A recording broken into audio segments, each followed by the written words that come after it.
Looks like the gang's all here! Yep, all ready. How about you two? Green and good to go? Paimon's ready! Great, let's get rolling then. Great. Well, first things first. Wait. Someone's here. We heard your footsteps. Although... You've been here for a while now. I take it you followed the Traveler, but I don't sense any ill intent in you. Come on.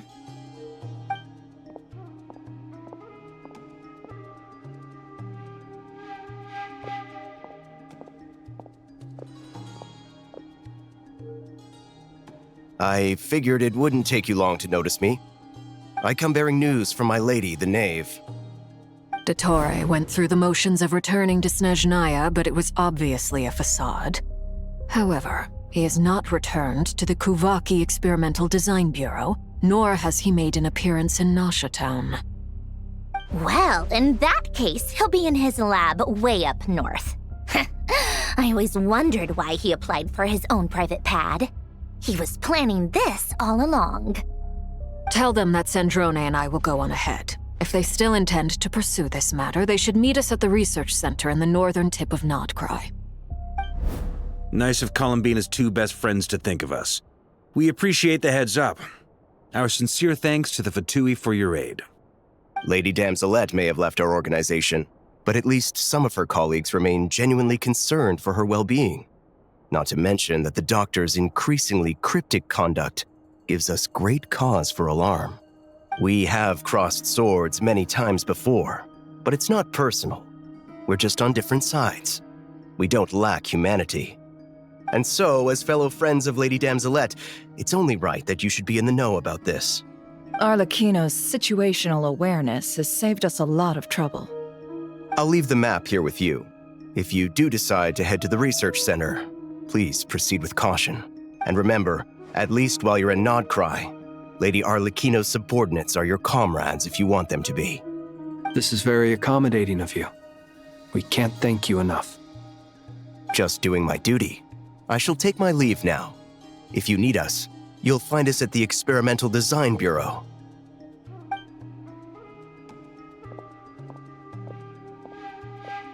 So, the doctors left the Experimental Design Bureau and headed to some research center up north. Marionette seems to think he's been planning this for a long time. But when did it start? Before he even arrived in Nod-Krai? It seems his loyalty to the Tsaritsa is lip service at most. Behind the scenes, he may even be working against her. Whatever his motives, we know that he's decisive and incredibly ruthless. Facing him unprepared would be a recipe for disaster. At this stage, it's difficult to predict his next steps. I suggest we split into two groups. We need some people to stay behind and guard Nasha Town. Well, as much as I'd love to help, infiltrating research labs isn't really my area of expertise. But at least take Cool Your Jet's Ducky with you. It should be some help during the battle. And as for Miss Inefa, I suppose you will stay to protect Miss Aino? Detecting operational logic. Protect Aino. Priority. High. Just in case, Servarka, I think it would be best if you stayed behind as well. You can leave the research center to us. I mean, I would have said the Knight of Berea should probably be out on the front line, but okay, fine. Leave Nasha Town to me. Be careful out there, okay? If things get out of hand, fall back right away. Yehodo will be on hand to assist you. In my absence, she can handle any intel gathering work. You got it, boss. You guys make sure to get back here in one piece, all right? We will. Things are moving fast. We'd better head off soon if we hope to keep pace.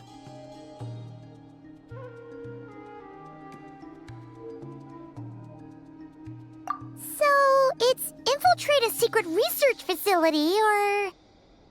Yeah, alright. Paimon will help out here instead. Sounds like it's gonna be a pretty intense fight. We all have to bring our A game here. So, Anything you need to wrap up before we leave?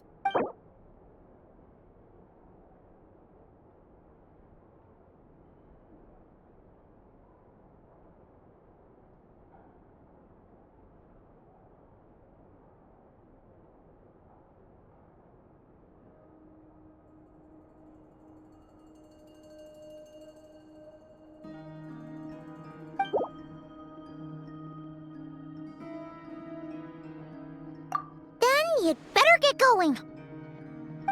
Very well.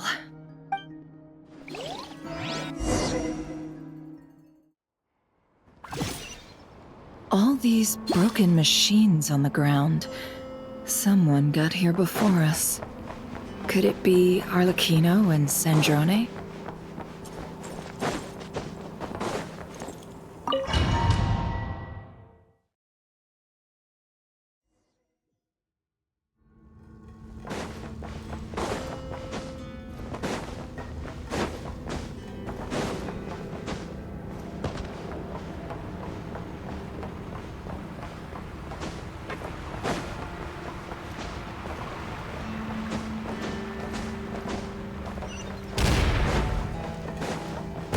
That's quite a welcome party.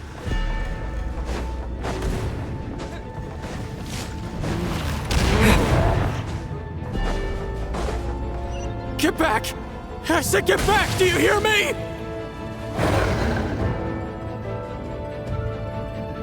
Why isn't it working? No! Don't come any closer! Don't! Ah!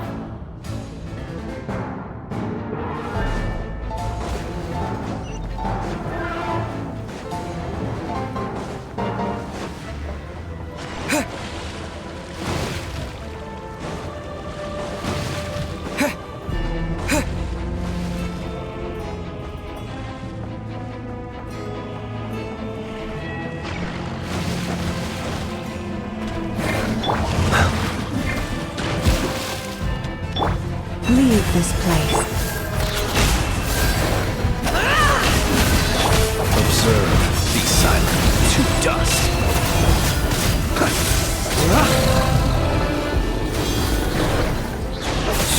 You poor souls. May your spirits find peace. Grab that key on the ground. We'll probably need it at some point.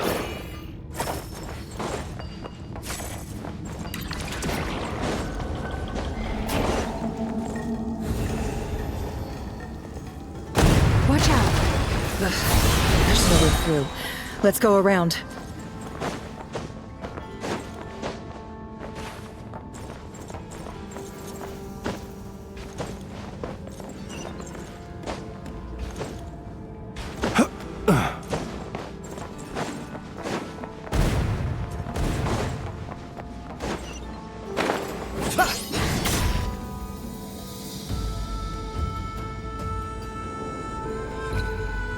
What the? Trespassers? Here? What's wrong with you people?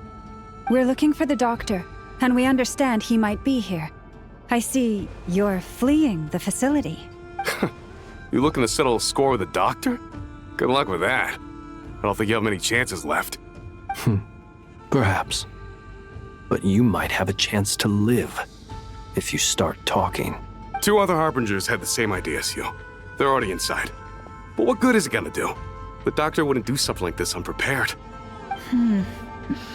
Seems to me that you're not too thrilled about being his subordinate. Also, is it just me, or do I sense monsters nearby? If you'd prefer their company to ours, that can easily be arranged. We need to know what the doctor is up to. Please, if you know anything at all, tell me. This is about more than us versus the doctor. His actions could have consequences for all of Nod-Krai, and perhaps even your homeland, Snezhnaya.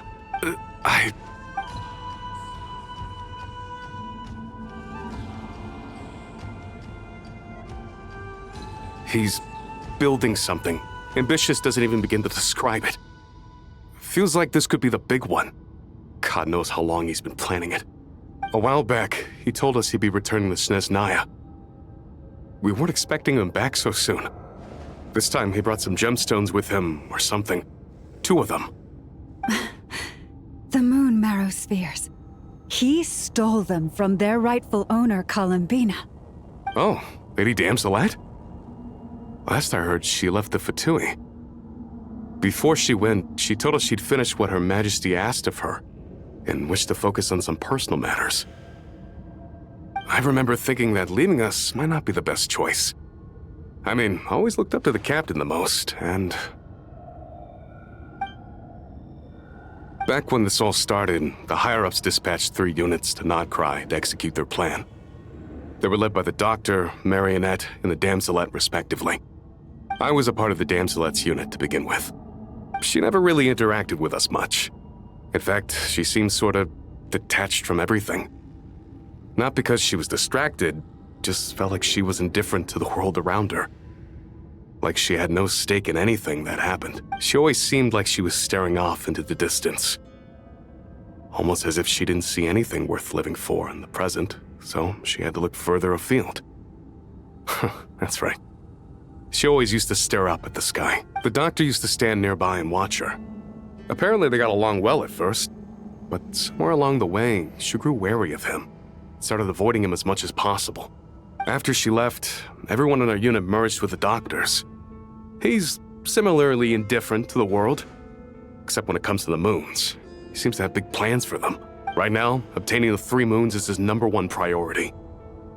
He even said if he can only get his hands on 2 of them, he'll create a 3rd one himself. How would he create an artificial moon marrow?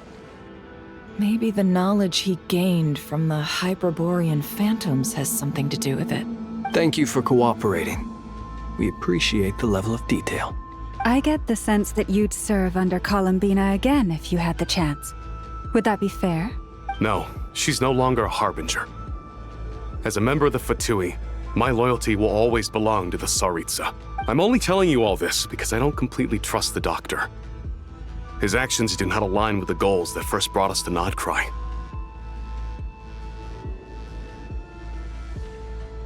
I understand. We'll do everything within our power to stop him.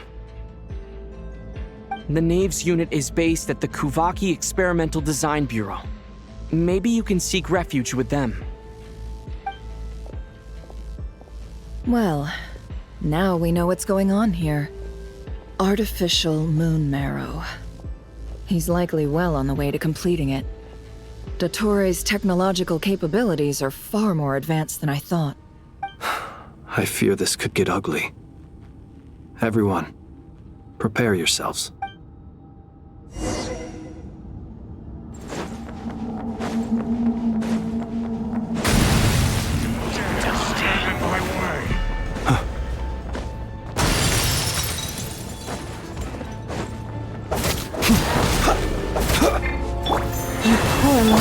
Can't hide the truth.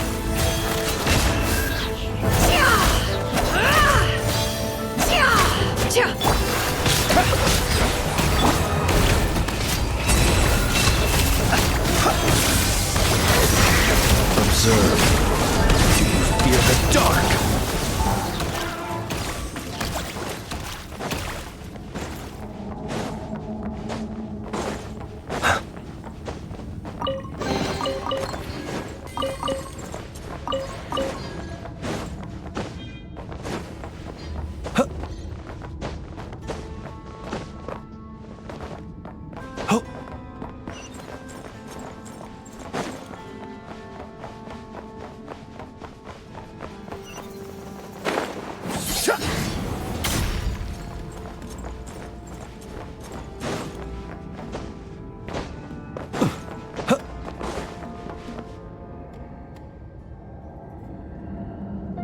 Welcome, one and all.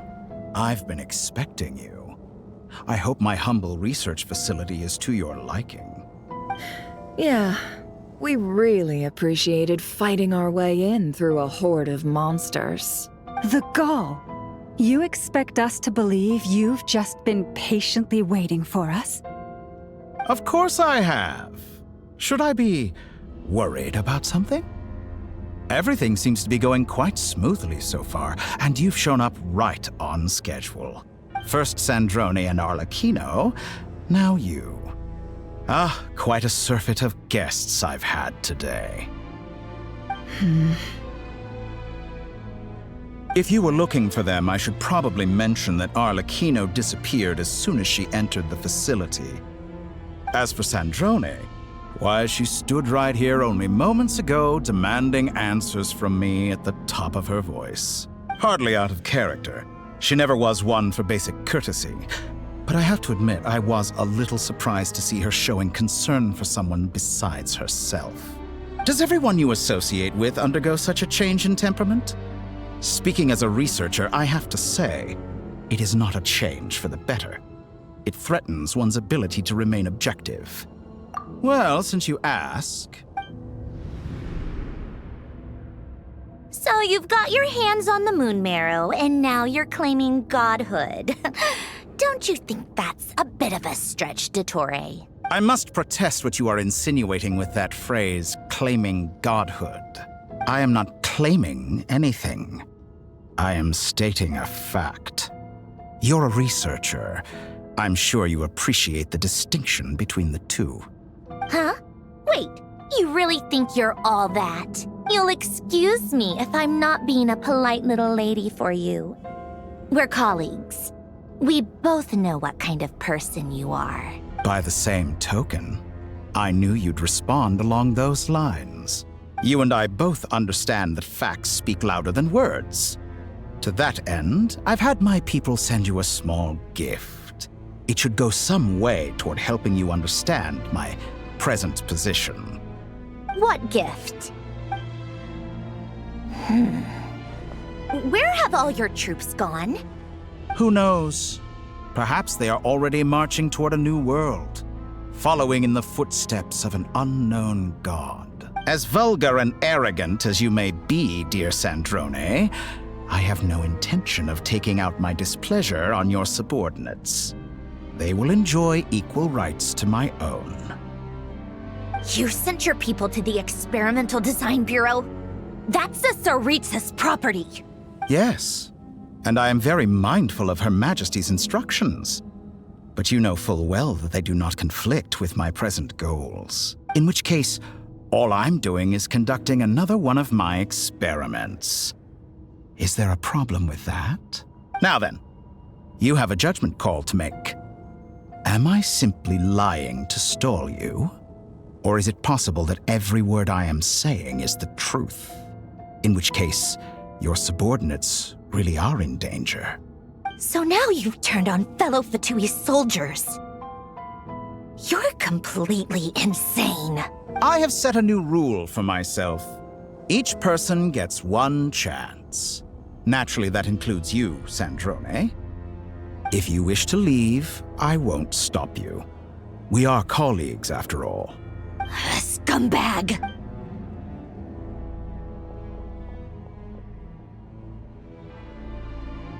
Still, I hadn't counted on Sandrone sparing any thought for the people of this world. Shame. I always found her self-centeredness to be one of her few better qualities. How can she ever hope to achieve greatness when she's so obsessed with protecting her little design bureau? It's more than a little disingenuous to speak of achieving greatness while taking hostages. Or does honor no longer mean anything to you? Honor? I have the marrow of 2 moons in my possession and will soon complete the construction of a 3rd. I will be the god of a new world. And you speak to me of honor? How charmingly naive. Those are sacred relics. You do not deserve them. In my view, many in this world do not deserve to be alive. And yet, I mercifully permit them to go on living, do I not? You'll come to regret your actions. Will I now? Let's see if you can make me.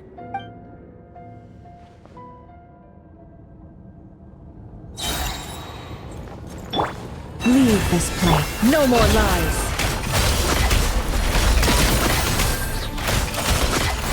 Seek within.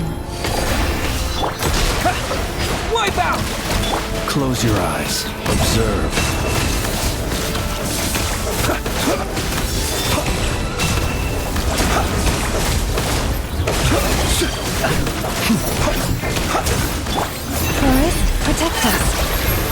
With one heart, we pray.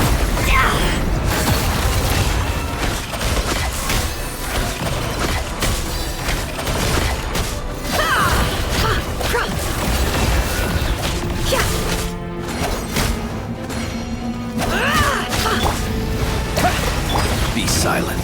Target acquired. Close your eyes. Night falls. Observe. To dust. Thanks for the assistance. Arlecchino. They see you as an ally. What a farce. You're clearly here to destroy my research, not I say your research is more valuable than your life. Am I wrong? shatter like a reflection. Your actions betray your fear of me. It all adds up. Let's see what you're made of.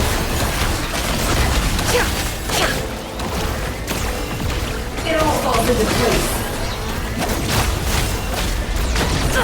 Absurd.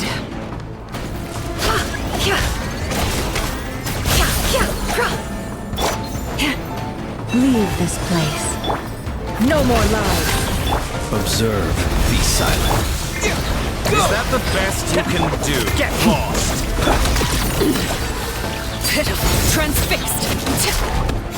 You won't expect so much more from us. How's this? Laid bare.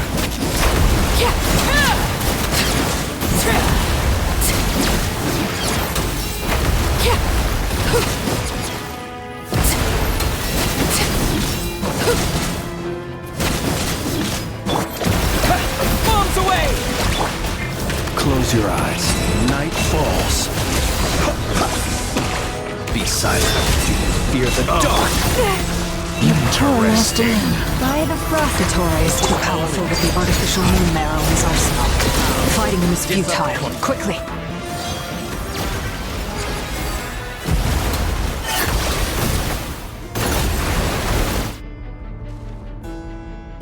Let's go.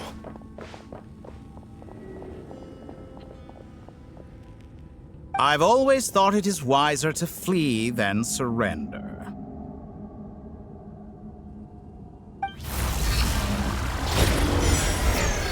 Watch out! What the?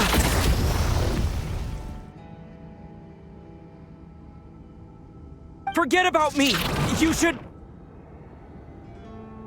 Where's the Traveler?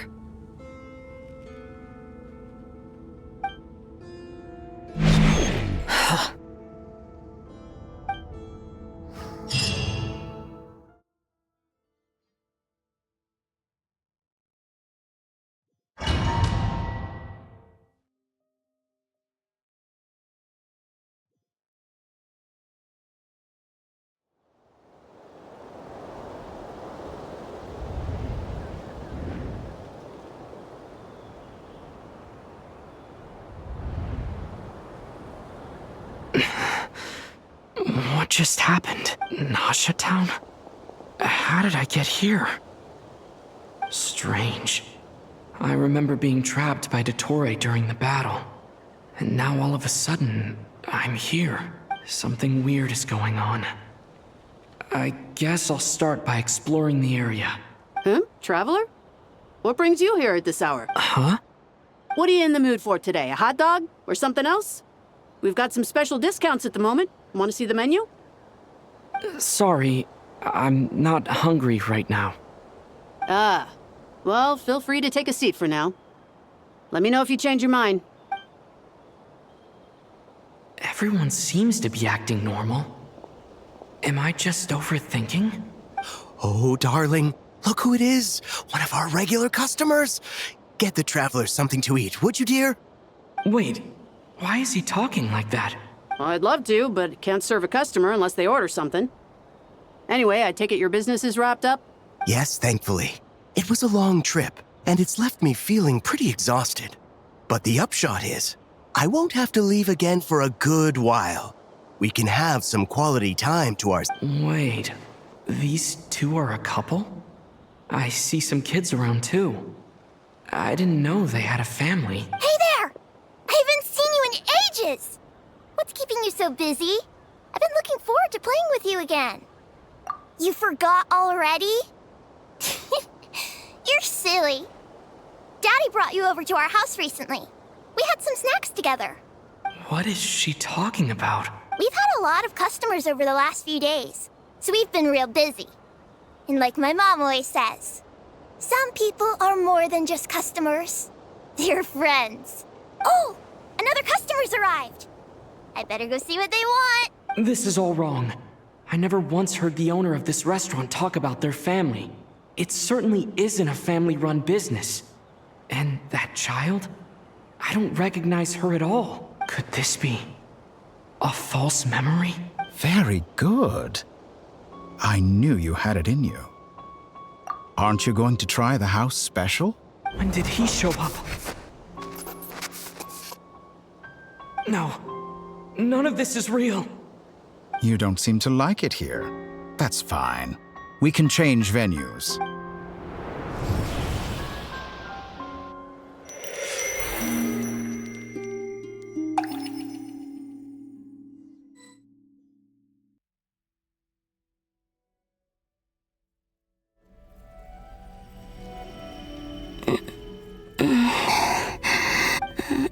I'm still alive.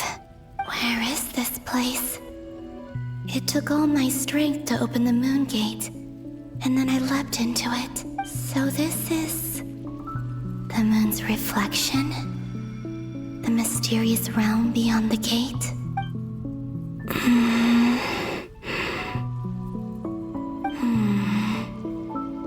I can't sense anything. I guess I could try opening the gate once more. No response. Maybe this space can't be opened from inside. If this was the space that killed both Revier and his lover, then why am I unscathed? Or... no, I'm not unscathed. Even the air here feels frozen in place. There is nothing here with which I can restore my power. I should conserve my strength and proceed with caution. I don't believe Dotori's scheming will stop just because I escaped. If there is any chance that I can get back to the others, any chance at all, I must return.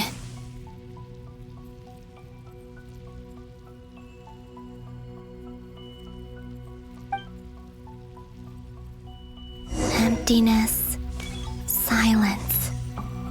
What is this place? Or maybe the real question is, what is it for? What's this? Looks like it responds to my power.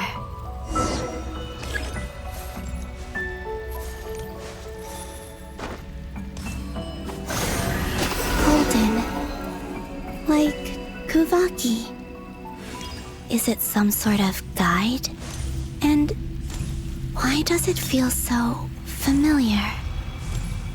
I might as well follow it.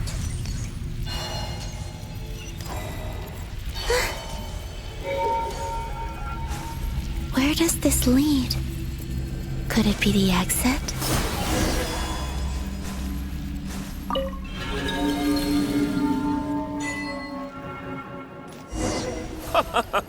Welcome home, Moon Goddess. Is this Nasha Town? But isn't Moon Prayer Night over already?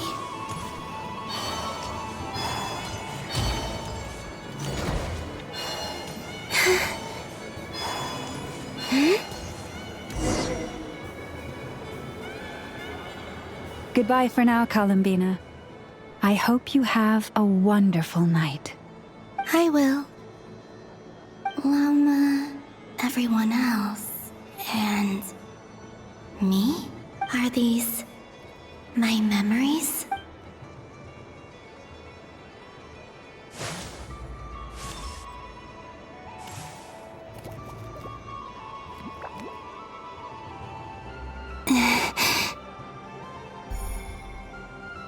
I can't touch them. It's as if we're separated by some impenetrable power.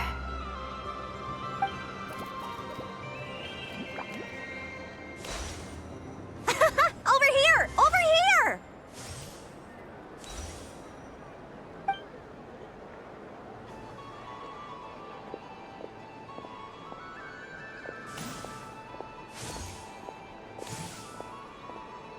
But the people in these memories pass right through me. Just like when I disappeared. If only I had known what would come to pass after that.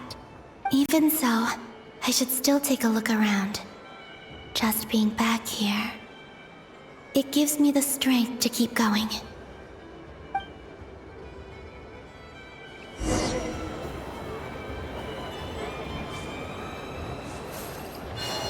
Welcome home, Moon Goddess. Oh, you're the genuine article. Alice was right. This Moon Prayer Night was worth watching after all. Oh, yes. That was the fortune-telling stall run by Barbaloth from the Hexen Circle.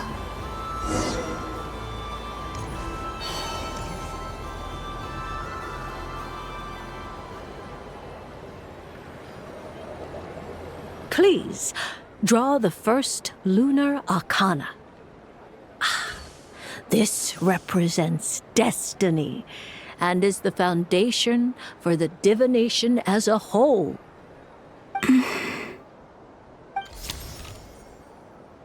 My destiny. I believe the card I drew was the moon. Now that I think about it, Barbaloth's divination was absolutely right. It's almost time to draw the last card. The one that represents the future.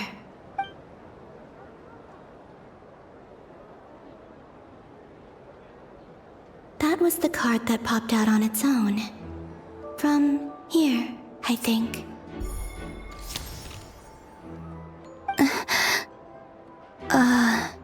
Kuvaki Pulse? What? Fascinating. I've never encountered this before in my role as a diviner. What's going on? Did that card leave the deck? Because of my influence? All I did was try to touch it, and then... Maybe this memory space is not untouchable after all. Are there weak points in the barrier? Or... is it possible that there's more to this space than my memories alone? This card is death. I need to get to the bottom of this. I'll try touching something else. Is this... the wind? No, it's gravity. It's pulling me outwards. No, Traveler!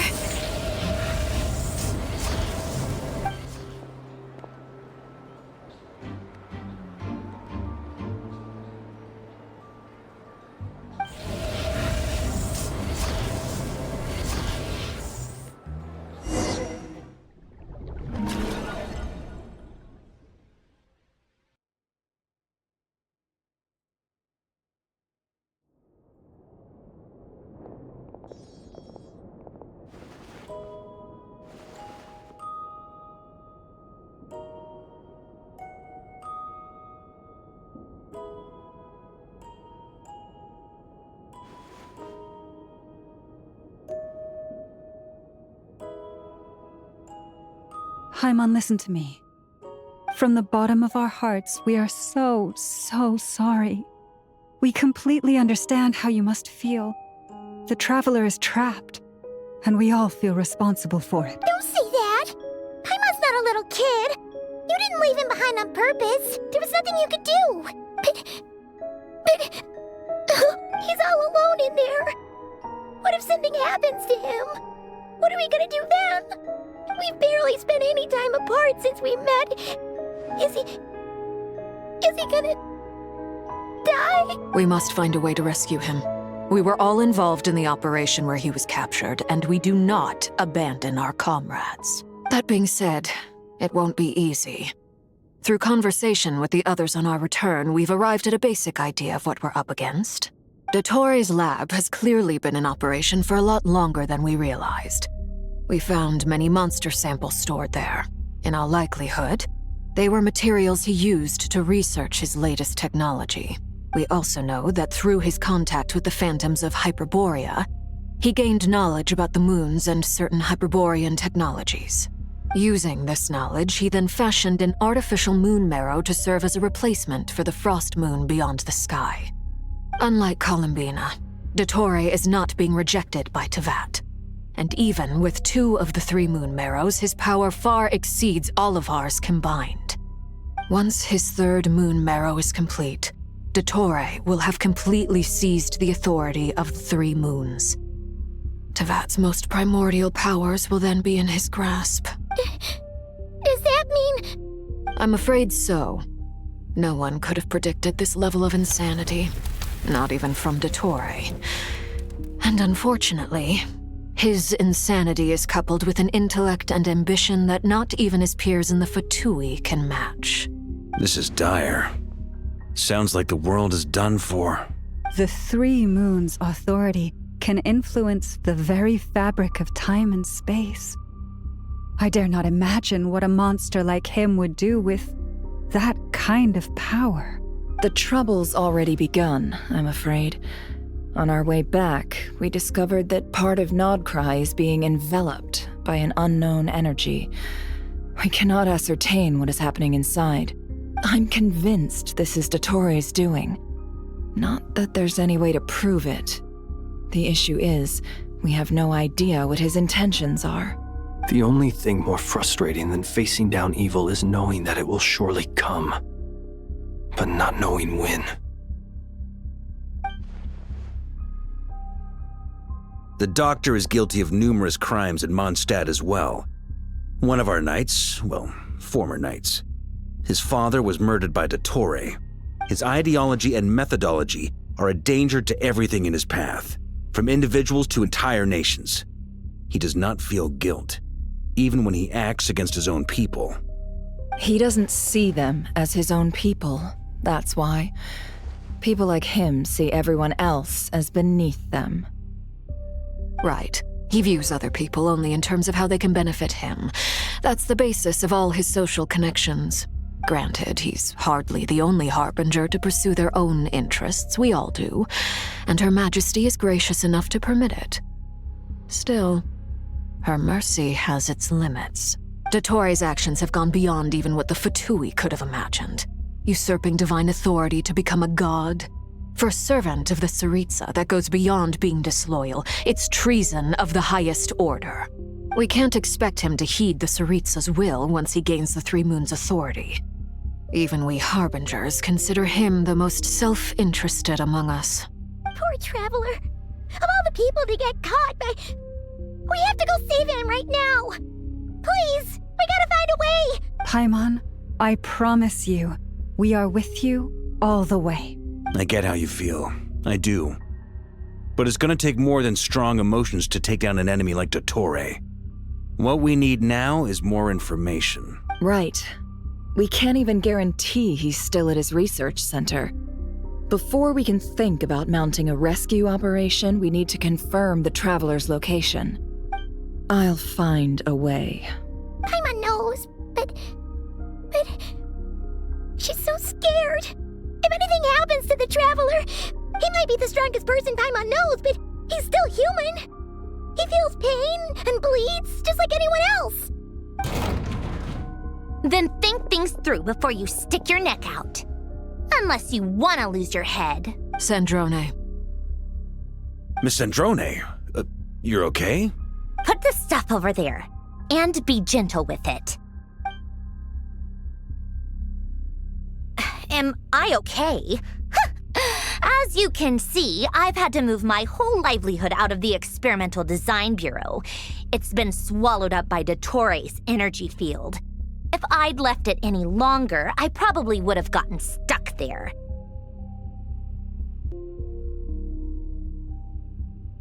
Ugh, Dottore always goes a little loco when he finds a shiny new toy. Not that he'd ever admit that. But this time, he's gone full psycho.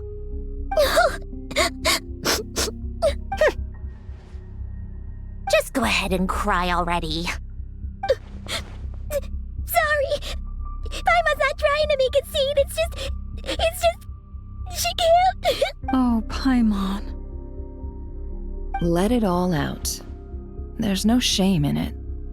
When you're overwhelmed by fear and despair, crying can help get it out of your system. You'll feel better for it. Okay then, while the baby of the group is having a moment, how about the grown-ups get to work? Give me your hand. You've made a discovery? Polonia, scan.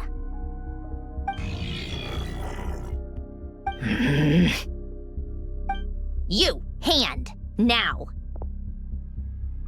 Oh, I thought you'd never ask, my lady. Curses! You're next, then you.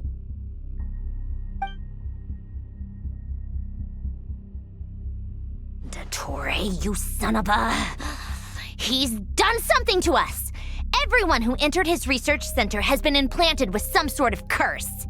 I don't feel anything unusual at the moment. Does that mean it hasn't activated yet? Is there a way to figure out its purpose and what might trigger it? My best guess is Dottore created it using the Moon Goddess's powers. 1 second, analyzing. Ugh! That friggin' maniac! So, what twisted game is he playing this time? The moment I analyzed the energy composition, some encrypted text appeared in my mind's eye. And when I deciphered it according to the Fatui standard encryption protocol, I got the following message. Feel free to run, or you will perish in Nod-Krai. He's mocking us.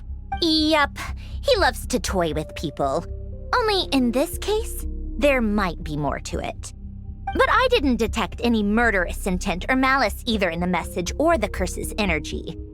As if this is him at his least malicious. Or perhaps all people are cowards in his eyes. Maybe he thinks the threat alone will be effective. What a despicable person. And he has the Traveler in his grasp. If I may. As unhinged as Dottore may be, he has always exercised great patience with the objects of his interest. I remember a comment he made when we first arrived in Nod-Krai. He said, "This world is, on the whole, an exceedingly dull place. But at least there are a few intriguing features, such as the gods or the Traveler. Presumably, they interest him because they're unknown quantities.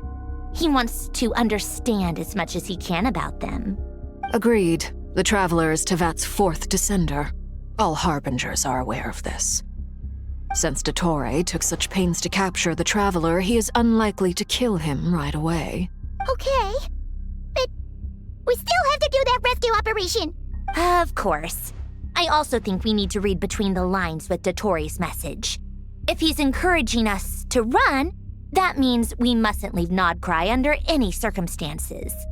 My guess is, his curse will only trigger if we leave.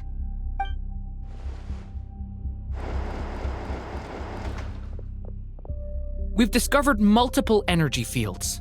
Albedo is still attempting to analyze their structure. He told me to report back first. Each field is slowly growing, swallowing up more of the surrounding area in the process. And the pace of their expansion has increased since we first examined them. He's probably trying to swallow Nod-Krai whole. His nefarious ambition knows no bounds. If this continues, the whole of Tevat will be in trouble, not just Nod-Krai. The loss of Columbina could not have come at a worse time. Do we think she's truly gone for good? She entered the space beyond the Moon Gate, knowing what became of Rerir and Thelindis. I'm sorry, but I fear the odds aren't good. Don't be ridiculous. If I know her, she's busy finding a way back as we speak just so she can annoy me. She isn't dead. Whatever has become of her, the fact remains that we are two comrades short on the eve of a decisive battle. We need to find out the Traveler's location. But there is also other work to be done. Agreed. Whatever Dottore's planning, We have to get the local populace somewhere safe. So, as well as a rescue mission, we have to organize a mass evacuation at the same time. It would be best if someone could approach leaders of neighboring nations and negotiate emergency asylum for Nod-Krai's inhabitants. Can anyone handle that? Snezhnaya is one option. I'll see what I can do. This would be so much easier if the Traveler was here. No! Stop thinking like that, Paimon. Paimon will join you. She's pretty well connected thanks to the Traveler. Maybe it'll come in handy. Either way, that's what the Traveler would do if he was here.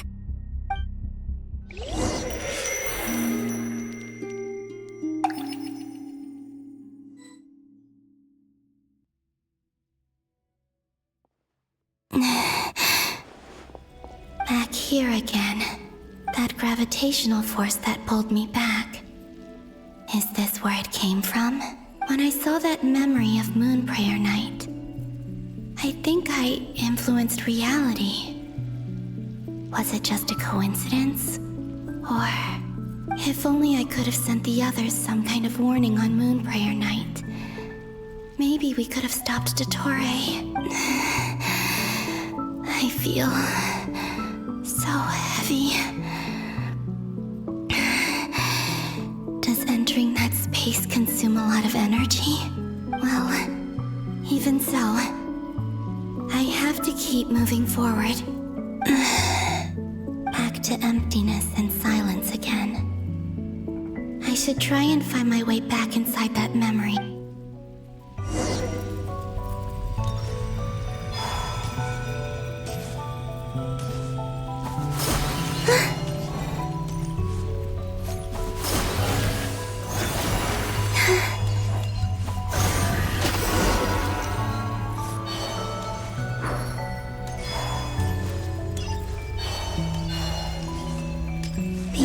From last time isn't showing up.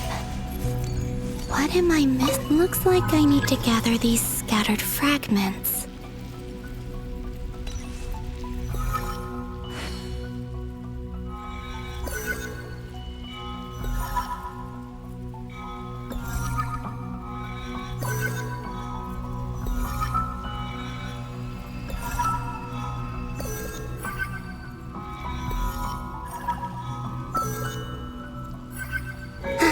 It worked!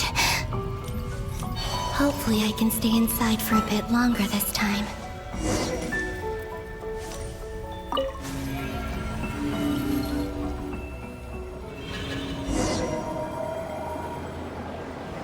Ad Astra Abyssosque. Welcome to the Adventurers Guild.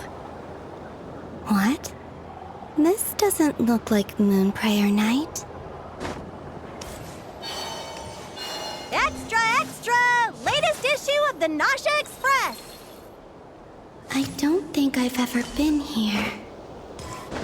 Maybe this space isn't comprised of my memories after all. There aren't any festive decorations around. Is this Nausea Town after Moon Prayer Night ended? Did Dottore's plan not affect the town? Or is no one aware of what happened because he used the Three Moons' authority? Let me see if I can influence anyone else. So, what do we do next? Wait, that voice. Paimon? The most important thing right now is to find that mage. Lauma the Traveler and Mr. Varga are here too. I'd better go pay the Fatui a visit. Traveler!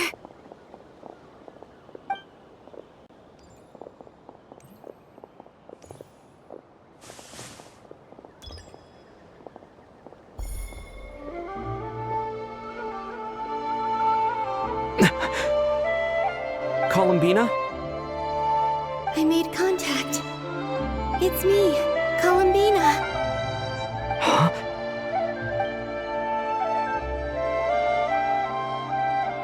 Traveler? Let's go! This is no time to be spacing out! Huh? Wait a moment. This has happened before. This is what happened when I disappeared. I stood right over there, thinking that no one would ever find me again. It was only when he called my name that I decided to follow them. But did he turn around because he sensed my touch just now? Is it really possible that from in here, I can change the past? If I keep following them, maybe it's that gravity again.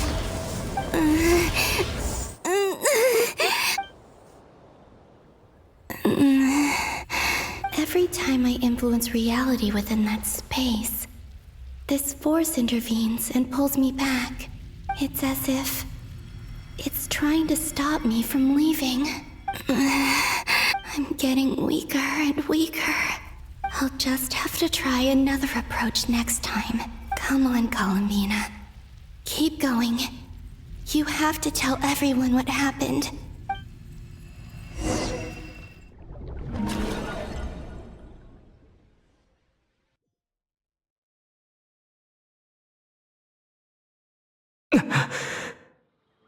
Suddenly, I've been plunged into darkness. Alone. It feels strange. As if something has grabbed hold of me. Is Toray now powerful enough to interfere with space itself? Look at you, standing so still in total silence. I almost didn't recognize you. Hello there, traveler. He seems to be in a good mood. Wait, what's that behind him? Ah, so you noticed. This is the completed Trilune. 2 primordial moon marrows and 1 artificial specimen. You are wary of it. Good. Maintain that reverence. You performed well in that recent battle. Brave and reckless as always. Courage is the sign of a true hero. And impulsiveness is the hallmark of those who strive to advance. I say this not to belittle you.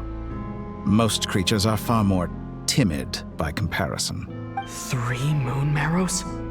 Does that mean the artificial one is now complete too?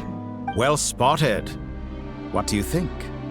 For a replica I built myself, I dare say it looks the part. Dottore, are you planting illusions in my mind? I have no interest in fooling your eyes. On the contrary, I hope to show you the true essence of all that you see before you. Is this not a beautiful city? People live in peace and find joy in their work. The streets are safe. People can even leave their doors unlocked at night. You might say it is the Elysium everyone dreams of. All available data indicates your values and worldview conform with the mainstream. This kind of society should be quite to your taste. False beauty is deceitful. Lies are to no one's taste. I wonder, is it your moral standards that are too high? Or your expectations of reality? Answer me this. If someone existed in a sweet dream from the moment they were born, a dream in which they never once felt pain, which do you think they would consider superior? The dream or the reality? That's pure sophistry. It has nothing to do with your actions. As I suspected. You have yet to understand all of this for what it really is. What do you want from me? You sound impatient. Do you think the only reason I'm keeping you is because I want something from you? If it's not, then why haven't you killed me yet? No one can stop you if you're as powerful as a god. I'm delighted you recognize that fact. I believe we last squared off in Sumeru. Ah, the memories. How time flies. You and I have both grown. I'm not surprised that Arlecchino and Sandrone worked with you. You've always a way of slowly but surely ingratiating yourself with all levels of society. People laud you as a hero, but I suspect there's more to it than that. Oh, but to be clear, I don't say that to flatter you. Do you always give your opponent an appraisal before you deal the final blow? Call it a long-time habit. I'm a researcher, and one of my duties is to give an objective assessment of my subjects. But you misunderstand. We are not opponents. Not at this moment. I just want to talk. Think back to Tartaglia, Arlecchino, Capitano, Columbina, and now even Sandrone.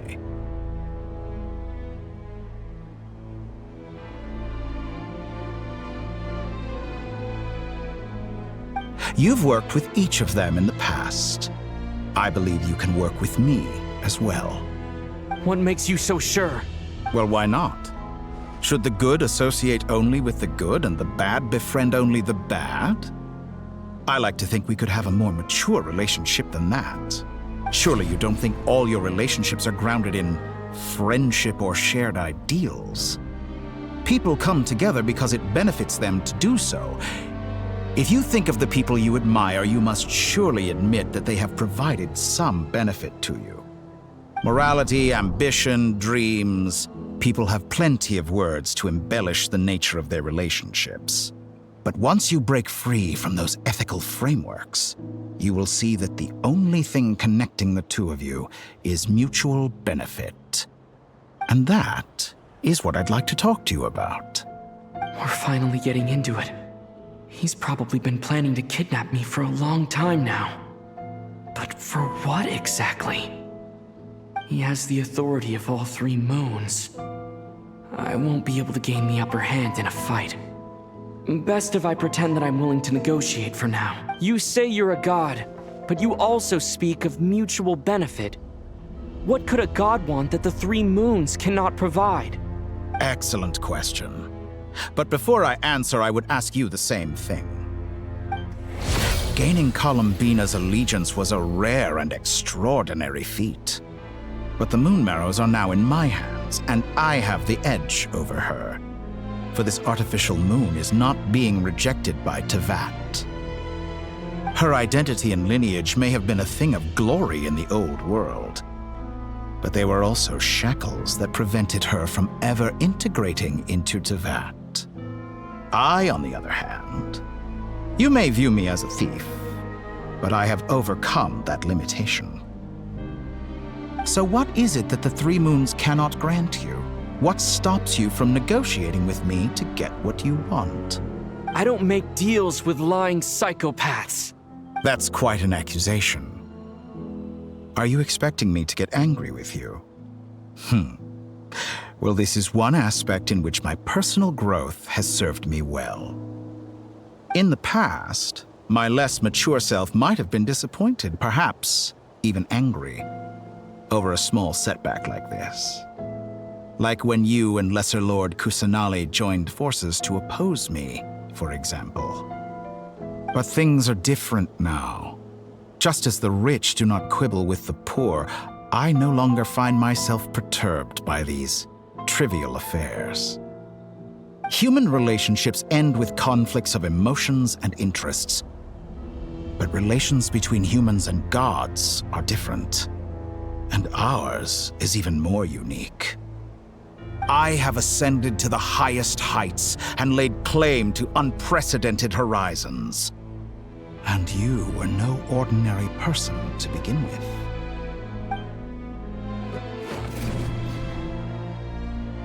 Allow me to show you the world, Descender.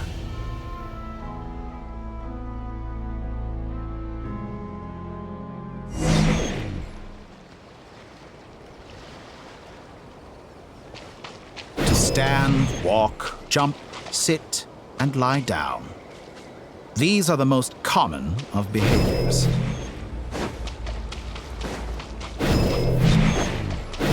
Have you ever wondered why we were born following such laws? Who stipulated that we could not fly instead of walk?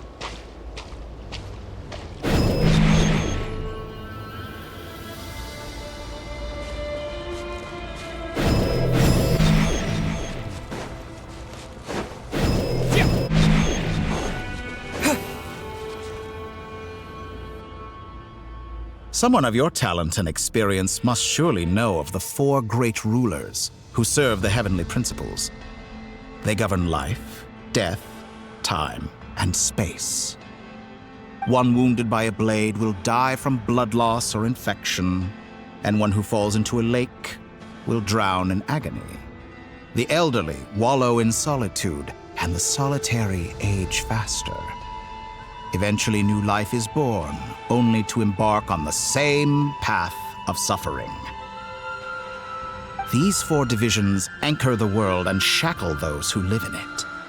But they themselves transcend its boundaries, squandering the power bestowed by the heavens. All who live yearn for equality, but unless the gods prostrate themselves and profess that they are mere servants of the living, equality can never exist. Who makes the rules we must live by? Who has the right to restrict us?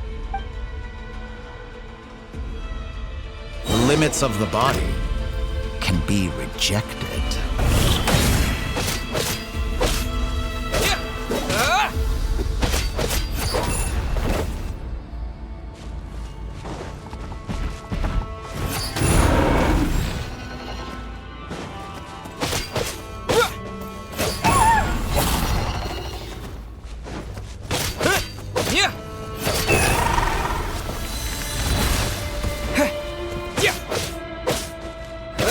How does it feel to be among those with absolute power?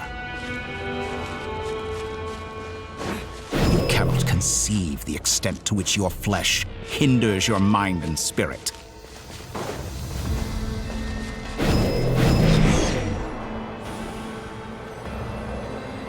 Only by discarding our useless, primitive eyes can we perceive a new world.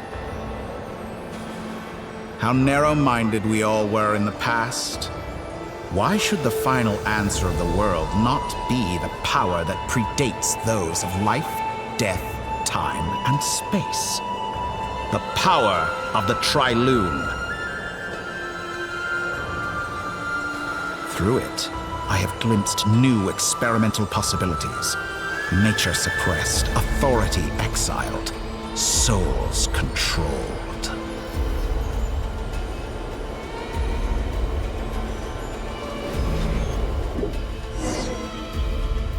You know, I heard recently that a group of critics reviewed countless stories and drew an interesting conclusion. They found that it is more often than not the villains who strive tirelessly to push the boundaries of progress. In fact, long before this, someone voiced a similar idea in an academia editorial. I felt a great affinity with this perspective. I have never been afraid to step up and play the role of the villain.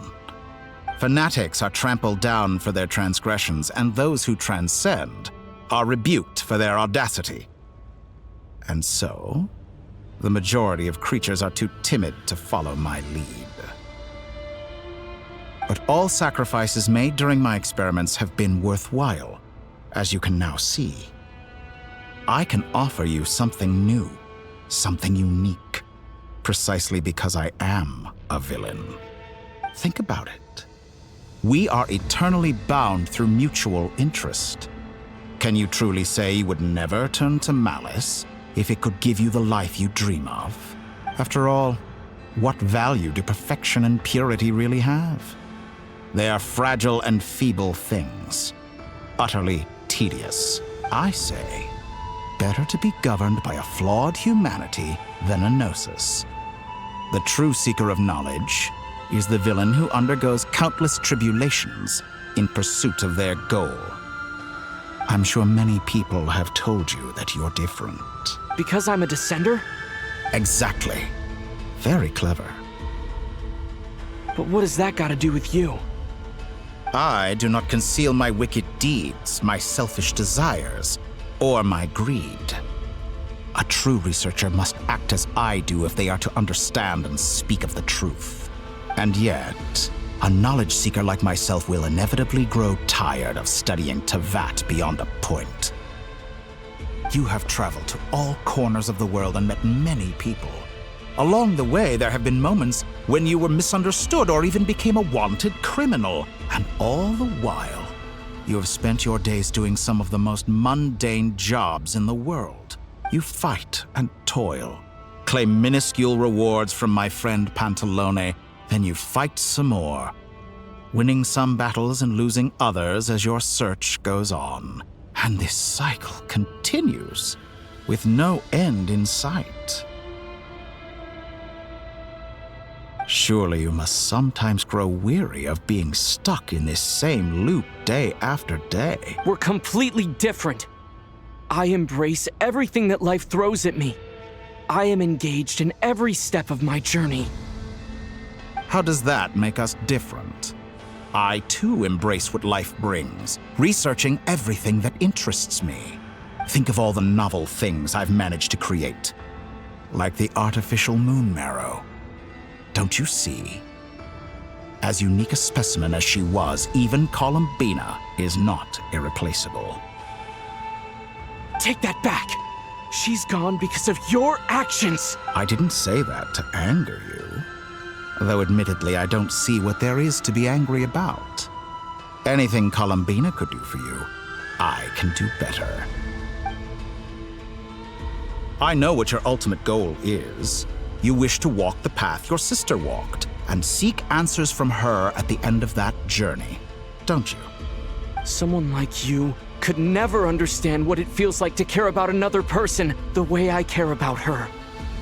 Perhaps not, but that doesn't mean I can't help. I could find your sister right now, bring her before you, and make her give you the answers you seek. Don't be so presumptuous. You'll never begin to understand the situation between us. Oh, no. This is no presumption. I'm only offering what I know is possible with the power of the Trilune. But it seems like you would sooner continue with your journey through this world. Why? Do you truly desire this journey? Or is it simply a necessary process from which you cannot escape? Think of all the time and energy you have spent, everything you've had to endure just to make it this far. Is this really what you want? Or has your hand been forced by the promise of that final answer? Yes, you have made many friends. But do they ever spare a thought for the void in your heart and what it yearns for? What you want is not friends. It is family. But do they know this? I, on the other hand, am far more considerate. Join my experiment, and in return, I will bring your meaningless journey and all its struggles to an end. This is a malicious attempt to manipulate me. But at the same time, he's stating some very human truths. Of course he's right about my predicament. How can I deny it? I have faced ungrateful strangers, never-ending troubles, an endless quest for answers. I want to see her. After everything I've been through, words can't describe how much I miss her. How much I want to be reunited with her, wherever you are right now. Do you miss me too?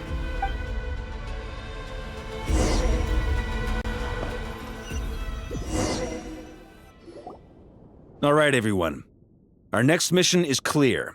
We need to contact all the major organizations, explain the situation to the public, and then begin the evacuation.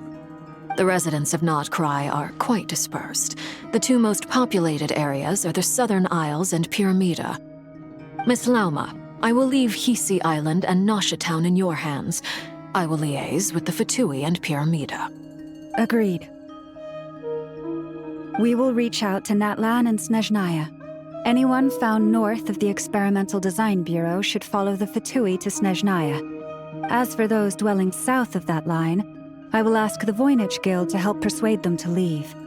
Then I, Mr. Varka, and the Frostmoon Scions will escort them to Natlan. The Voynich Guild has dealings with the Curatorium of Secrets.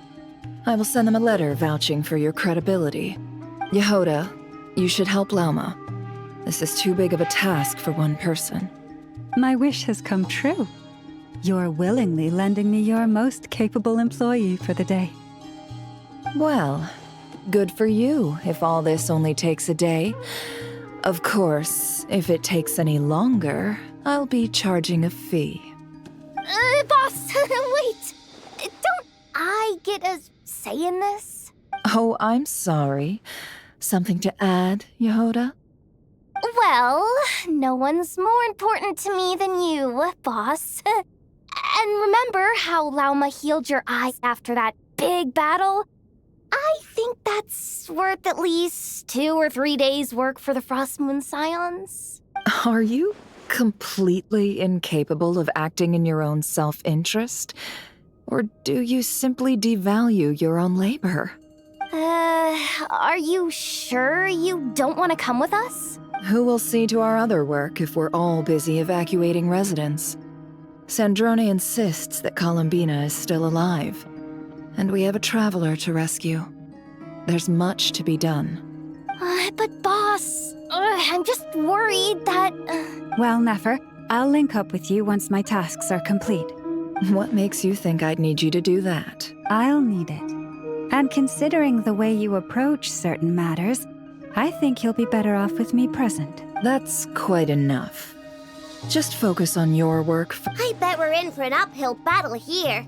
But we can help out too. Inepa and I are gonna help Nasha Town's residents carry their stuff. Loading schedule. Store essential local research data and technology samples, then escort the people to Natlan. Understood. I will execute this to the best of my abilities. Great stuff. Thank you, ladies. I've contacted the Lightkeepers. A colleague of mine will join us shortly. I will persuade them to conduct a thorough search of the region to ensure that no civilians get left behind. As for me, I guess I'll be making an early return to Sumeru.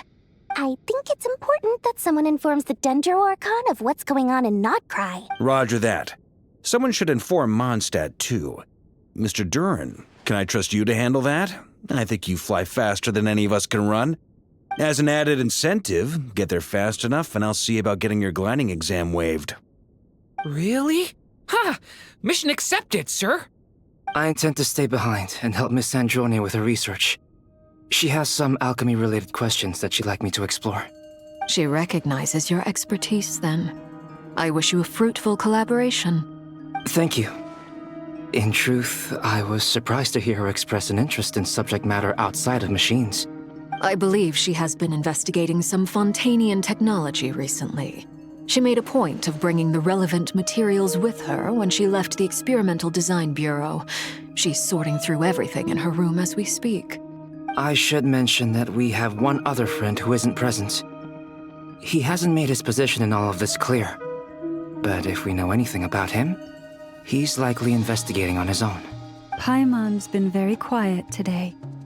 But I know how close she and the Traveler are with the Natlanese. She should come with us to the border. Okay. Paimon will do her best. Make sure to heed Sandrone's warning. Many of us have been cursed by Dottore. As such, under no circumstances should anyone cross national borders. Remain within Nod-Krai. That aside, personally, I have faith in Columbina. Things look grim, sure, but who knows how it'll play out. Same goes for rescuing the Traveler. Both of them are important allies and friends. We'll be counting on you to gather intel on them, Miss Nefer. Oh, wonderful. You're all here. That voice again! Nicole? Whoa, that was loud! And it came out of nowhere. So mysterious. Sorry, this is the only way I can speak to you all right now. Please accept my apology. Anyway, time is short. I'll cut to the chase. We're still facing quite a catastrophe here at the world's borders. Alice has roped in every Hexen Circle member she can get a hold of. Except for me. She told me I had to come and help you all out as a matter of urgency. I quote, "You love talking, don't you? Well, now it's finally your time to shine. Take these. Make sure the whole party gets one each. You'll be in charge of making sure everyone stays connected." Huh? Is this a Dodo communication device? Scanning. Unknown device. Analyzing. Unknown device. Conclusion. Cute. Affirmative. It is cute and good. I believe that I quite like it. This is no ordinary Dodo communication device. It's my very own special modified version, specifically... sorry. I almost went off on another tangent there. Anyway, help yourselves. It will allow us to communicate over long distances within Nod-Krai. No more worrying about shuttling messages back and forth. What astounding technology. Am I right in assuming that it relies on your personal abilities to function, Miss Nicole? Yes, exactly. Right on cue, Albedo. Ah, I'd love to brag to you all about how it all works. But no, next time. Anyway, I'll be right with you all, serving as a communication hub. That's all from me. Head off as soon as you're ready. I'll be staying here to keep watch, and I'll be sending you my blessings.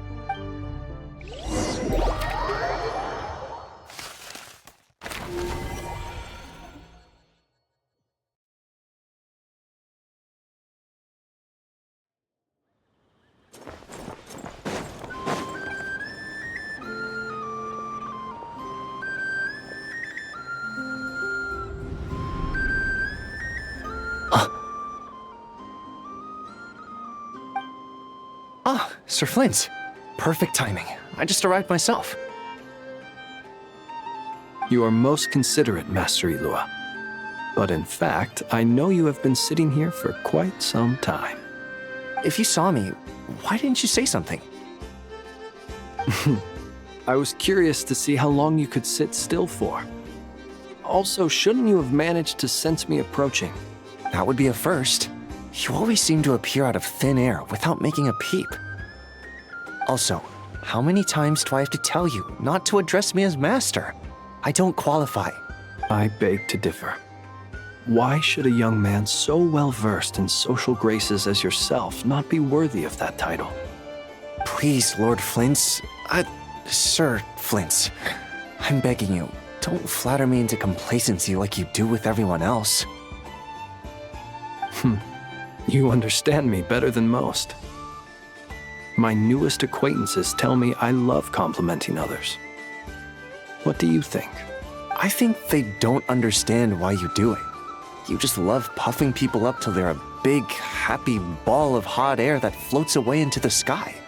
In all sincerity, I can only hope that they bring good tidings when they come back down to Earth.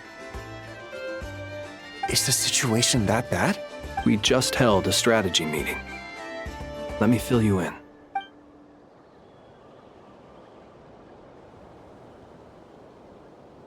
In short, we need everyone gone from Pyramida. We also need a team of Lightkeepers to scour the more remote regions of Nod-Krai for civilians to evacuate. I only hope we have enough personnel. We do. Old Man Nikita will definitely help, and we can recall anyone out on patrol to focus on this instead. Good. I'm sure you and the others will make short work of this. Now, don't forget, once you've completed this task, make sure you and the rest of the team evacuate to either Snezhnaya... Flint's? If you've got something to say, Master Ilua, why not guess what I'm thinking right now? You mentioned that you have something else to deal with later. How difficult is it going to be? I doubt it will be easy. I know you're a Lightkeeper, and it's your duty to protect others in times of crisis. But I have a feeling that you'll be walking into grave danger. However bad things have gotten in the past, Nod-Krai has never faced a mass evacuation before.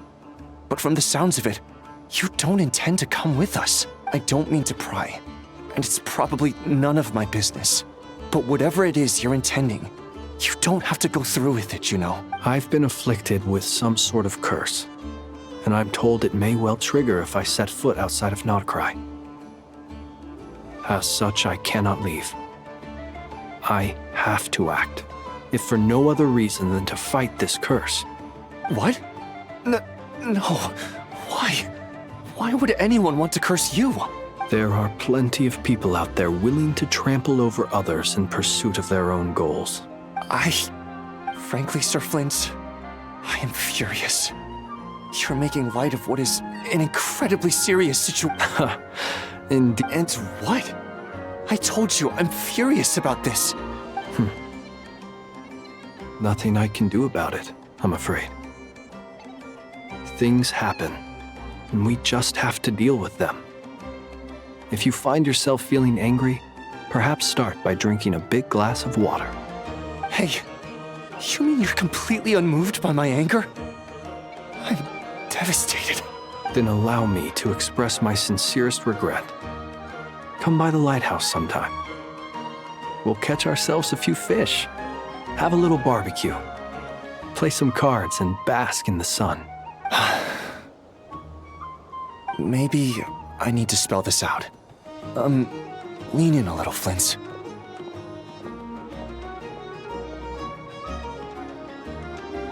Oh my, this doesn't bode well.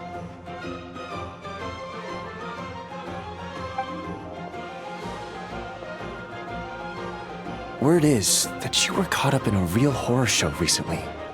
People were amazed that you returned safe and sound. They've been debating whether you're even human. I've returned safe and sound from plenty of crises. When you say people, do you mean other people? Or do you just mean you?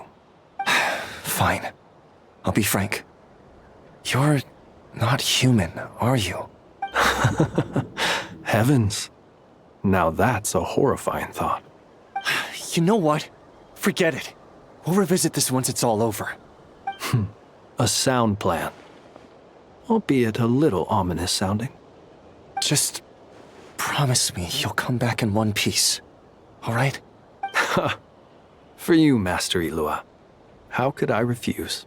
Also, please pass my regards on to our colleagues. Tell them, thank you all for your assistance.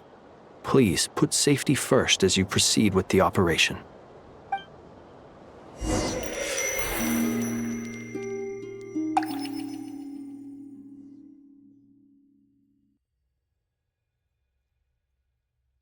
I have to keep searching for a path toward reality.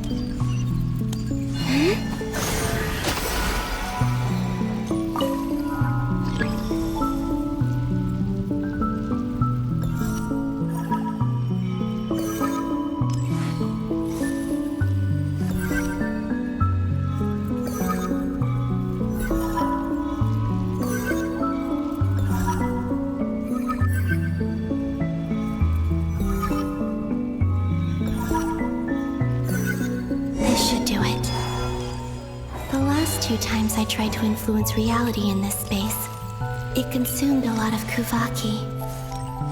I'll try and be more careful this time. I need to leave key clues behind using less power. I hope everyone still remembers what I said on Moon Prayer Night.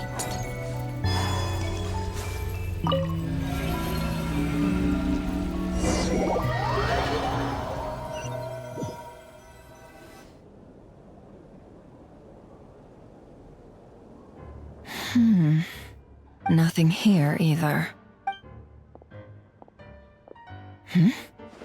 Flint's? Ah, Miss Nefer. What are you doing here? I just spoke with Ilua about arrangements for the search and came for a walk nearby.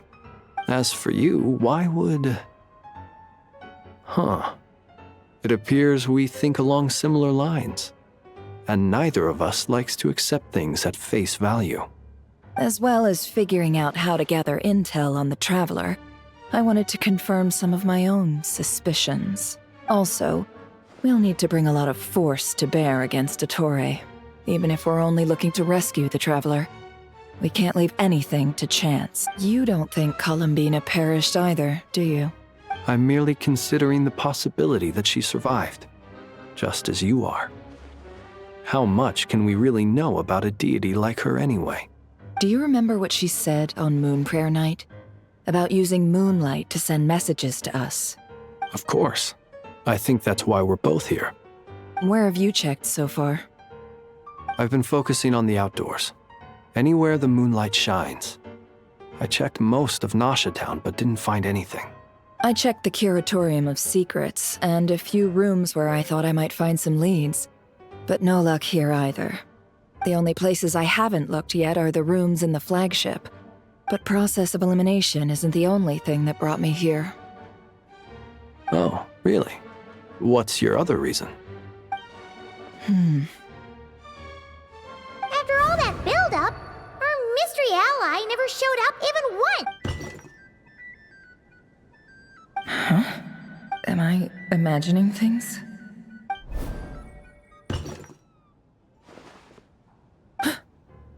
Come on, let's see what's going on. Oh no. I knocked over a vase as soon as I came in. It must have been caused by a Kuvaki fluctuation when I entered the space. Although, it seems like I'm not about to be pulled away this time. It looks like as long as I'm careful with my actions, it doesn't count as influencing reality. Anyway, is this the flagship? The Traveler mentioned that's where he was staying. I only went into the lobby last time, so I've never actually been here before. How does this space work, if nothing else? I can now be sure that it is not simply memory. He mentioned where his room was. I think it's this one.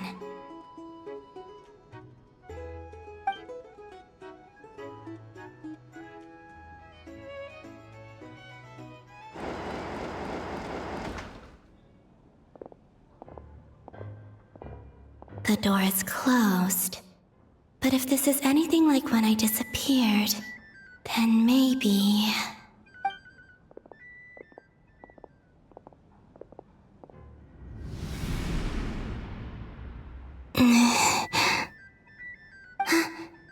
I'm in. He and Paimon aren't here at the moment. I hope he's okay. I wonder what happened to him after that battle with Dottore. Best not to dwell on that for now. I need to try and leave them some clues. Please, Traveler. I really hope you find this.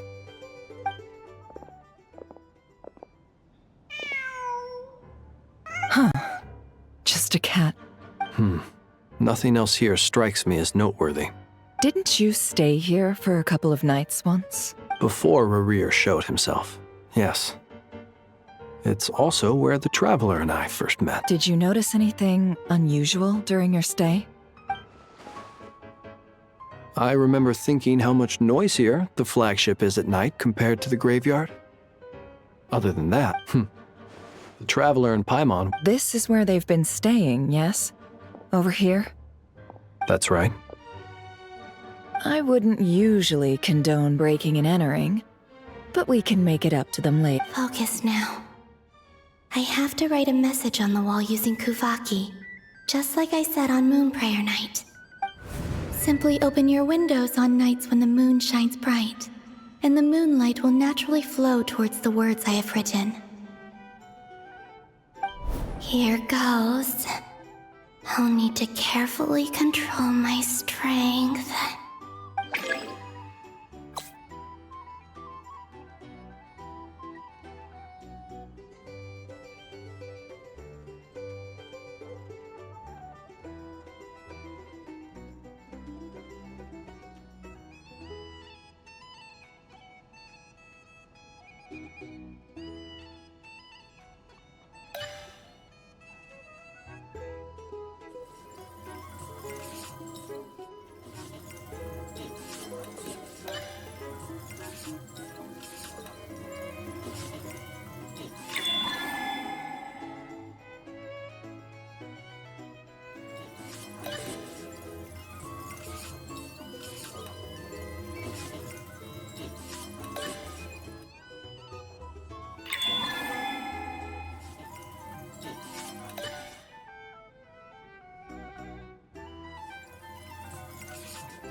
There's a noise outside the door.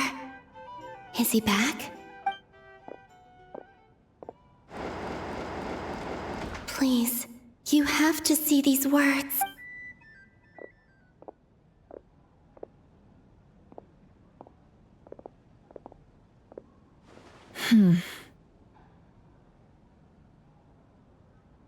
Well, do you sense anything?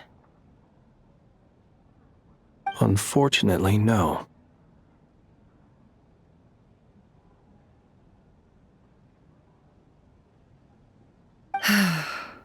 And this place was our last chance. Not necessarily. We've only looked in Nasha Town so far. Miss Columbina said she would leave messages at her friends' dwellings. It's still worth checking where Miss Lauma lives and where I live. Let's try and make some time to look into those then. Wait. What are you waiting for? Paimon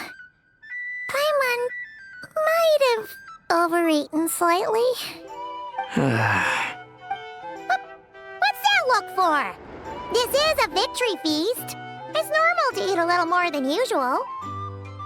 The Traveler in Paimon. It's really you. But why are they talking about a victory feast? Huh.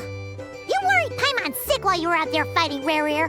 So this is your chance to make it up to her, alright? Wait. So this is the night after the battle against Rerir. How did I end up here? That's quite a long time ago now. Wait. Time. That's it. Every time I've entered reality within this space, it's been at an earlier point in time. Every one of those points has been before I fell into the moon's reflection. And everything I've done to affect reality really did happen in the past. Does this mean that, within the moon's reflection, time flows backwards? Starting from the moment I fell in? Not long till Moon Prayer Night now. It's gonna be even livelier than tonight.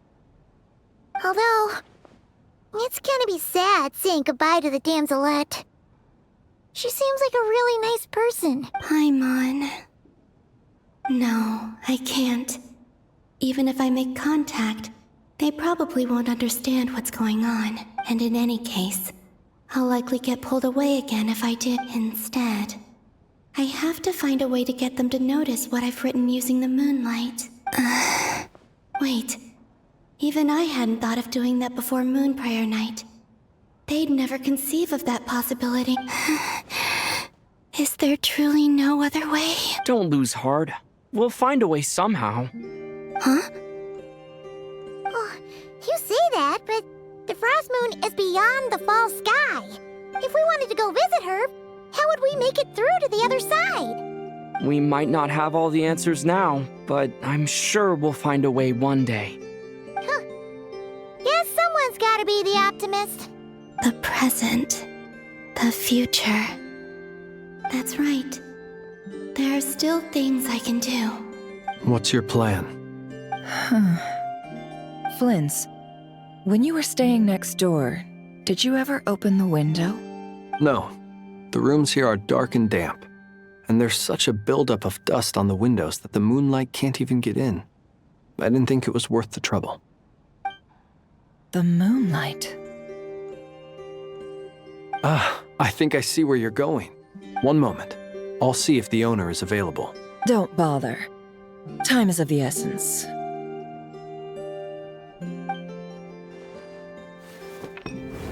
Time. Even if no one sees what I've written at this moment, maybe someone will remember what I said after Moon Prayer Night. I need to write down as much information as I can. And maybe one day...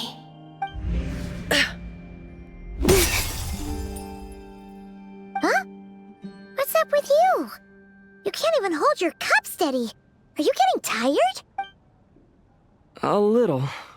Well, you should probably hit the hay then. You've had a really tough couple of days for you.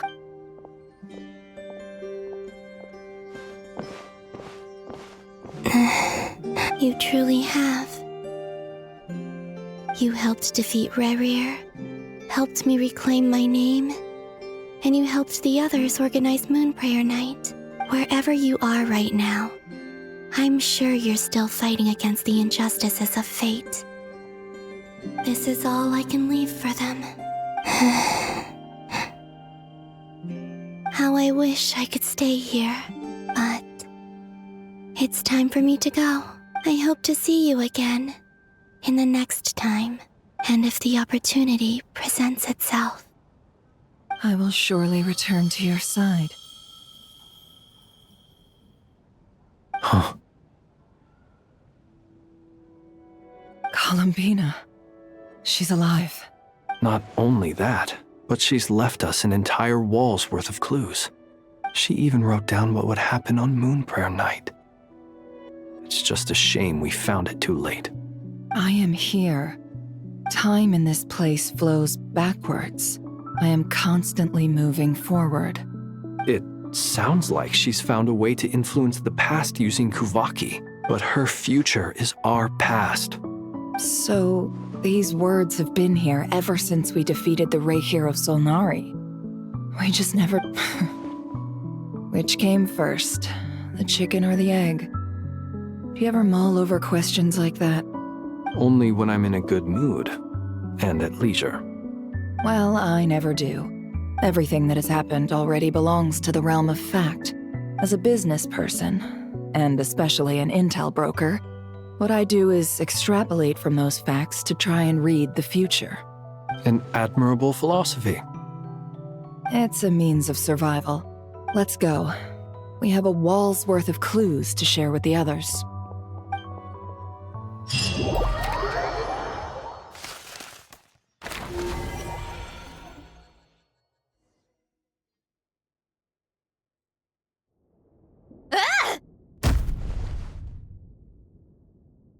It appears that the doctor's energy signature has changed to something similar to Kuvaki, but not like the Kuvaki we're used to. Nod-Krai's Kuvaki devices will only have a limited effect on it. I can see why you've chosen to place your hopes in alchemy instead. Also, I must say these books are rather profound. My subordinates just shipped them in from Fontaine. Some of them are from the Narcissenkreuz Ordo. Some are incident reports from Petrichor, and then there's a few test reports for these junk machines. Additionally, after some further scanning, I've discovered something extremely annoying. What's that? Tevat's skies contain multiple moons. A long time ago, when I did my first scan, I detected 3, just as the legends say. But when I checked again just now, I detected 4 moons. So there's one extra? Yeah. Originally, I thought that if I could still find 3 moons, that would at least mean Columbina's still alive. But then it occurred to me that apart from the Frost Moon, Tevat's moons are just husks. And husks surely shouldn't show up in the scan, since they're not alive. It's weird, isn't it? If we can't even distinguish between a dead and a living moon, how are we supposed to know whether a moon goddess is still alive? Or does this mean that the moon marrows are equivalent to the moons themselves? It's certainly possible. In which case, the 4th moon you detected may be Dottore artificial creation. So he wasn't bluffing. He really built his own moon marrow. Ugh! I'm so mad right now! It's easy to get overwhelmed when you have too much on your plate. Maybe you need to relax. Perhaps try going for a walk. Or simply take a few deep... Nothing can calm me down at a time like this. I need more time, and I need progress.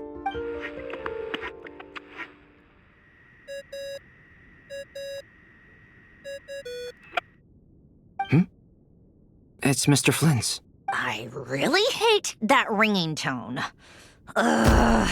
First the 4 orthants of the Narcissenkreuz, then moon marrows. Now what? Oh, sorry if we're disturbing you. Might I ask what's troubling you? What do you want? We're busy. Are you still at the Curatorium of Secrets? Yeah. Look, everyone else is still out, so there's no hurry. Plus, I'm busy, so I would appreciate if you gave me some space. Even though we have crucial intel to share?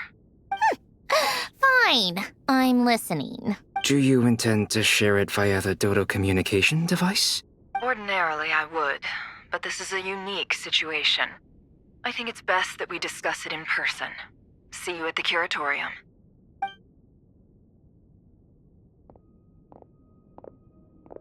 All right then.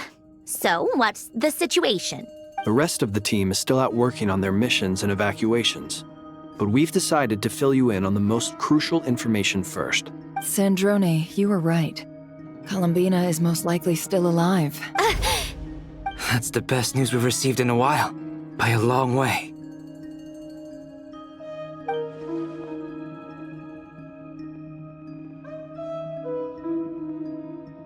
Random locations. Appearing in reverse order? Are you serious? So not dying isn't enough for the Moon Goddess, huh? She has to show off too. Anyway, does this mean we can deduce her condition from the moon marrows? Miss Androne, there's nothing wrong with simply admitting that you're happy to hear the good news. I'm not. And she's the least of our problems. We're facing a huge crisis. If she can't control the flow of time in there, she's just gonna keep moving backwards. Different points in time won't intersect, and she'll never find a way out. Let's say life begins with a drop of water. When did time begin? The moment this planet came into being? No, that's not right. Her final destination would be the moment at which the space she is in was created. But it doesn't seem like we can influence that space from the outside world. So how can we help her? Also, if she's alive, Rerir and Thalindus might be too. But as far as we know, neither of them have come back out. That space may not have an exit at all. I'm afraid I must concur with Miss Nefer in this. Can't exactly argue with that. Let's leave it there for now. I've taken notes on everything you said. Will it help with your research? I doubt it's gonna help with breaking Dottoro's energy fields. But who knows when it might come in handy. Better to have it all written down than try to remember everything when I need it. All right, I need to get back to my research. Mr. Albedo has made a lot of suggestions that will require my undivided attention. Sure, I'll stay here. I have things to work on.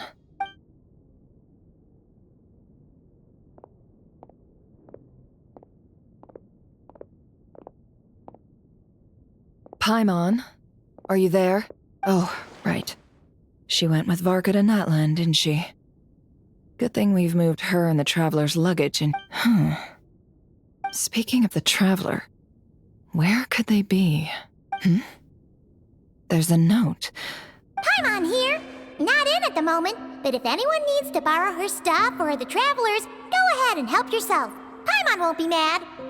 Also, Traveler, if you get back before Paimon, make sure to get some rest. Paimon misses you a lot, but put your health first, all right?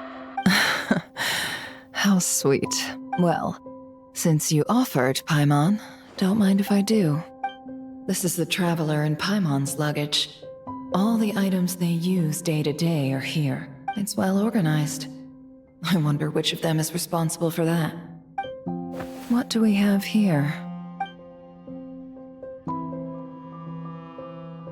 The camera captured a special moment that can only occur between people who are close to one another. You can really sense how the photographer feels about their subject. I wonder why this picture was placed outside. Is it because Paimon recently looked at it?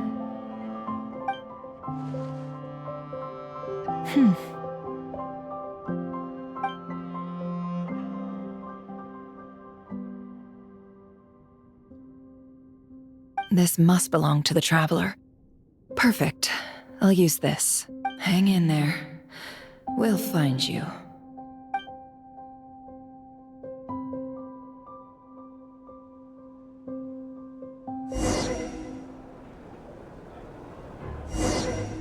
Polonia. Search keyword world formula and bring me all relevant books.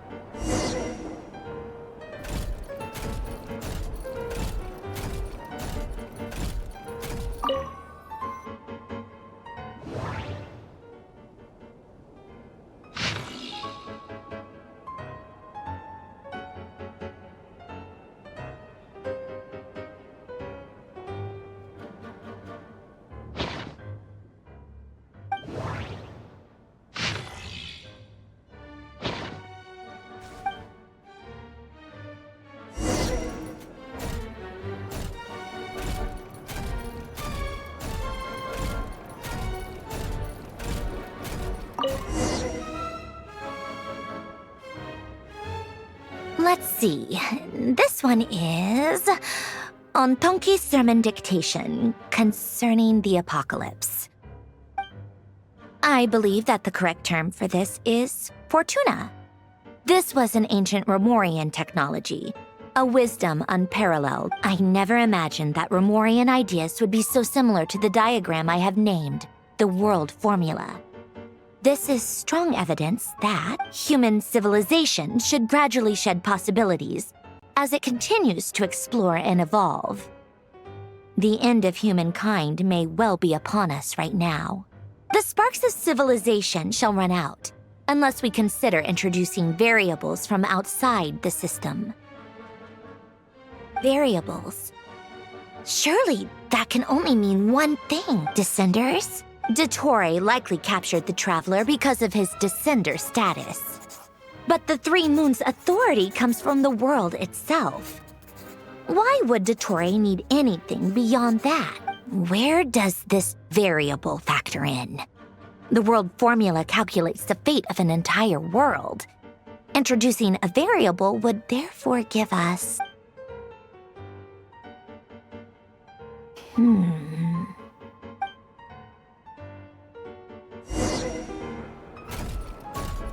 Polonia, search keyword pathway and bring me all relevant books.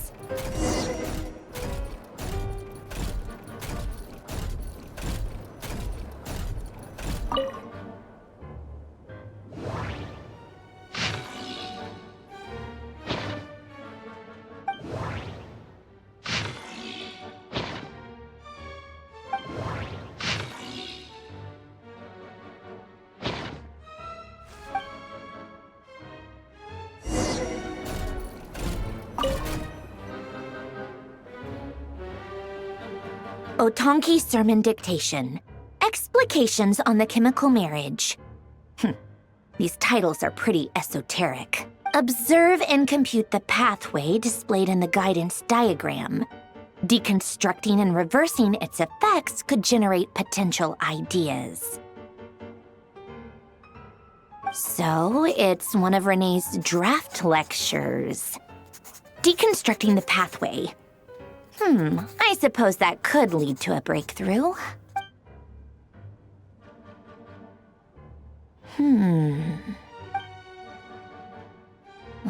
This is so long. This guy sure loves showing off his knowledge.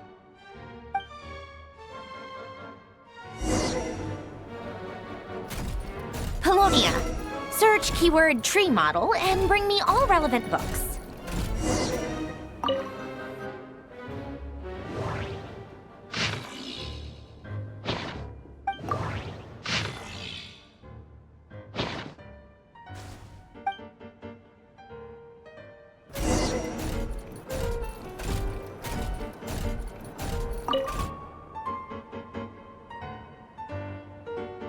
Most of the experimental devices proposed by the Lilia Crucis Ordo are built based on the simple and basic logical structure of a tree model. Lilia Crucis. Guess they were trying to cover up the name of the Nautitzenkois Ordo? When Duke St. Germanus departed, he said, "It seems that there's no going back." Alas, he is only a genius when it comes to machines. In all other things, he is but ordinary. Excuse me? I'm sorry. That's just ridiculous. What kind of book is this? Great Detective Herlock, The Alchemist and the Clockwork Saint? Isn't this a novel? Come. Still, the author swears that they knew Renee well. Whatever. I guess it's not beyond the realms of possibility that Renee would say nonsense like that on occasion. Memory, wishes, souls, and persona. Frankly, this sounds more like occultism, but if Albedo vouches for it, I suppose there must be some alchemical basis to these techniques. The way Alain Guillotin saw it, the world was comprised of machines. The universe needed machines, and thus his technologies were created. That's why I was born. René, his full name was René de Petrichor, if I recall correctly. Sounds like he and the town must be intricately connected. That place was also the source of most of our information regarding Remurian civilization. Seems like some of his projects were based on their technology. The cutting of souls and storing them in vessels. These seemingly unrelated techniques underpinned Renee's research. Assuming that the 4 orthants correspond to alchemical categories. The chemical marriage model? Elen would have scoffed at that. He never would have let those theories or parameters anywhere near his mathematical formulas.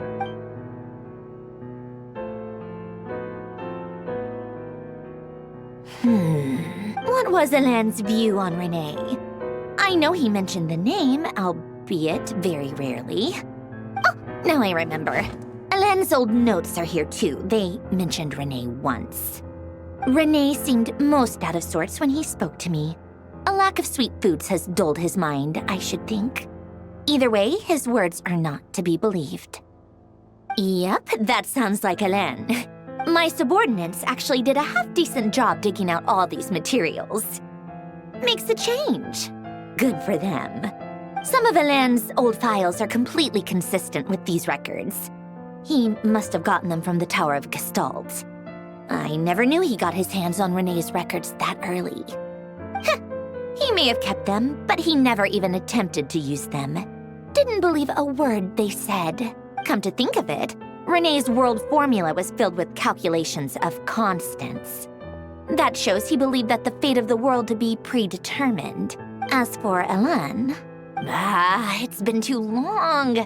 I forget what he said. What would he have said? A guy like him, fervent believer in machines, but not headstrong enough. The world can be changed. It is worth persevering. Yes, that's how he used to think at least. He created that procedure to save this world. Yet the scale of the world's fate proved too enormous. The result was beyond his ability to calculate. He died having never seen the outcome. And there I was, left behind in the ashes of his dreams. Did you really never take a close look at Renee's research? Or did you read it but deem his philosophy incompatible with your model? The very thought of trying to incorporate his ideas probably made you feel sick to the stomach. Well, don't worry, because there's a whole new category of lunatic in town. Next to Dottore, every other madman looks sane. You once asked me what I wished for. Should have asked him instead. He's the one pining for things you'd sooner die than witness.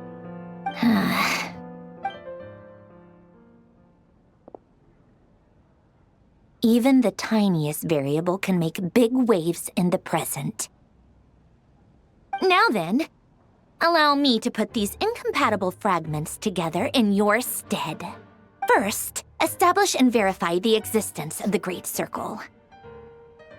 Absolute nihil on one end, absolute reality on the other. Now, search between these two extremes. Then, the construction criteria. Variables. The sparks of civilization shall run out unless we consider introducing variables from outside the system. Input variables. Traverse the world, space-time, and civilization. Then extract the essential nodes from the records to determine which variables they point to. The primordial power that differentiated itself from the void. The power of light. Yes, like records. Hyperborea. This is horrendously complicated. After all that, I'm still missing a few variables. I need to think this through again. How do you think it looks, Polonia? Like the frenzied scrawlings of a madwoman? Fine, keep it to yourself. It's not like you can talk anyway. I'll assume you gave it a passing grade. I jest. But true madness does often start with trying to save the world. What would Arlecchino and Columbina think if they saw this incomprehensible hen scratch? They'd probably have me institutionalized. So would Rosaline. She's been dead for a while now.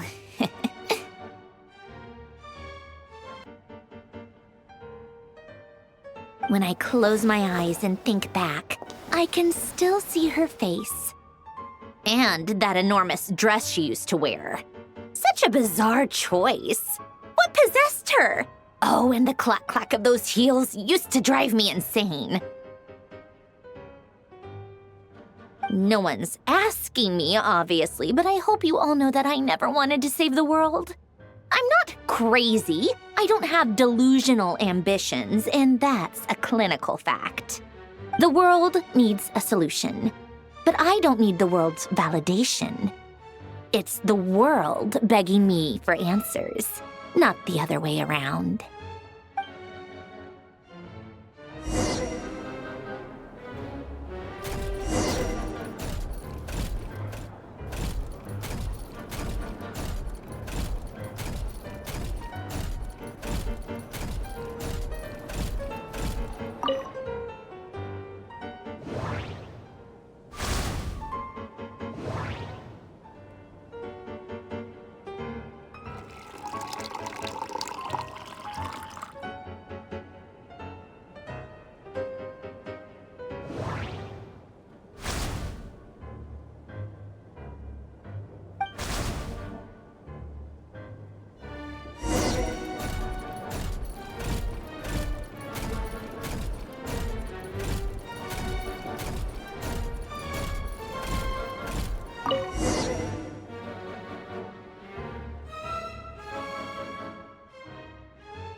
Oh, cookies to go with the tea.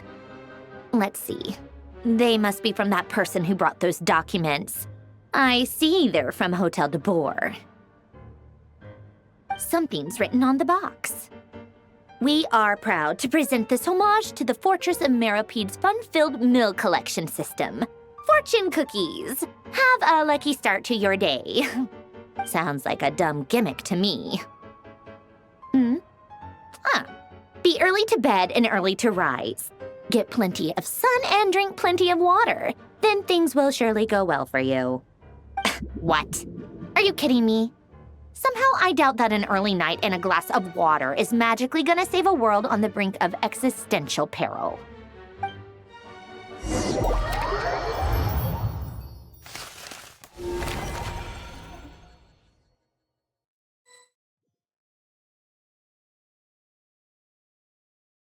Lady Arlecchino, word has reached us that Lady Marionette's troops are all in position. They are ready to act as soon as the order is given. Excellent. The only thing is, they are fewer in number than we expected. It looks like many of them must have lost their lives at the hand of the monsters released by the Doctor. Can't be helped. Allow them to join our ranks, and keep in contact. As you wish.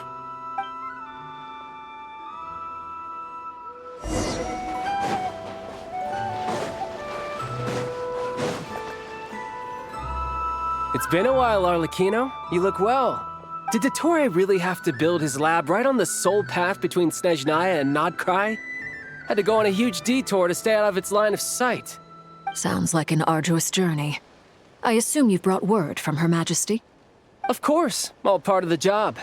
Firstly, the Tsaritsa has authorized Fatui Internal Affairs to review Dottore's case.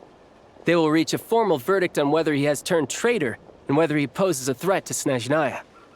While they're working on that, I've been ordered to come and receive the refugees from Nod-Krai. They are nearby. My team will escort you to them shortly. Great. Aside from that, Her Majesty has a message for you and Sandrone personally. Huh? Where is Sandrone? She stayed behind to work since I was making the trip anyway. It seemed sensible to have one person on standby at base while the other came out to meet you. All right, guess that's just how she rolls. In that case, tell her that the Tsaritsa's decree this time is pretty awesome sounding. I think she'll like this one. Still, I wonder what... Wait, what's that? Did one of our troops turn into a monster? Take him out.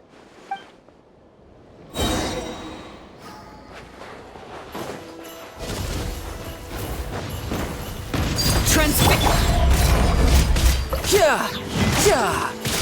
Shouldn't let your guard down.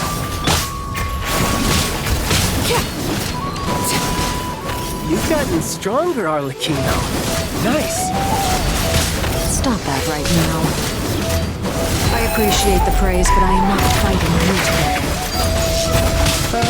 I knew it.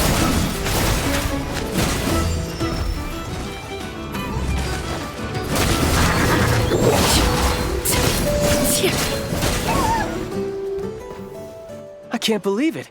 He was a living, breathing human one moment, and the next? Another fine piece of work by our dear colleague, I'm afraid. What in the world has been going on in Nod-Krai? A lot. But long story short, Dottore stole 2 moon marrows that should have belonged to Columbina, then built a 3rd moon marrow of his own to concentrate the Trilunar Authority in his hands. What? What do you mean he built a moon marrow? People build roads and houses, not moon marrows. What's his next DIY project? He's gonna build a god? You could stand to be less surprised. We are harbingers. The work we are engaged in makes the creation of gods seem mundane by comparison. I tell everyone who asks that you once crossed swords with Rex Lapis while serving as a key supporter for Rosaline's plan. But right now, you're acting like a common adventurer. Thanks for speaking up for me. Those 2 really took me for a ride back then. Then again, surely no common adventurer would manage to get tangled up with them the way I did. That's gotta count in my favor, right? It almost sounds like you wish to repeat the experience. I might have to lower my opinion of you. No. I'll stop talking. Please, go on. Dottore is currently still experimenting with his newfound power in ways that continue to corrode the outside world. As for the human mutation, I believe this is simply a consequence of his experiments, and not a strategic move. That radiant beast was once a subordinate of Sandrone's. I suspect he was only allowed to live so that he could become an experimental subject.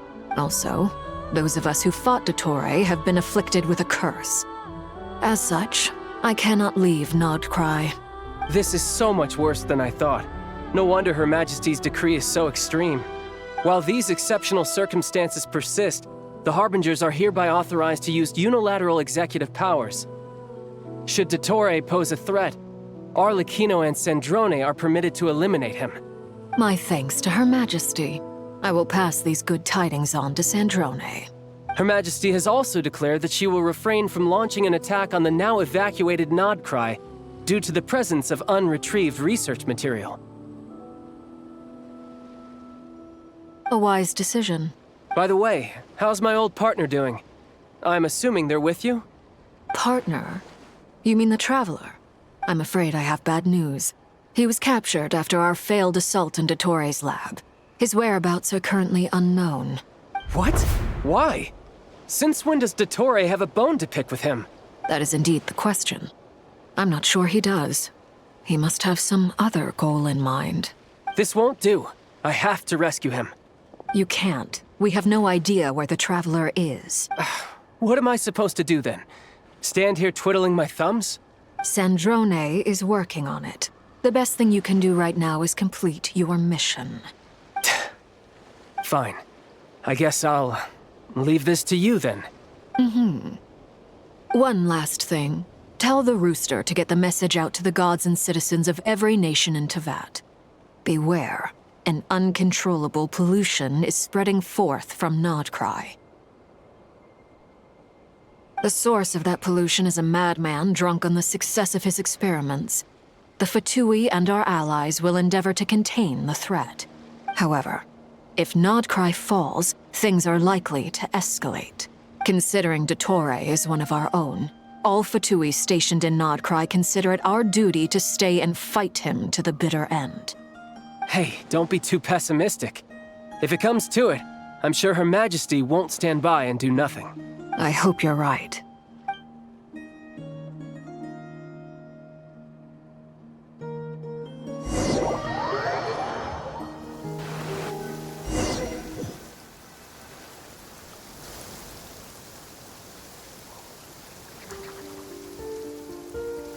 You're right on time.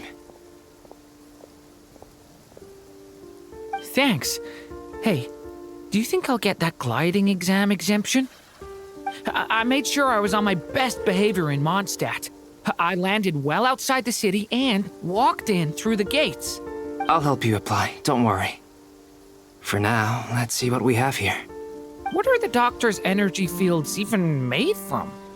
The usual attract and repel principles that govern Kuvaki don't seem to apply to them. They are very mysterious, but ultimately, they appear to be comprised of energies from the three realms. Thanks to research by Master in the Hexen Circle, we know that Tevat's 7 elements are derived from the more primordial power of the Light Realm, which is antagonistic with the power of the Void Realm.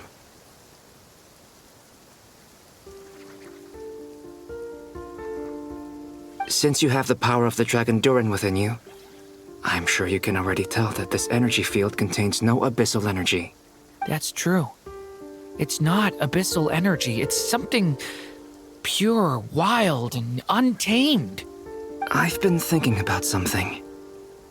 Do you still remember the device that Dory supplied from the Academia when you and Miss Columbina fought Raria? That was one of the most marvelous feats of ingenuity I've ever seen. The design, the craftsmanship, the material selection. I couldn't fault any of it, not to mention the operating principles. Surely the most ingenious feature of all. Dory didn't go into detail on how it functions, but I have a working theory. The clue was that Miss Columbina was somehow able to use the pyro energy that you provided, despite the fact that, as a moon goddess, she should only be able to use Light Realm energy in principle. Now, all elemental energy is, of course, derived from Light Realm energy to begin with. Hence, I suspect that the device works by restoring elemental energy to its original state. This presumes a theoretical model of the 7 elements akin to that of light refracted through a prism. Perhaps it is no mere analogy. Maybe there is indeed a prism in this model. I almost wonder if the idea for the device was conceived based on direct observations of said prism. It would explain how such an ironclad design concept was achieved. It is at once a masterwork of engineering and a groundbreaking application of the Academia's latest elemental theories. I suspect only Lesser Lord Kusanali herself could have devised such an ambitious technology. But back to the energy field before us. If this is pure Light Realm energy, its relation to elemental energy is one of integration versus division. Or you could say that the former contains the latter. Could this mean that elemental energy can dilute the power of the Light Realm? Should we give it a try? We should.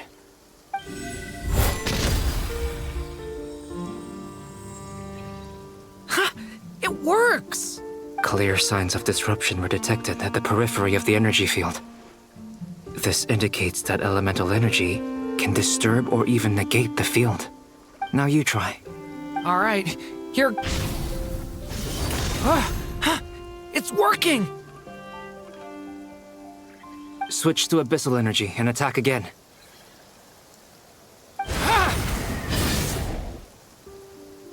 No surprises there. Abyssal power drains the energy field to a significantly greater extent. I now feel confident in asserting that the energy field is indeed pure Light Realm energy, and that elemental energy can dilute it. But the energy field is huge. How much elemental energy will it take to neutralize it? We don't have to neutralize it completely. We can try other approaches. That's all for theory. Would you like to continue watching? So you knew I was here. Huh? When did you get here? A while ago. But Albedo sounded like he was working on his thesis defense back there. Back in Sumeru. You can end a person's whole career by interrupting them mid-speech. Very thoughtful of you. I'm truly touched. Could I ask you to lend me a hand? With what? A little test. Try using Animo to unleash a concentrated assault with circular blades, with the goal of breaking through at a singular point. Nice! This time it tore through the field. Tremendous. This is a major breakthrough. Should we go through? We probably shouldn't risk having mutually antagonistic energies in such close proximity. Durin, you stay here and watch the entrance. Hat Guy and I will go in to investigate. Sounds sensible to me. Keep your eyes peeled, Durin. Don't worry, I got this. You two be careful in there. Just give me the signal if you need help, and I'll dive right in. What do you mean, signal? It's based on a new alchemical concoction I developed last month. When 2 bottles of it are smashed on the ground together, they emit a blinding burst of light. If it comes to that, remember to shield your eyes with your hat. Glad I asked. Thanks for the heads up.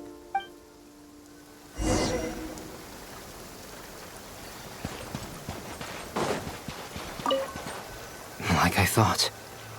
Beyond a certain distance, we can't see the opening where we came in. Maybe that's to prevent people from escaping. Sounds like Dottore style to me. Not much has changed. Things are basically the same here as they were before the energy field appeared.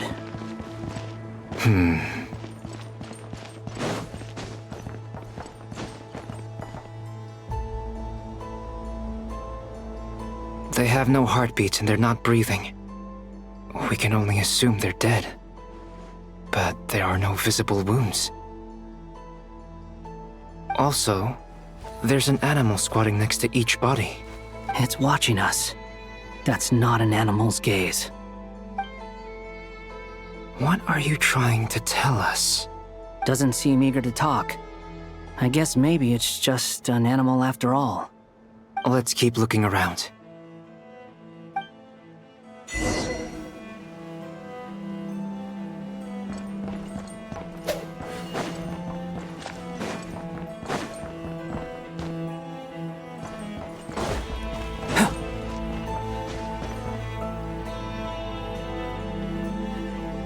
Same situation everywhere. Not a living soul in sight. Just countless bodies with animals standing watch over them. Well, I think we can safely rule out the possibility that they're all pets. Is skirting around the topic your way of showing consideration for other people's feelings? Just being cautious. I don't doubt that you can handle the truth.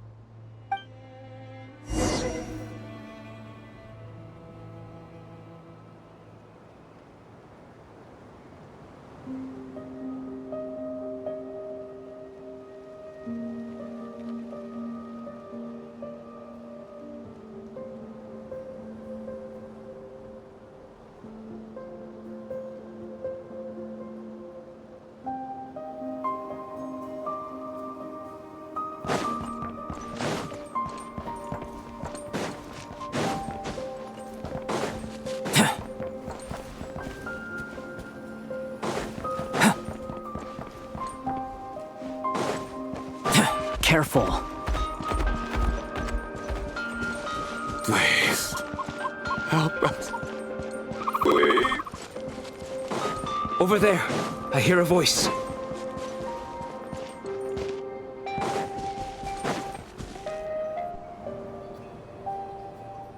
Please. Help us. Please. What happened here? I don't know. Suddenly, everyone collapsed. Then my line of sight got lower. I still have some of my senses left. I gotta get out of here.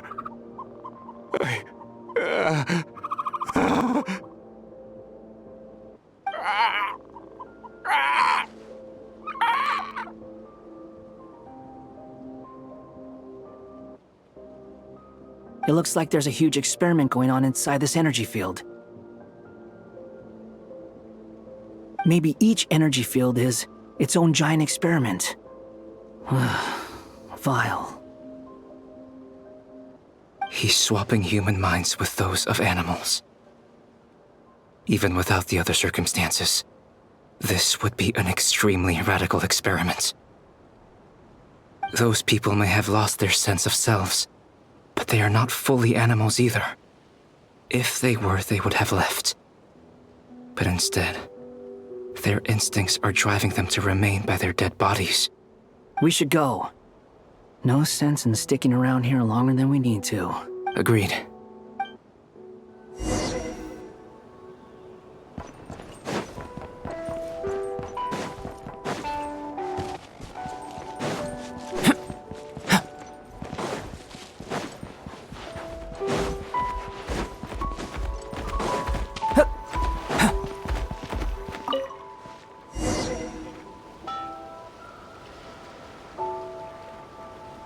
You're back!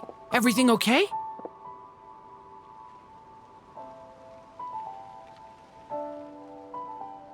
We saw some things that take a strong stomach. Otherwise, we're fine. We should share our findings with the others.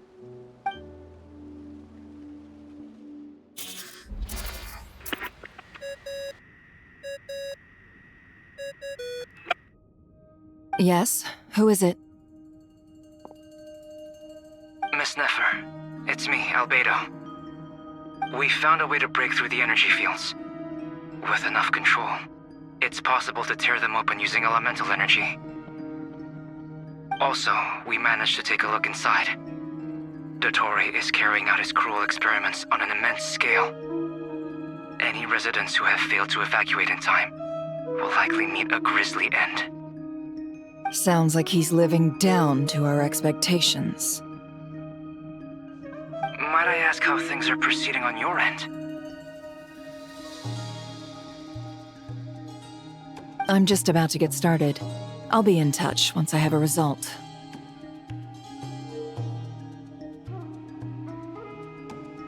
Understood.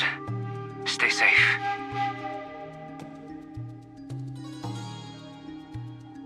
I will.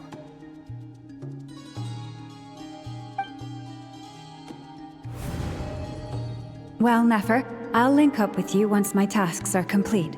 What makes you think I'd need you to do that? I'll need it. And considering the way you approach certain matters, I think you'll be better off with me present.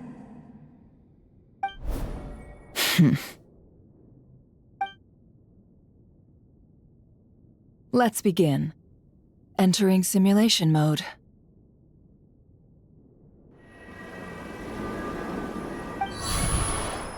A vast wasteland. Is this the Traveler's inner world? I was expecting something more vibrant, to be honest. Wait, someone's there.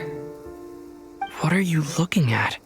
In that case, I'll look at it with you. I want to know all about everything you've seen and experienced. Is there somewhere I should return to? Or should I stay here and be the hero everyone says I am? I don't dislike my current life. Roaming the land, fighting battles, accomplishing missions, earning a living, looking after Paimon.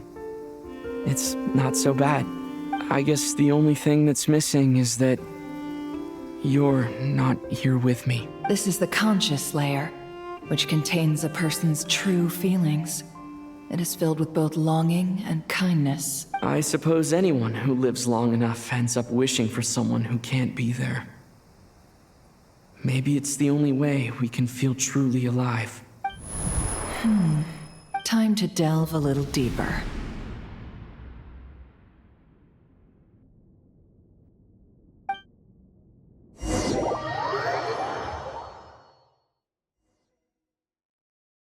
Nasha Town is hardly the optimal choice for a place to live, but it has character and a reasonable population density. What are you trying to say? Oh, don't be nervous. I was just thinking where might make a good starting point for your journey. Perhaps I should send you further afield. Conria, perhaps. Conria ceased to exist long ago. Once again, you fail to understand the possibilities that the Tri-Lune creates. Anything that has existed in the past, I can now recreate. You simply do not wish to see that happen. That might be because you miss your sibling and fear getting answers that you are not ready to learn. But this is not for me to judge. If we are to collaborate, we need to maintain an amicable relationship. In a moment, you will be able to... Oh no. What are you...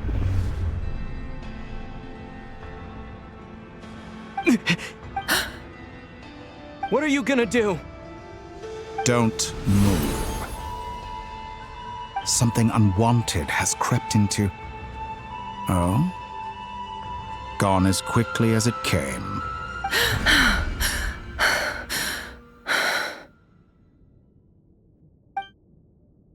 Did you save me? If I hadn't cut the connection, Dottore might have caught you from the other side and destroyed you. This was a good idea, but once is plenty. You were exceptionally brave.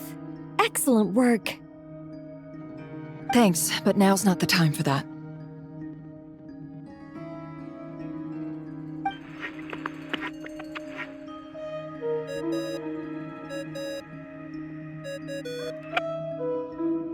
Albedo speaking. I think I know where he is. What is this endless darkness? I can't see anything, even though my eyes are wide open. But why? What happened? Ah, sorry about that. I take it you didn't notice. Just now, a friend of yours took a little peek into your mind. Could it be Nefer? How did she do it? Did she use something as a medium to connect to me? Do you think she's aware of your current circumstances? Oh dear. Have I stunned you into silence? I only wanted to slow down your time a little so I could stop your intruder in her tracks. It would have been nice to capture the spy. I must say, I'm finding the ability to adjust the flow of time rather intriguing. The moment you closed your eyes, time seemed to grow impossibly viscous, didn't it? A whole month passed before you opened your eyes again, but only for you. No one else was affected. I dare say this is something only a god can achieve. Point taken. You've proven once again that you have god-tier powers. Oh, you misunderstand. This wasn't about proving a point. I was testing things out. I find I learn best by doing, and I have to admit, time is not the easiest dimension to control. I only wanted to make you sleep for a short while, but it ended up lasting a whole month. Clearly some finesse is required to wield the authority over time as I wish. I hope you're not angry with me. It was only a month's discrepancy, nothing too serious. Had I been off by a year, a decade, or even a century, that would have been quite a different story. You could have frozen me for millions of years. So much for collaboration. You aren't showing much sincerity. Millions of years? To what end? I wonder if you don't understand humans all that well. They are very pragmatic creatures who understand only that which they can perceive with their senses. If I had you sit here for a week, I imagine people might sympathize. But if I left you here for 100, 1,000, or 10,000 years, the sheer size of that number would cause it to lose all meaning to them. They would not have the capacity to comprehend your suffering, and thus they could not empathize. Unfortunately, while gods do exist in Teyvat, it is ordinary humans that account for most of the population. Their lifespans are so limited, their bodies so fragile. Did you ever really hope that they could begin to understand someone like you? Your long life and unique origins make you fundamentally different from them. How long will it be before they start to treat you like the alien you are? Before you are ostracized, outcast? Alien? Even I feel bad for you sometimes. This world has made you into a slave. So many times you have served its will, and not once have the powers that be ever thought to grant you the one simple thing you wish for. You have been treated most unfairly. I can change that. I will grant you special privileges and give you back the status you rightly deserve as a descender.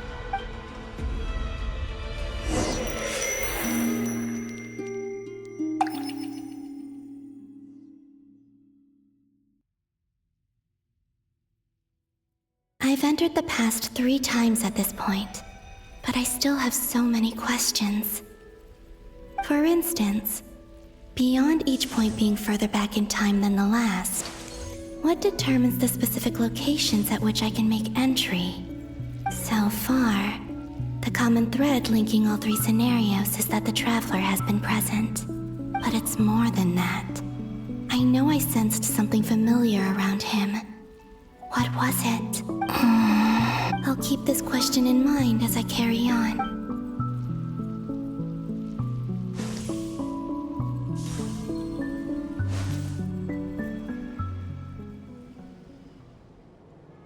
Humans, you never change. Always trying to use powers you neither comprehend nor control. This looks like Star Sand Shoal. Was this before Rerir regained his physical form?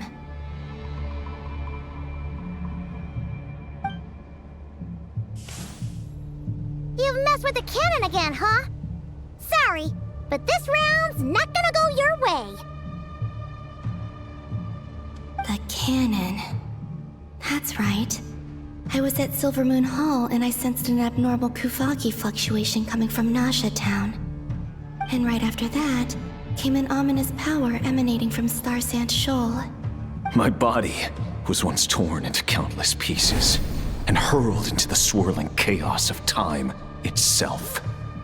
But even so, my life and will were not extinguished. I wonder if I could try to prevent his resurrection. But how would I do it? What can I do, here and now? Traveler! Behind you! Look at that light! No, I won't make it in time. He's using the Kuvaki shield, like I taught him. Is he going to use it to block the cannon's beam? He's strong. I'm sure he can manage. But the force released when the beam impacts the shield might lead to collateral damage. EC Island. The Frost Moon Scions will be exposed to lethal levels of Kuvaki. A question, if I may, kind Miss Columbina. When the cannon's Kuvaki beam was deflected earlier, I saw several bolts of energy streak toward Hisi Island, only to be blocked. Did you also have a hand in that? Maybe that really was me after all. Well, future me. But I don't know if I have enough power left.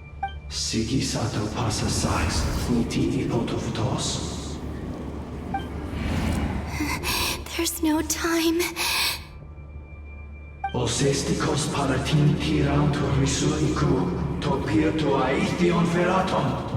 I have to make it. Oh, Frost Moon. Oh, great land. Oh, slumbering moonlight of Nod-Krai. If you can hear me, if you can sense my call, then please, heed me once more!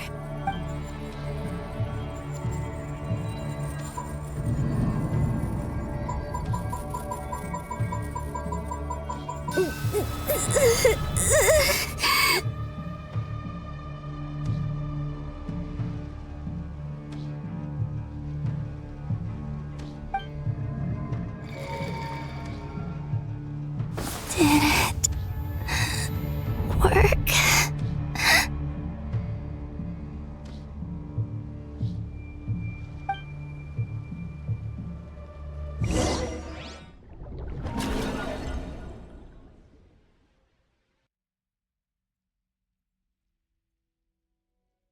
Hey, wake up. Hey, did you hear me? Columbina, I said wake up. Now? Oh, good morning, Sandrone. It's 3 in the afternoon, actually. And could you kindly not use my quarters as your personal nap room next time? Aw, but I feel so safe here. And your coffee, right? It's so bitter, but it smells lovely. It's like you were raised by wolves in a forest or something. What did you drink growing up? Grass, tea? The Frost Moon Scions certainly led a more frugal existence than the Fatui. Then I'll bet you've never eaten one of these before. It smells delicious. That's because it's a Fontanian recipe. I had a little free time today, so I made a batch. Rosaline will be here shortly, but if you really can't wait, I guess you can go ahead and... Hey, at least let me finish before you start eating! Did the Frost Moon Scions not teach you basic table manners? Or did the rules not apply to you because you're the high and mighty moon goddess? These are so tasty. Of course they are. I made them.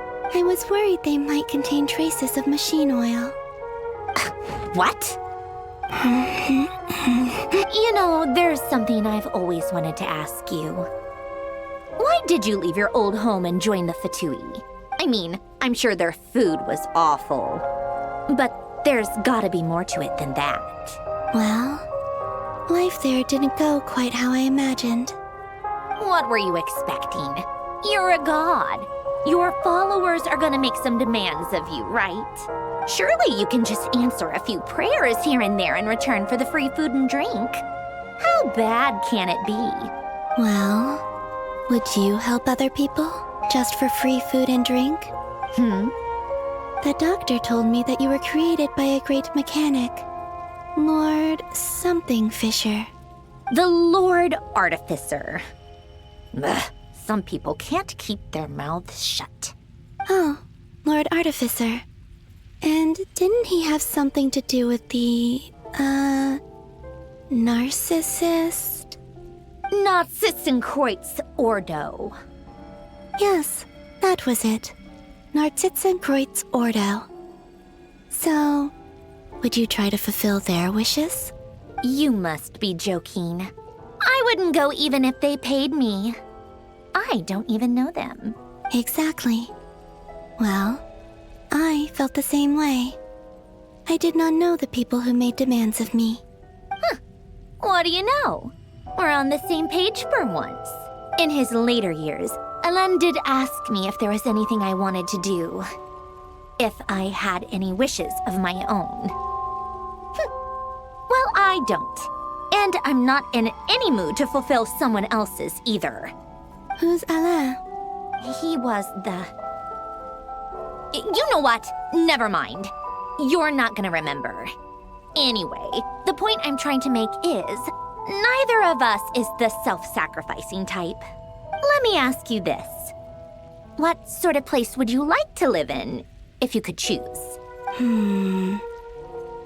A place where people don't ask me for things I cannot give them.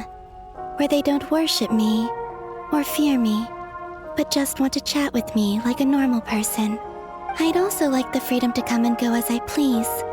And ideally, it would be somewhere with the smell of coffee and snacks.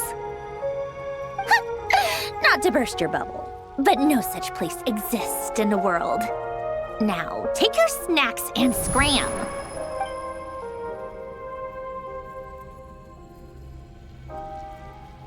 Did I pass out? Of course.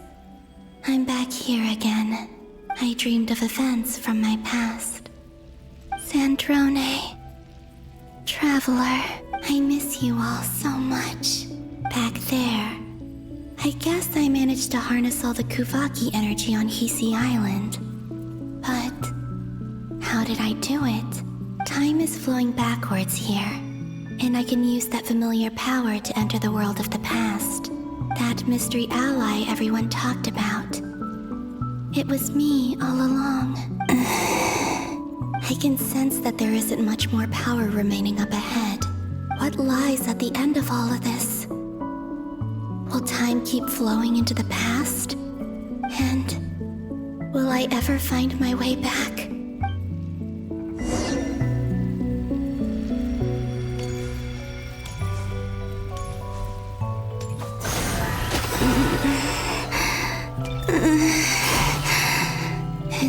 harder and harder to use my power.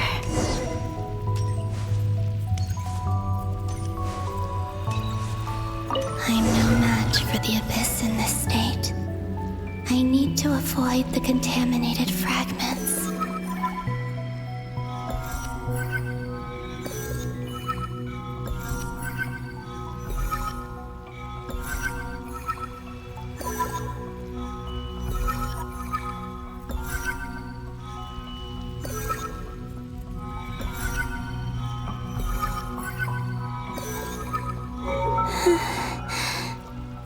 Time to go. I wonder where I'll find myself this time.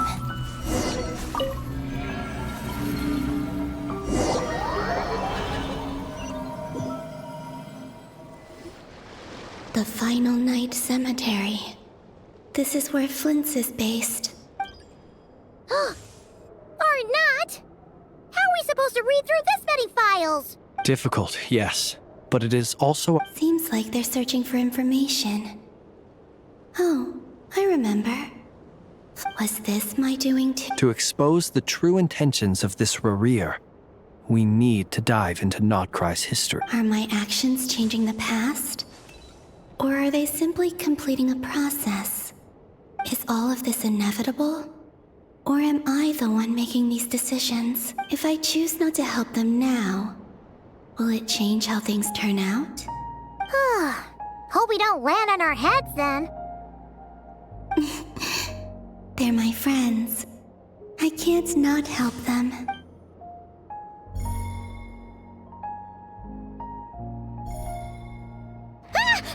Ghost! And the other one was...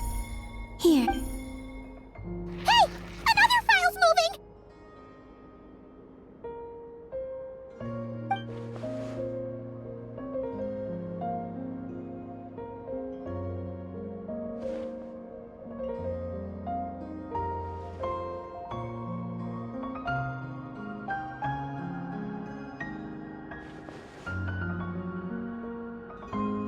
That should do it. Luanatar? You can sense my presence? Wait!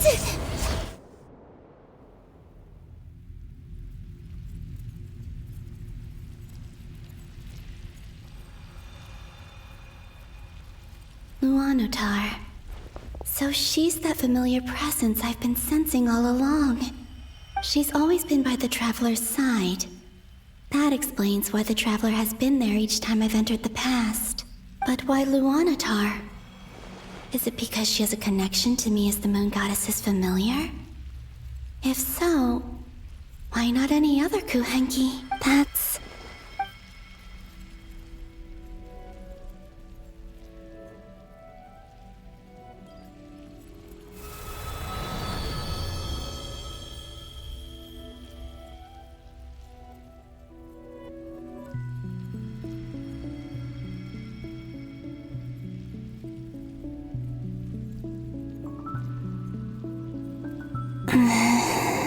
I cannot sense any power up ahead. Just a void, stretching out into infinity. This is likely my final chance to enter the past. It's now or never. I have to find a way back.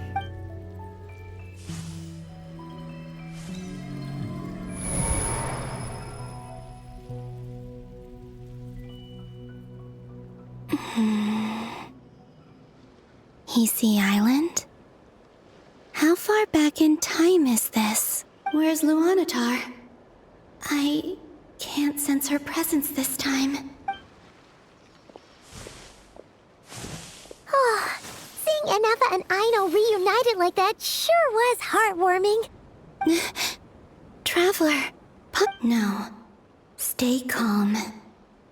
I don't have much power left to change things. I don't even have that much time left here. Think, Columbina. How do I find a way back? A way back... to where? Do I go back to Moon Prayer Night? Or to the future that followed? And if I return in my current state, what will become of me then? Dottoro's actions that day proved that he'd been planning that for a long time. He had already seized the power of 2 moon marrows before capturing me. Even if I managed to get back, how can I fight against him when he wields the Tri-Lune authority? I can't. If I go back like this, I'll be playing right into his hands. I have to find some way of rivaling the power he has usurped. Wait. Time flowing backwards. The Tri-Lune authority. Does that mean... I think I know what the final destination of this lunar reflection might be. I know what I must do. Speaking of homes, we must already be close to where the Frost Moon Scions live. The vibe here feels different, just like the scenery. But how do I communicate my plan to my friends? Should I write it down here? No. Someone else will see it. I need something with a close connection to me. Something I can use as a medium to tell them what's happened to me in here. Now it makes sense.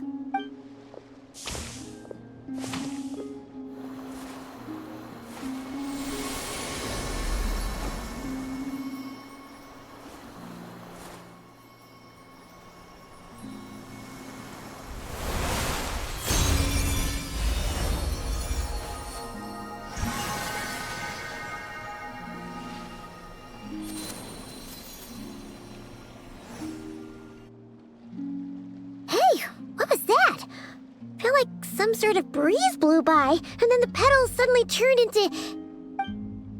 It was I who brought Luanatar into being. I gave up a piece of my own soul to create her. That's why I could sense a familiar power from the moment I entered this space. It also explains why she's been present in every past location that I've entered. Because we have a deep connection. Hey there! What's your name? And the reason why there are no more gates to the past after this point is that Luanatar hadn't been born then.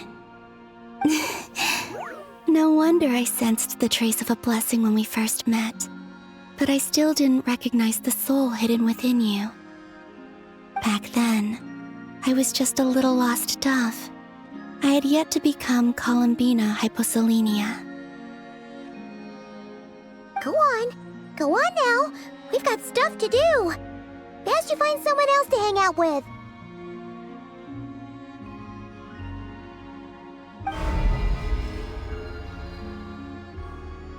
Hey, you scared it off. I'll be counting on you. Remember to stay by the traveler's side, guide him, and help him in my stead. Oh, and bring him to the garden where the moon prayer blossoms grow. There's a little lost dove there who will need his help. Go on.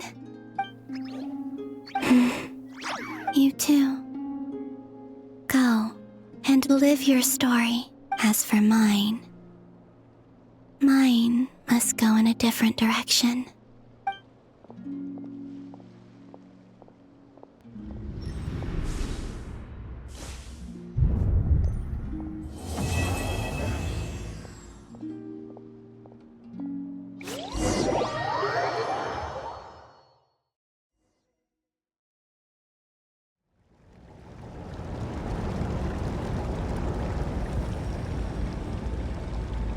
How would you like to experience the thrill of never being held accountable for your actions? You could crush people like ants without consequence, or tear off their heads or limbs as you please. Believe me, such a life is but one small step away. What point is he trying to make? Freedom? But the freedom to kill? To do evil and get away with it? Why would you offer me that? The creation of a world is the ultimate scientific experiment. I have taken my research to the highest level, where I shall be not just a god, but also a servant to many sacred spirits. I shall heed the truth and perform holy deeds. A god's laboratory is the perfect playground. But it needs the right occupant to explore its full potential. Mortals are found everywhere one looks. Not so with Descenders. I'd prefer my first guest to be a distinguished individual such as yourself. And I know you could make the most of the opportunities it offers. So the condition for entering the new world is to take innocent lives. In the same dilemma that Rerir once faced. Could I really bring myself to kill others for my own benefit? Rerir did. And look where it got him. Have you made up your mind? I can't do it. Your playground is no place for me. You're putting your hopes in the wrong person. But we both know I'm not quite the hero you say I am either. I have my own reasons for the journey I'm on. And they aren't all selfless. You've grown a lot since we last met. But there are still things you are unwilling to compromise on. This will only hinder you. Why don't I lower my requirements a little as a gesture of goodwill? I'll give you a little time to learn to be a less noble soul. That'll make things much easier for you. I really doubt I could live that sort of life. And yet you already sound less defiant than a moment ago. The benefits appeal to you because you can read the signs of the times. Why don't we return to my research facility? Your last visit was so rushed. There is much that I have yet to show you.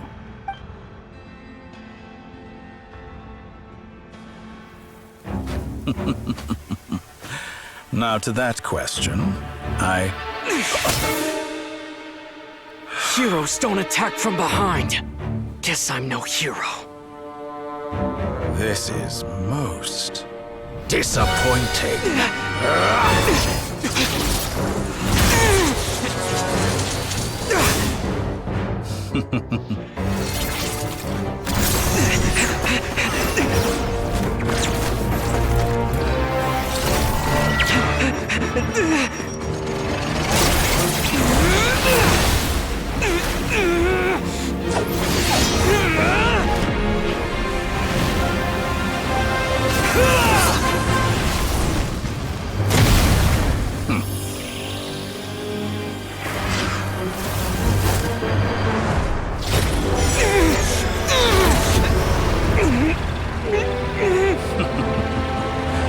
Now then.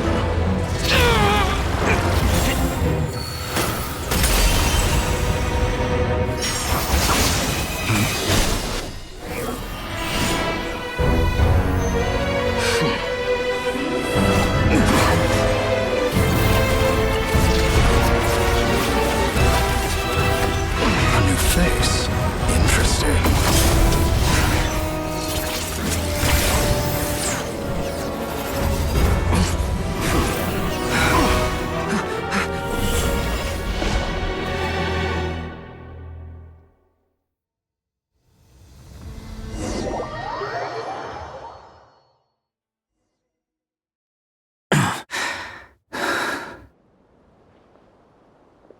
You're still gonna call me Hack Guy after that, huh?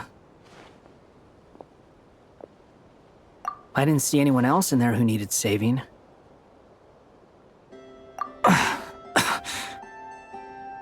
It's nothing. I'll be fine. Why are you looking at me like that? Is it that shocking that I'd come to your rescue? I owed you a favor back in Sumeru. Now we're even. Distracting Dotori was tough. I won't lie.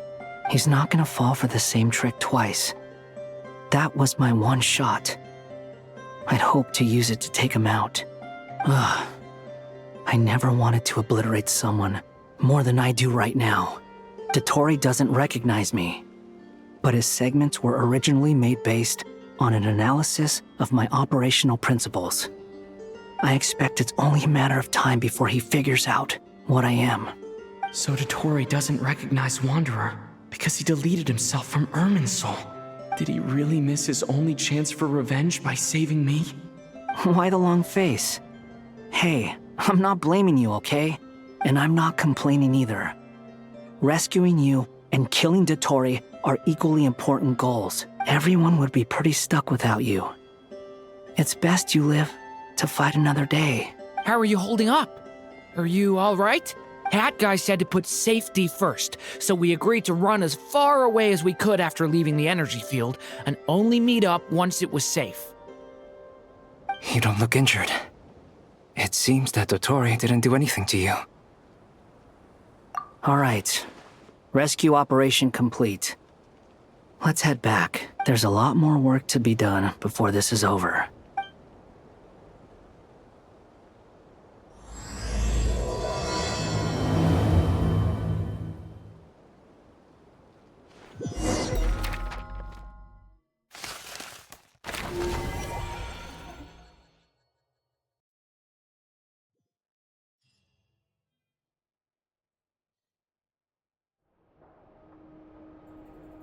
Understood. I will bear the Tsaritsa's decree in mind. I don't see what's so awesome about it, though. Does he really think everyone else is as immature as him? I'm not stooping to Tartaglia's level. I thought you might say that. How's your progress? Quite promising, actually. That alchemist Albedo gave me a few ideas. Remember how I asked you to look up some files for me? That stuff on the Nazi-Kreuz Institute. René de Petrichor and Jakob Ingold. Alain Guillotin despised René's theories and methods, but he never managed to come up with better alternatives either. So I adopted some of René's ideas. I thought Alain was like a father to you. He and René were mortal enemies, were they not? And what would you say if Lenny and his friends one day learned something useful from someone you utterly detested? I would applaud them for it. That would mean that they have surpassed me. For all we know, Alain Guillotin might have thought the same thing. Not that it matters, though. He's dead, and I'm alive. So it's my call to make. Once you die, it doesn't matter how great you were in life. Only the living get to decide what happens next. Hey, come on out. They're back. Huh?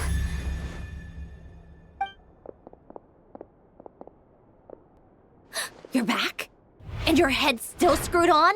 And you still have all your limbs? What does it look like? Way to keep your composure, madam. Excuse you. I am perfectly composed.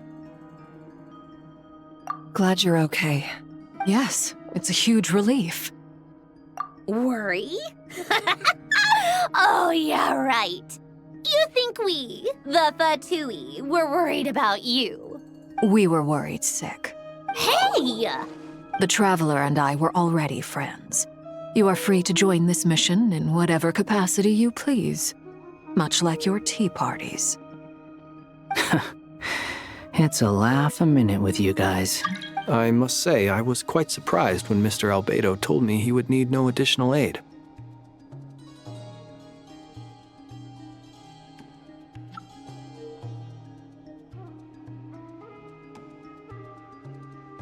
We discussed this on our way back as well. I am rarely so unequivocal, but in this case, we had full confidence in Hat Guy. He said he knew what he was doing. Albedo and I pretty much had to just wait outside on standby. Meanwhile, Hat Guy broke into the energy field and rescued the Traveler solo. You didn't have to mention that. Well, I'm thoroughly impressed. You are a force to be reckoned with, Hat Guy. Is he back? Is he really back? Traveler! It's really you! Oh, thank goodness! Paimon missed you so much! You can finally breathe easy, Paimon. It's great to have you back in one piece!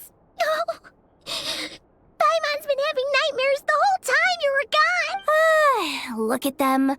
You know, once you reach my age, there's nothing better than watching a misty-eyed reunion between friends. It's nothing. Same goes when you get to my age, too. I bet Ino and Anefa would be tearing up as well if they were here. Varka, I'm not sure Anefa can cry. Oh, yeah, good point. Hey, your eyes are looking a little red and puffy. Come here, let's hug it out. What? Ew, no! No, thank you. You're not my dad, okay? Knock it off! Everyone, I'm sorry for all the trouble I caused you. But the silver lining is, I didn't come away from this ordeal empty-handed. While I was being held captive, I learned a lot about Dottoro's current capabilities, and what he plans to do with them.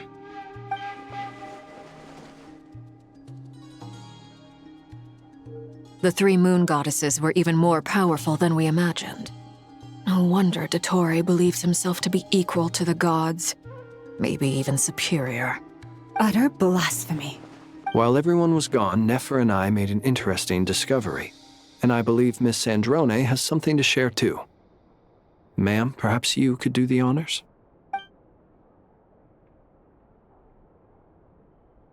Called it. Getting rid of a pesky troublemaker like her is like trying to clean up after a crumbly cake. It always comes back to haunt you. Our next step is to find a way to bring her back.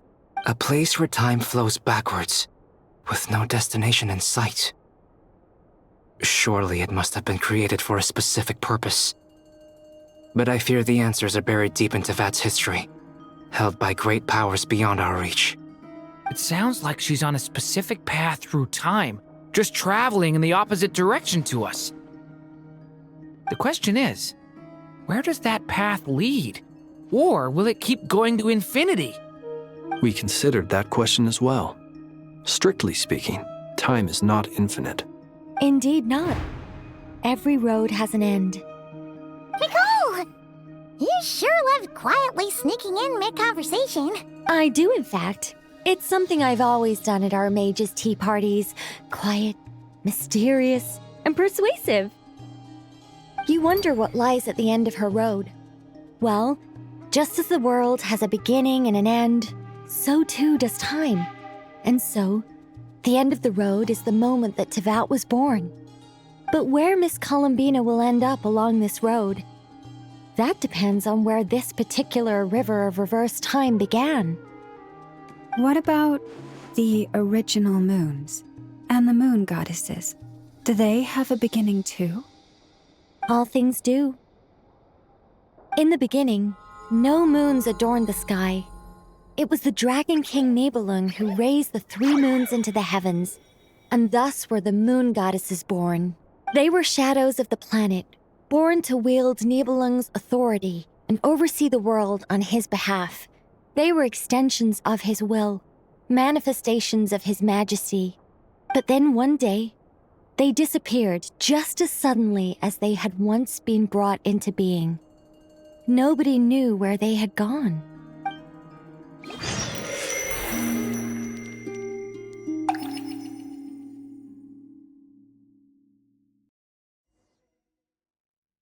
Like I thought. No more paths back to reality have emerged since. But how can I be sure that I'm going the right way without scenes from reality to keep me on track? I can't even be sure of how long I've been walking for. The further I travel, the less stable this space becomes. There are even moments where I can sense something that feels like abyssal energy. They can just materialize out of thin air. I have to keep my wits about me.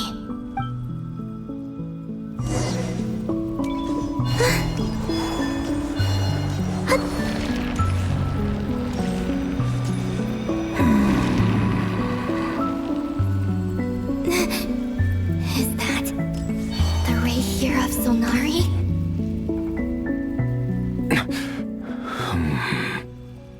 You are the moon goddess. But how? Please, there's no need. I'm not interested in fighting anymore. I find that a little difficult to believe.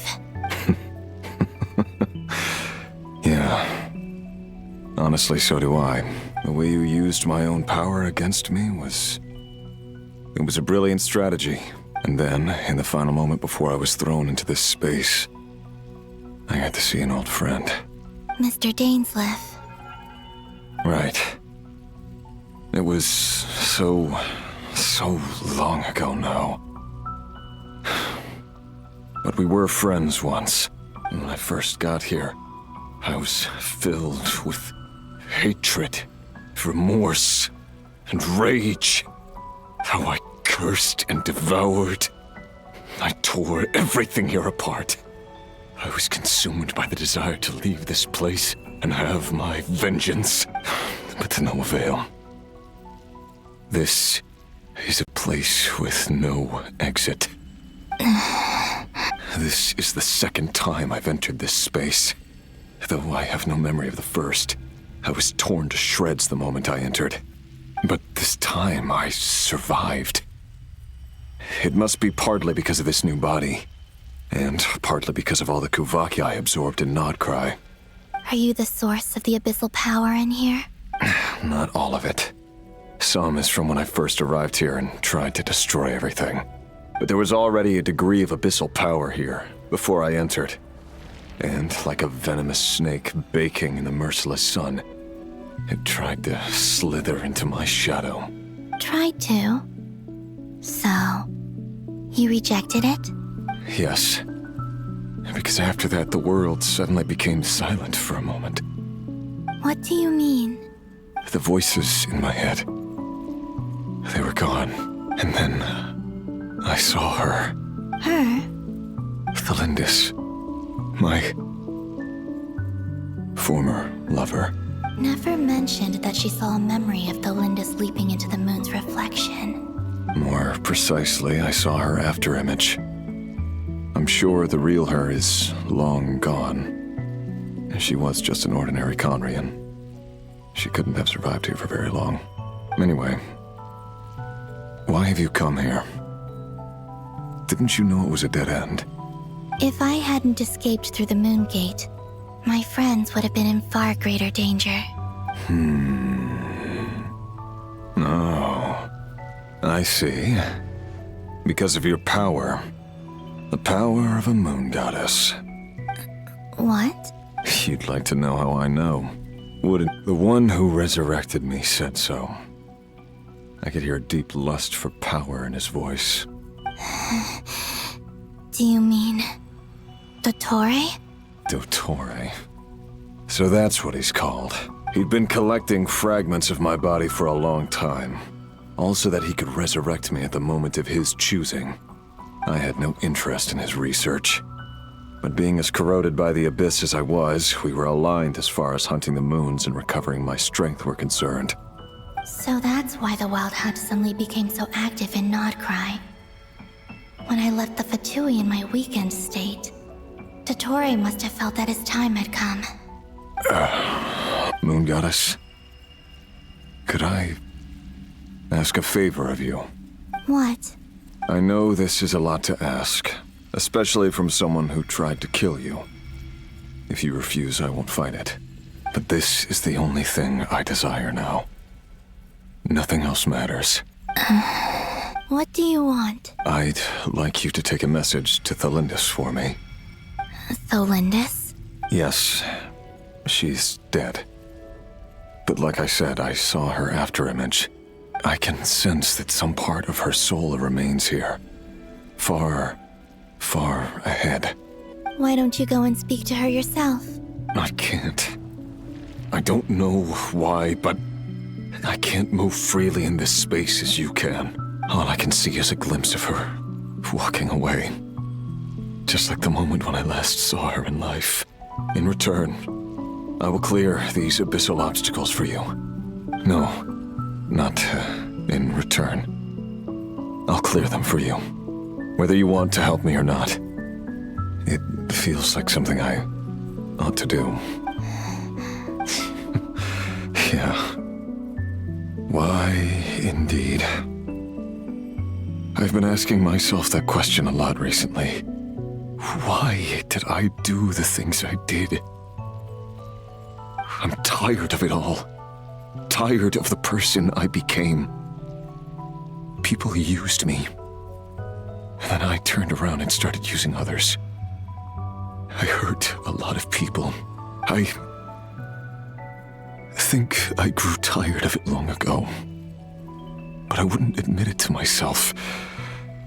And ultimately, that's how I ended up here.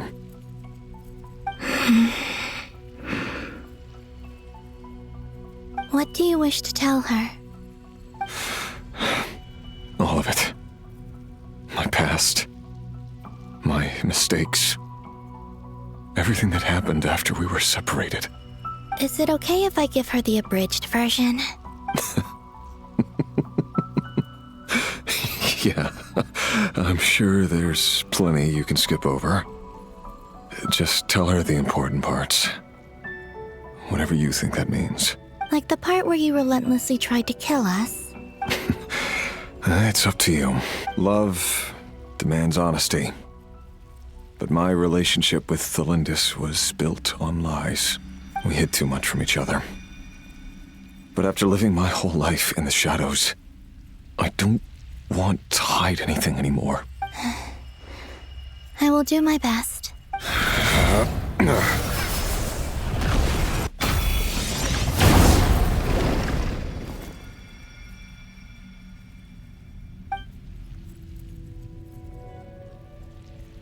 There. The Abyss will no longer stand in your way. Even though Mr. Dainsliff felt he had to fight you, I think he still regarded you as a friend. Dane? He said that you betrayed him, but he also felt great remorse at never having understood what you were truly going through. Why tell me this? Because if he'd known that someone could take a message to you, I believe that's what he would have said. Thank you. It means a lot. I know this will sound strange coming from me, but don't die, Moon Goddess. I can tell that you're determined to get out of here.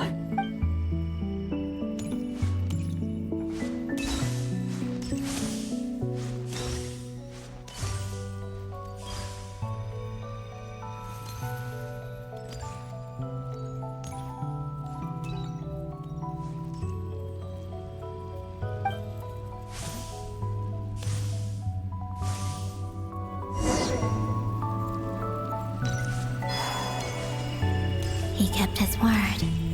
The Abyss is no longer obstructing my path.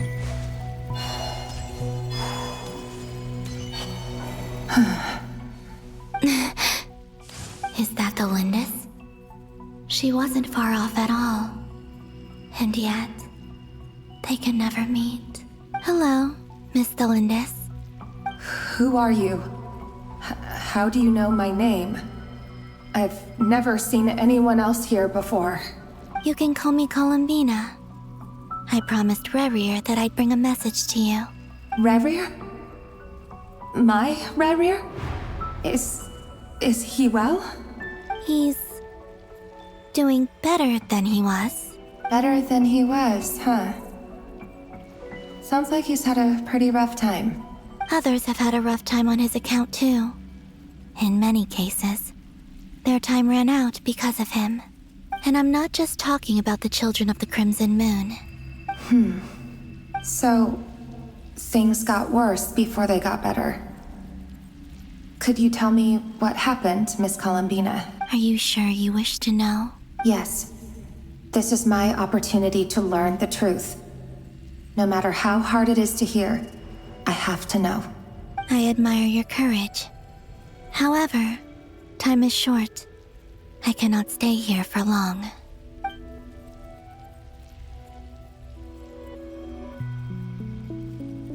Rerir had seeds of hatred in his heart, and many people nursed them for their own ends.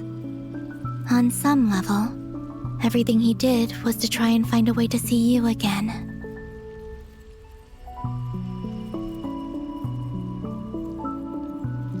But in the end, he came to regret his mistakes. He wanted to apologize for hiding his past from you. Beyond that, he did not say specifically what it was he wished to convey to you. but I'm sure that you've always been on his mind. You are what has kept him going over all these years.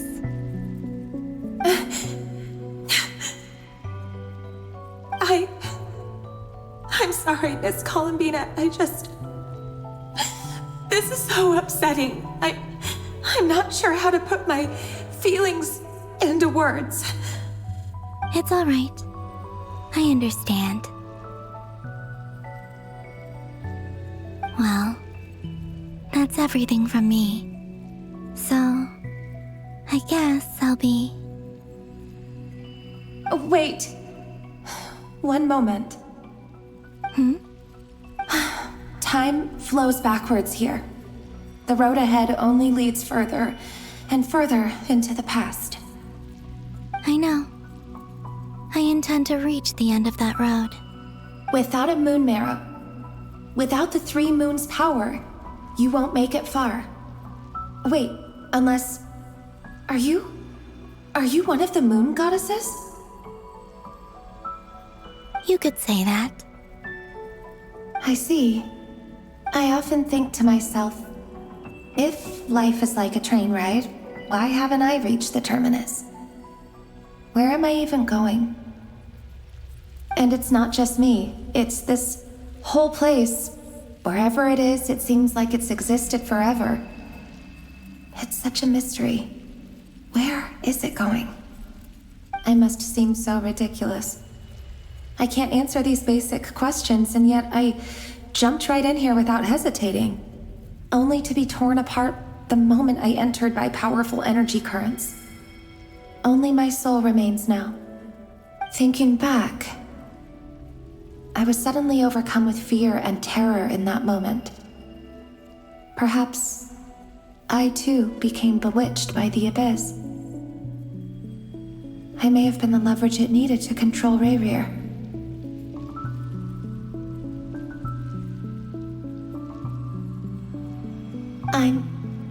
I used to be a researcher at the Universitas Magistrorum in Conria, researching the iridescent moon's marrow. Eventually, I came to the conclusion that time in here flows in reverse. Rayrir was one of the Finster King's retainers. With me, he was in an impossible position. It plagued him constantly. I wanted to help him escape his lot in life. I wanted him to be happy, so I thought I'd use this place to return to the past. At the time, I thought I could just go back to the day that the Finster King first found the princess. It was only after meeting the princess that the Finster King started going too far with his research into the abyss. That was the day all of our woes began. I thought I could stop the king from ever meeting her and solve everything. I couldn't kill the Finster King himself, so I had to find another way to save Rayrir. That's why I wanted to go back, to kill the person who had brought new possibilities to our realm. I'm sure it was a futile endeavor, but the abyss probably enhances the basest human desires. So I naively hoped I could change everything. But I was simply too weak. Like a speck of dust against the whole universe. Look at me. I didn't even survive the journey here. Not physically, at least. I know I'm never getting out of here. But you're different. You can make it, and I want to help you. I owe you that much. How do you plan to help me? Have you noticed the golden energy that exists here? Based on my past research and my observations since coming here, I believe they carry you forward faster. I can share what I've learned, and help you understand the pattern in which this energy appears.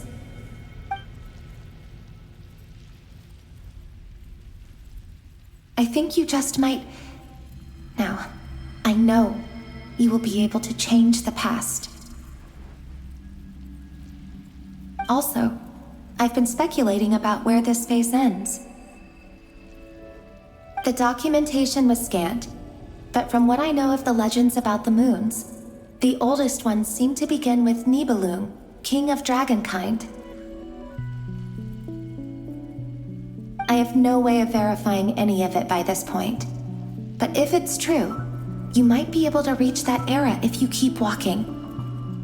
Understood. Thank you, Miss Thelindis.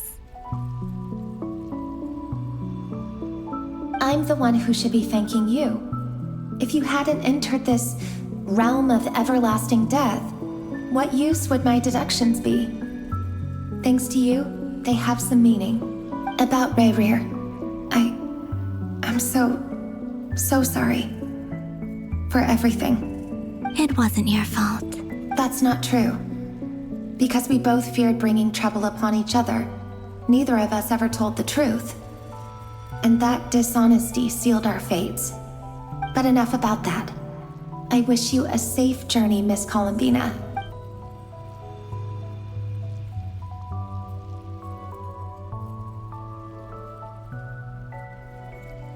And may the outside world never have to experience pain like this again. Rerir, you're there, aren't you? I cannot see you, because you exist in the future.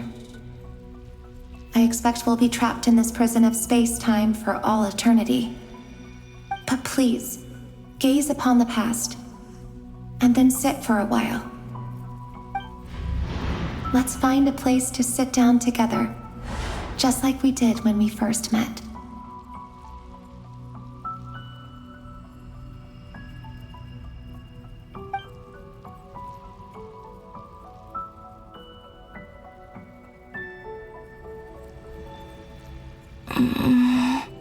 How long have I been walking? How much further till I reach the end? Is there even an end to be found? Everything's getting blurry.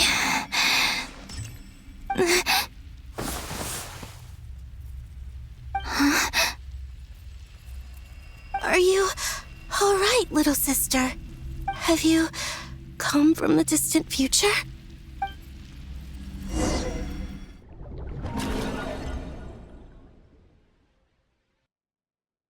So, how exactly did the moons just disappear? Shouldn't it be a little harder to get rid of major creations like moons? The world is a vast and ancient place. On a certain scale, all life lasts for but a fleeting moment. Miss Nicole explained that the moon goddesses likely perished in the War of Funerary Flame. The moons themselves were also destroyed at that time, save for the Frost Moon, from which a new moon goddess was later born. Am I missing something then? 'Cause the stories say that the moon goddesses were born on the moon, but doesn't Columbina say she was born in Nod-Krai? Huh, you're right! Why do their birthplaces differ? What's the difference between the two generations of moon goddesses? Also, remember what Sandrone said? Her scans detected 4 moons. In other words, 4 moon marrows. Technically, the result of the scan means that 4 moon marrows were detected and positively identified as moons in that moment. In other words, this piece of information alone isn't enough for us to know how Miss Columbina is doing right now. Yep. We have no way of staying up to date on whether she's dead or alive. She's on her own for now.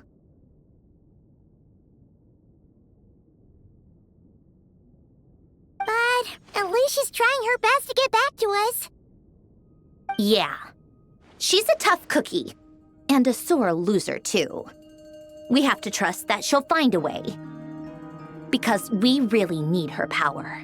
As much as it pains me to say it, we've got no chance of beating Dottore in a straight-up fight. He's much too powerful. It wouldn't even be close. That maniac is going to devour everything in his path until he reaches us. We need to find someone or something that can stop him before he does anything worse.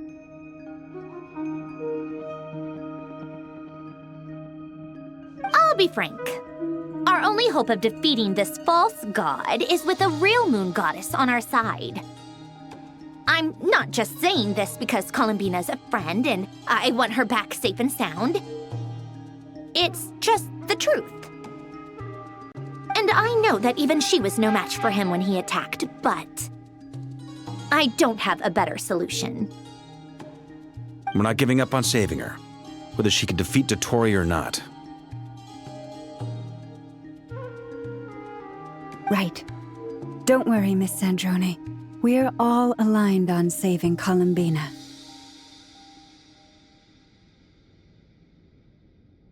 No one's trying to argue that we can only justify saving our friend because it will help save the world. This is about multitasking. We want to save both. So, she's more than just a moon goddess to you guys? Absolutely. Duh! She's part of the gang! And you are too, you know. Yes, I know. You don't need to labor the point. I knew that the moment I came running over with my documents that I was part of the in-group. I mean, if Arlecchino can fit in, I certainly can. Anyway, as for how we get Columbina back, I've been working on it constantly. But I think I'm still lacking certain information about the moon.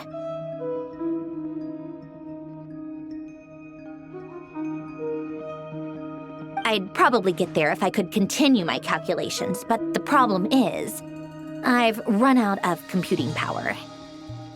Computing power? You mean you need more energy? No, the issue isn't energy, it's processing power. There's so much data to get through that the whole process has just ground to a halt. That's a tricky problem.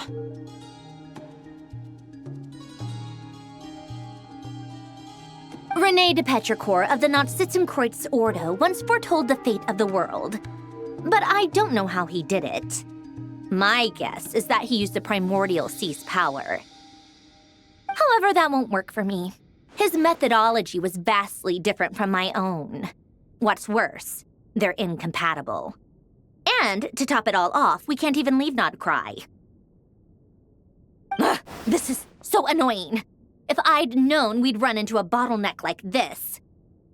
Well, no, the design bureau's a bust as well. Curse that Dottore! Couldn't have made this harder for me if he tried. Oh, what do we do then? How about we grab a bite to eat and take a break? Maybe something will come to mind after you've cleared your head. You don't get it, do you? I'm trying to calculate the fate of an entire world here. And I need accurate results, not vague prophecies. Where the heck am I gonna find the computing power for that? Anyway, time to shelve the discussion on technical difficulties. Being a killjoy isn't very ladylike, after all. Either way, we've done what we can. Rest well, everyone. Remember to let us know if anything new comes up. Hat guy? Is he hinting that we should talk outside? Let's go somewhere a little more private.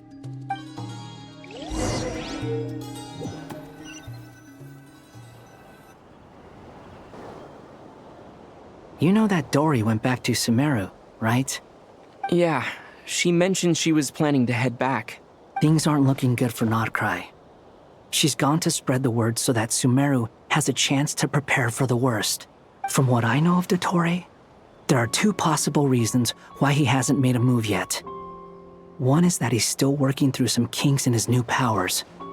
The other is, he wants to see how we're going to react. He'll easily devour everything eventually, so I guess he's in no rush to make it happen. The first false god he made was me. Now it's his turn.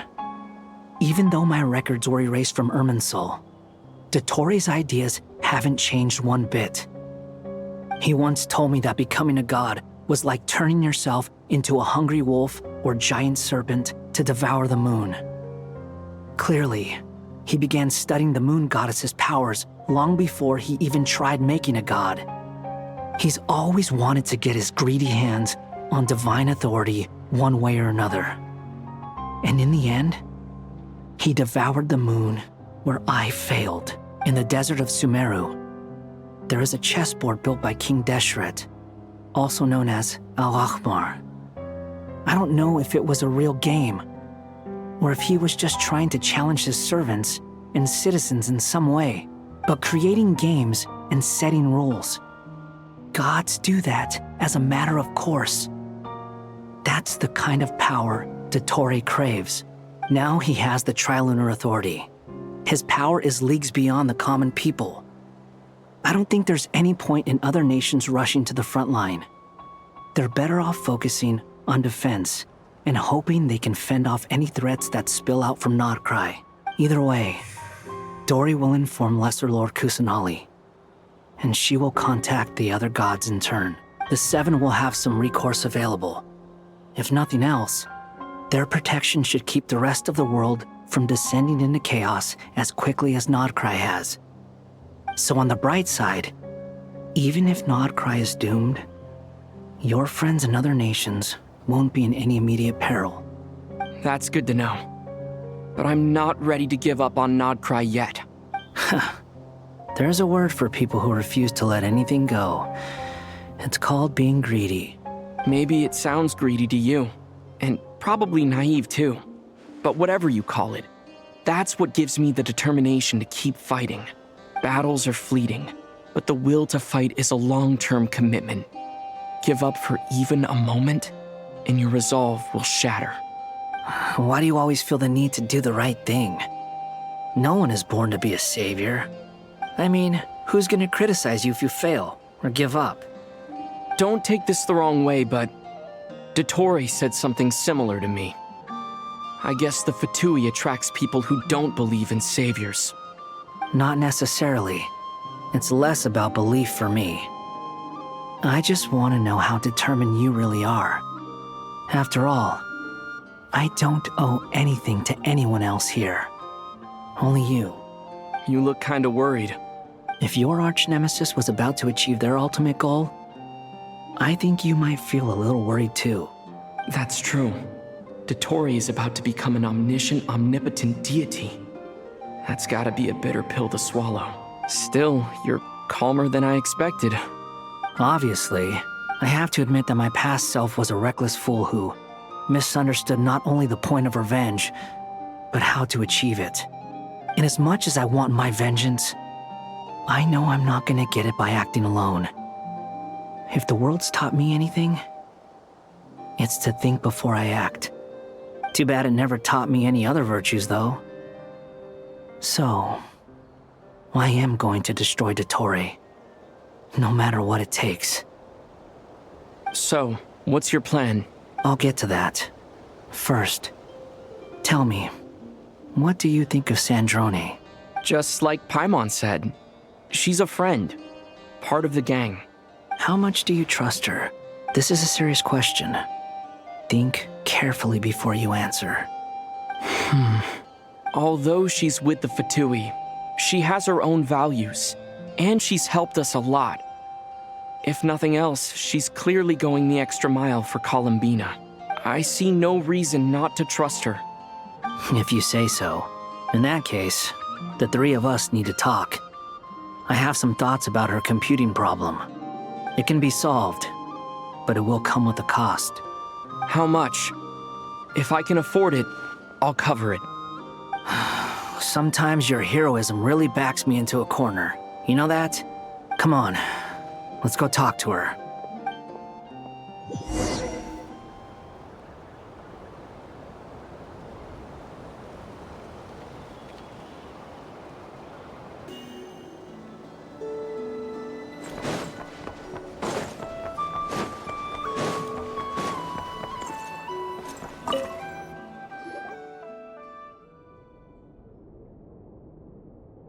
Miss Androne, Traveler. Hey there. Paimon's here too! She was just helping them sort through their things. How did your chat go? That was fast. The call only just ended. Well, you said it was urgent, so we got here as quickly as we could. Albedo, I have some alchemy questions for you. I see. Looks like my knowledge proved useful after all.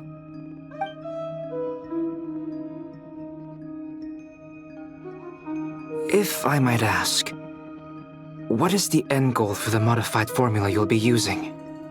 I needed to predict the future of the entire world. But I've run into some teething issues since trying to implement Renee's theory of the 4 Orthants. I see. I'll have a look at it. Still, computing power is the real issue here. How do you plan to solve it? About that, it's been sorted. Oh, with the Traveler's help? Actually, you're not wrong. He found the person with the solution. Was it Hat Guy? Yeah, it was him. Wow! Go Hat Guy! Seems like all that time studying at the academia is paying off big time. But where is he? Wasn't he the one who asked Albedo and I to come here? Come with me.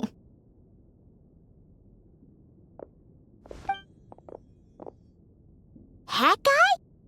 What's happened to him? Hat Guy! No response. I guess he's in hibernation. Hat Guy mentioned that he was a puppet. It seems that his functions are currently shut down. I presume this has something to do with the solution to your computing problem. That's right. He and the Traveler came to see me. Wait, what? You have a solution? Would you calm down? Why do you always react so hysterically to everything? Excuse me? How would you know? You shouldn't be so quick to judge complete strangers. It's very bad manners. Oh, please. It doesn't take that long to figure out that you have a temper. Where does a mere student get that kind of confidence? I've actually published more papers than you. Not that status counts for much. Even Paimon's applied for academia admission. Huh? Are you serious? See? This is why I can't be bothered to explain myself. She recognizes no one's skills but her own. Okay, fine. I'll hear you out. So, tell me, how do you propose to solve my computing power problem? This world itself is constantly processing all kinds of information.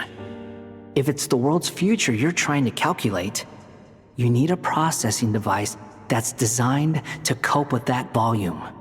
Easier said than done. Only Irminsul can handle that kind of... Wait, is that what you're suggesting? But surely we can't just plug my formula directly into the ley lines. You should be able to tell that I'm not human, right? Yeah, I noticed. The technology, though, seems pretty ancient. Very different from Fontaine's.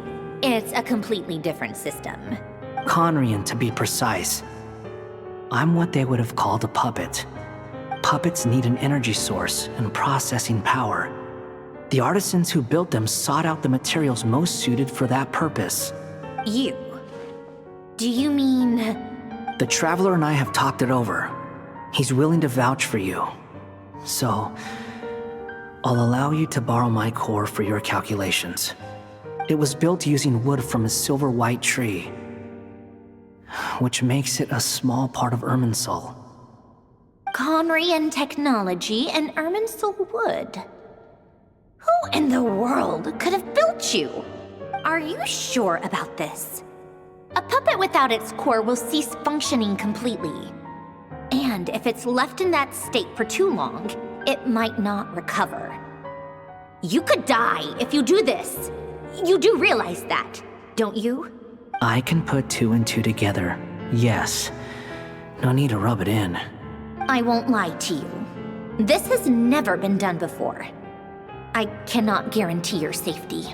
Doesn't matter. I'm prepared for the worst. Did you two actually talk this through? Is he... Are we really considering this? Yes, we discussed it. The bottom line is, he trusts me, and I trust you. Let's give it a shot, shall we? Honestly, I have no clue where this kid even came from.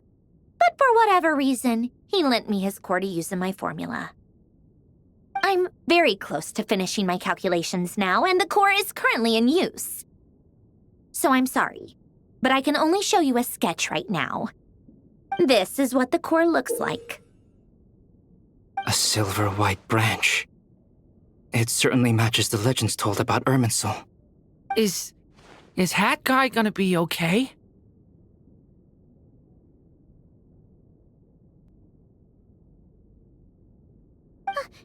He's not gonna die, right? In theory, he should be fine. As long as we put his core back in time. Beyond that, all I can say is that I'll try my best to avoid risk and make sure the core doesn't sustain any damage. I think I know why you called us here now. Someone needs to watch over his body and make sure it's protected until the process completes. Correct. He said that the only ones he trusts here are you two, and the Traveler. And the Traveler will have other work to do. He will have our undivided attention. Aww. On a more positive note, things are progressing steadily on my end. I'll call everyone in for a meeting once the results are out.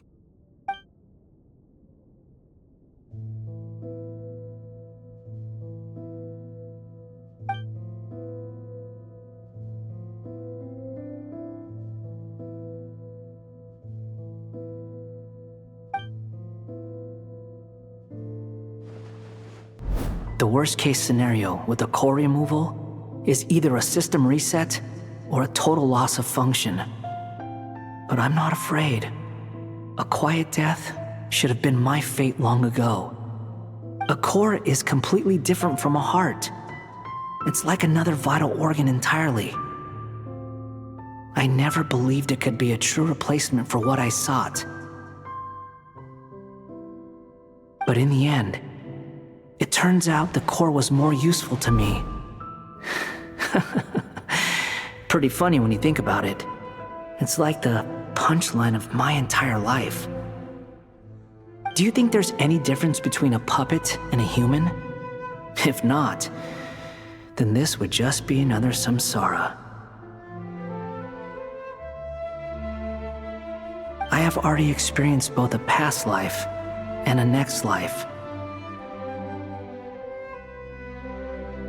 Part of me wonders whether I'm only capable of making this decision because I've become a real human. What's with that expression? Isn't this a good thing?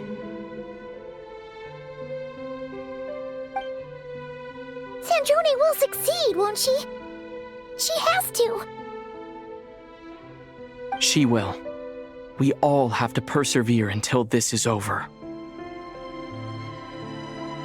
That's right. And I'll protect you all until a moment of victory arrives.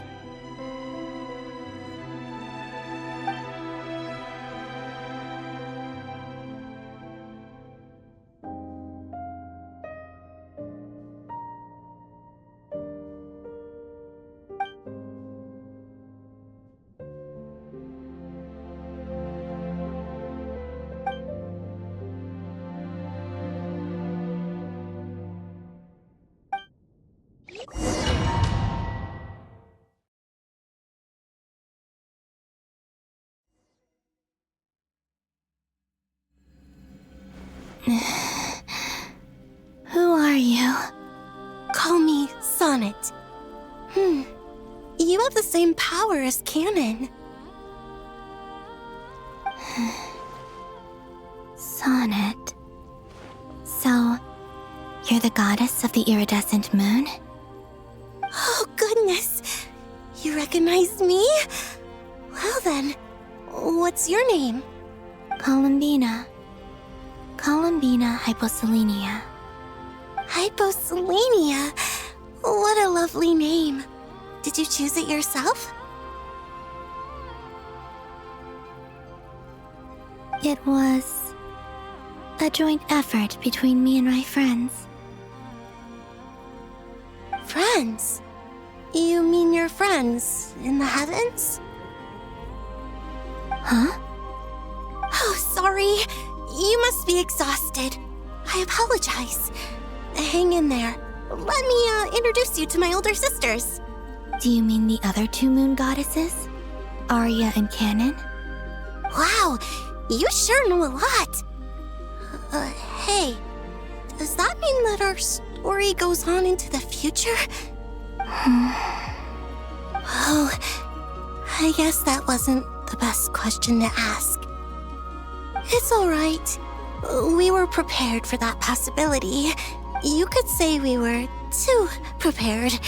I can't even remember how long my sisters and I have been here by this point.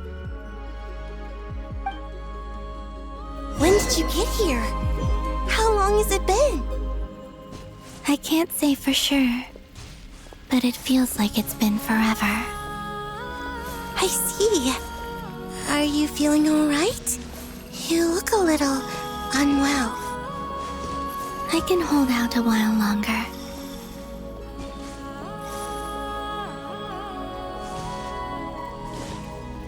We don't have far to go. The place where my sisters and I are based is just up ahead. Don't worry, they're both really nice. I'll introduce you.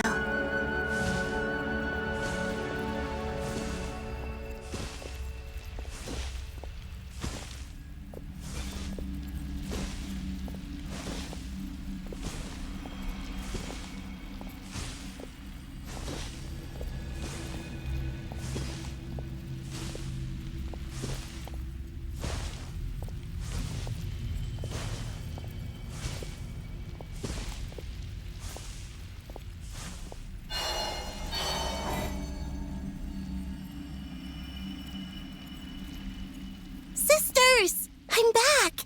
And look who I've brought with me!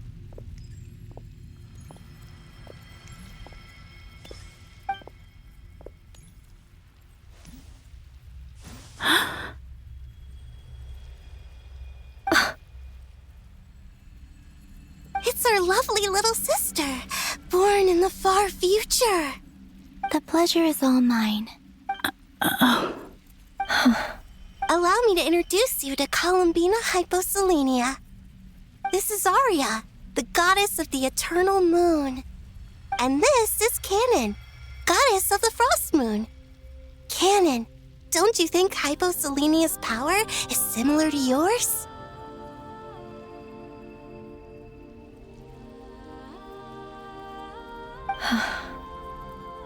Hello, Columbina. I apologize for our startled reaction just now. And please, forgive our little sister if she's been annoying you. She tends to talk a lot. It's fine. You seem shy. Don't worry, Columbina Hyposelenia. No one can hurt you here. Could you tell me where here is? Please. I must know. My dear sister, this is where Tevat's original ruler, the Dragon King Nibelung, imprisoned the moon goddesses. What? You're scaring her, Canon. No, I'm fine. Please, continue. Nibelung, our original master, created us in the distant past to maintain Tevat. But he left this world and traveled into the dark universe beyond, to explore worlds vaster still. Day and night, we fulfilled our duty in the heavens, until the day that the first Descender arrived. The great ruler of the firmament. The heavenly principles. Is that what later generations call them? I see. But we did not reject them at first, nor did they seem to harbor ill intent towards this world. We coexisted in peace. They were like a guest in our home. Slowly, however, we came to realize that our guest had a growing desire to change and dominate the world. And you didn't stop it? No. There was an order to the rules they set up that Nibelung never taught us. We wanted to know if this order would bode good or ill for Tevat. All right. Canon and I wanted to know. Sonnet was against it from the outset. Later, we discovered that this great ruler of the firmament bore an almost paranoid hostility toward the desire of certain life forms to seek power. Or perhaps they feared them. They would even cast down celestial nails as manifestations of their power, to punish the civilizations of the world below. Only this was far beyond mere punishment. Right. Their rules brought order, but the price people paid for merely testing the limits of those rules was far too great. I did everything in my power to help the punished escape catastrophe, but still, too many lives were lost.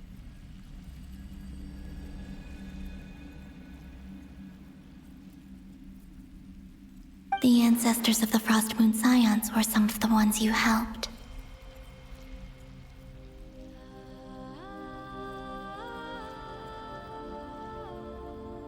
But just when we had decided to take countermeasures, the Dragon King, Nibelung, returned. And so began the War of Funerary Flame. So, that's the name the world gave that war in the future. Well, who won in the end? As far as I know, the Heavenly Principles won, although it came at a great cost. They remained in Teyvat, where they continue to rule to this day. And the world's original master, the Dragon King Nibelung, was destroyed. And what of the moons? Are there still 3 moons in Teyvat's skies? You can tell us the truth, Columbina. We know we are but remnants of a bygone age. We are prepared for the answer. Only the Frost Moon remains. But it has been cast beyond the false firmament by the Heavenly Principles. The eternal and iridescent moons were both shattered during the war. So death finally came for us in the end. Sonnet. But you're still here, aren't you?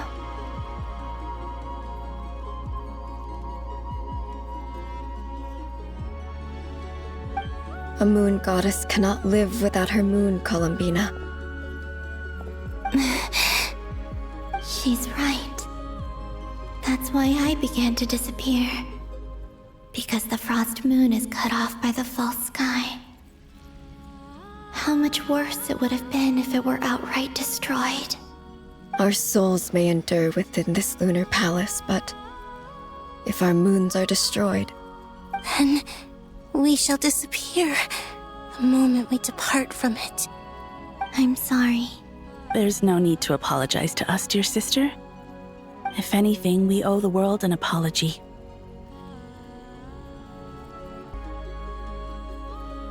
If only we'd decided to act sooner, rather than arguing amongst ourselves.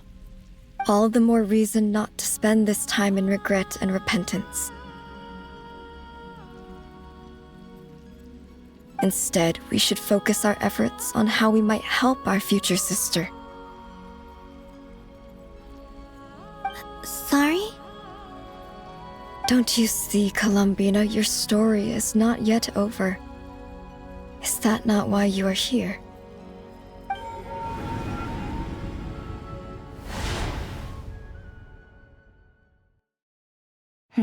It's done. Initiate numerological array. Continue running primary process. Calculate the world's fate through extrapolation, and identify nodes of potential change. Secondary process, scan for moons. Still 4. The number of moon marrows hasn't changed. Wait, let me think. Is it possible that there's something I've been misunderstanding about the moons all along? Variables. Variables in the world. I know where potential variables within the world come from. So what about the moons? Are there any variables there? Like their life or death, for instance. What if being alive or dead makes no difference to a moon? But That's so strange. Even immortal gods can die. Why would the moons alone be? Wait! I've got it! If alive or dead is considered a variable, we might have had this wrong the whole time. No one ever said that a moon marrow equals a living moon. We just made that assumption ourselves. Initiate secondary process. Scan again. This time filtering out interfering perimeter. Moon marrow. I don't care. Why? It says 3 moons still exist in Teyvat, even after excluding the moon marrows. But we know for a fact that 2 of them are dead. Redo the scan. Narrow the results to living moons and real moons. No, scrap that. Narrow it down to moons that have lunar authority and remain alive. Why? Why is it still 3? What is this, Columbina? Has the world lied to us? Or are you the one pulling the wool over our eyes?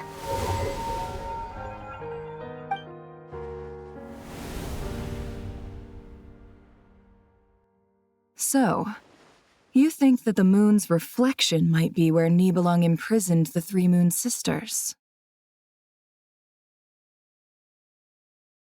Yes, it would explain a lot, such as why that space would respond to a moon goddess's power, opening the moon gate at her command. It would also explain why Miss Columbina has been unable to leave, and why time flows in reverse there. In the messages she sent, Columbina promised us she'd find a way to return, but we have no way of knowing how, when, or where this might happen. The fact that she still has yet to reappear in this world indicates that returning from that place is no easy feat. We cannot afford to simply wait for her. So you're saying, if she could return by her own power alone, she would have done so long ago? Yes, she certainly wouldn't leave it to this late stage when it's so touch and go.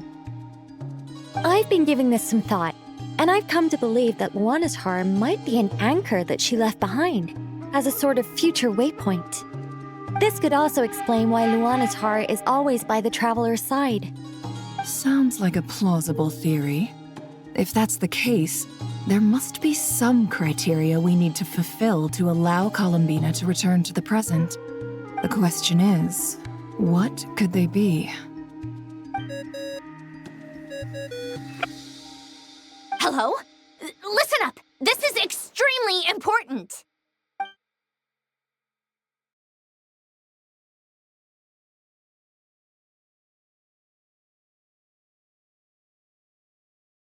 Not only is Columbina alive, but she may well exist in a form unimaginable to us. I'm still unclear on the details, but she's done something truly inconceivable in the past. And the clue to what she's done lies in the moon and Teyvat sky. Truly amazing. Oh, I'm so delighted for her. I'm sure we all feel the same. And I'm sure Columbina is ready to get back here and fight by our side. I'll keep my calculations going and try to find some way of coordinating with her. But that's not an excuse for everyone else to slack off, okay? All of you had better keep trying to think of solutions. How can the dead moon still live? And Luanatar?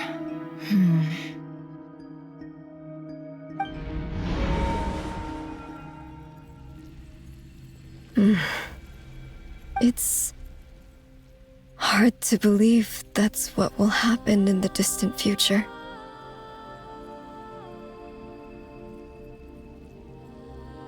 Our authority is linked to the most fundamental rules of Teyvat. I suppose it's no wonder that many would covet that power.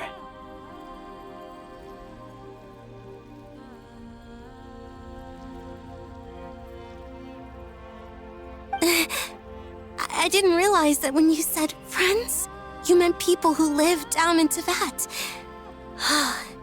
That's so lovely. I always wanted to go down there and have some fun.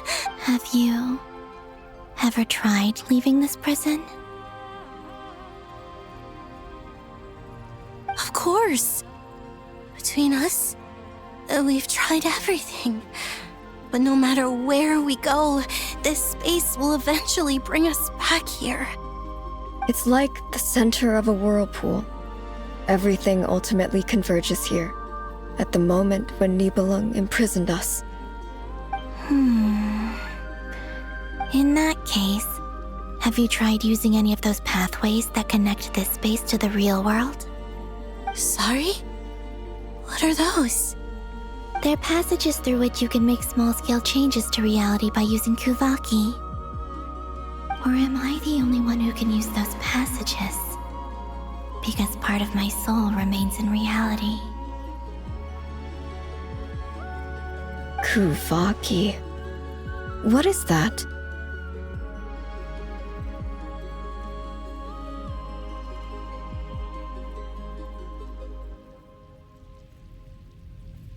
You don't know? It's a unique kind of elemental energy found only in Nod-Krai, the land from which the moons arose.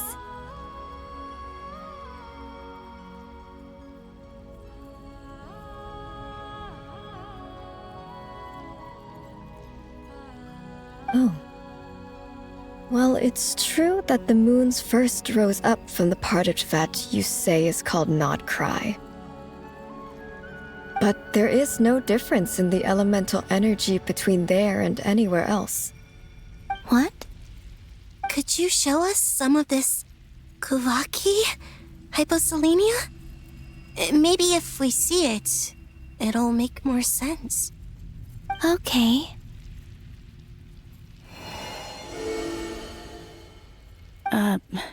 Isn't that just your power? What? But it's everywhere in Nod-Krai. In the air, in the land. Even the creatures who live there have adapted to its influence. How curious.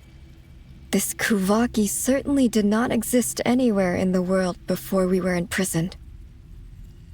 Let alone influence living creatures. So, how exactly does it affect them anyway? Can they float in the air like us? This is so strange. Why would their reality differ so much from mine?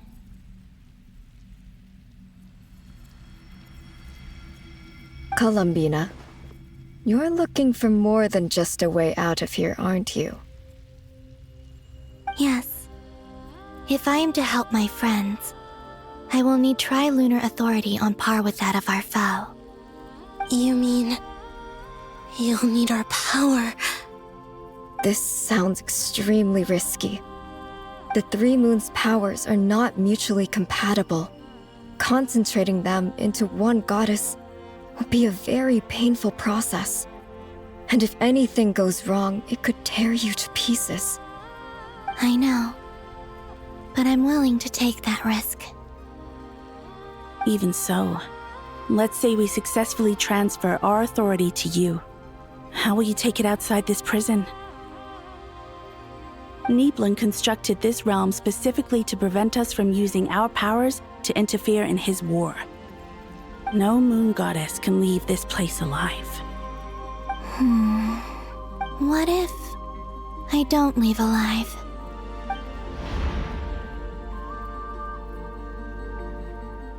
Where do we even start?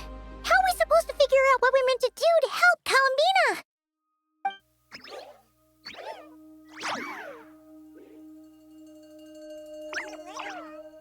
Columbina? What do you need from us?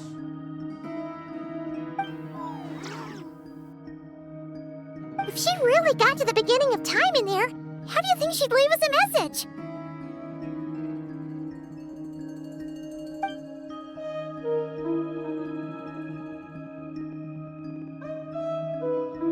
You don't think she'd write it down on a stone tablet somewhere in the hopes that we'd find it, do you?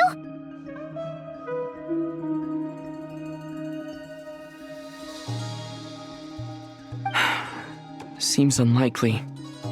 Columbina may not talk a lot, but she thinks deeply about issues like this. Let's review what we know. This is the Columbina who fought alongside us against the Reikir of Solnari. and with whom we celebrated Moon Prayer Night.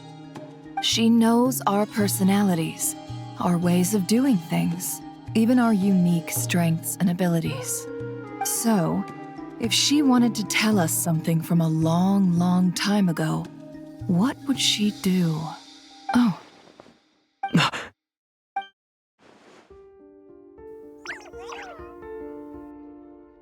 Traveler, you once said that those golden ripples also appeared when Luanatar was born. What if Columbina left Luanatar here, not just as an anchor to the real world, but for some other purpose? If she is part of Columbina, and Columbina knows that I can see past events through her. Oh yeah! Like when you peeked into Rarer's past through his heart! Nefer, wait! If you're right about this, and you can really see past events through Luanatar, your eyes, they'll... Oh, I know. Looking at Rarier's past in Conria was already enough of a strain on my eyes. Looking this far back into the past, it'll surely blind me. But it's our only chance. This is the only way. Boss. We spoke about this once, a long time ago. Do you remember what I said, Yehoda? The day I lose my sight, the Curatorium of Secrets will be yours to run. But... What's wrong? I'd be overjoyed if I were you. This day's come a lot earlier than either of us expected. I need to know you'll honor our agreement, Yehoda. Promise me. Yes, Boss Neff. I promise. Are you sure you don't want some time to think this through? What is there to think through? I should have gone blind after our battle with Rarier. Frankly, it's almost criminal that I got away with it for this long. Then at least let me take some precautions on your behalf. And if you really do lose your sight, I'll visit your office every day and make sure you're well looked after. Oh, please, anything but that. I was actually ready to go through with this. Are you trying to scare me into backing out? As if I could ever scare you. I'll assume you're just joking to calm your nerves. All right, enough chit-chat. Let's do this.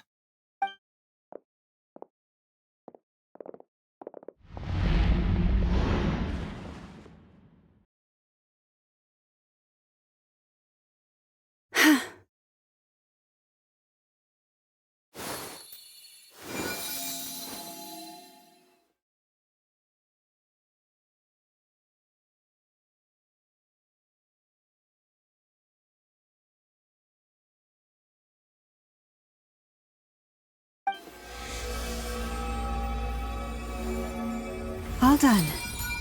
Good. Now give me some space. Come on then, little one. Show me what happened in the past.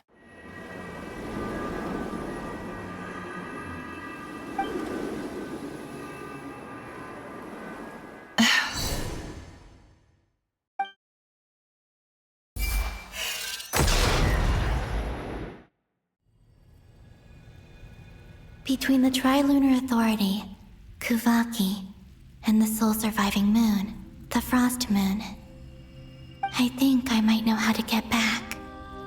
But I will need my sister's help. Time to go talk it over with them.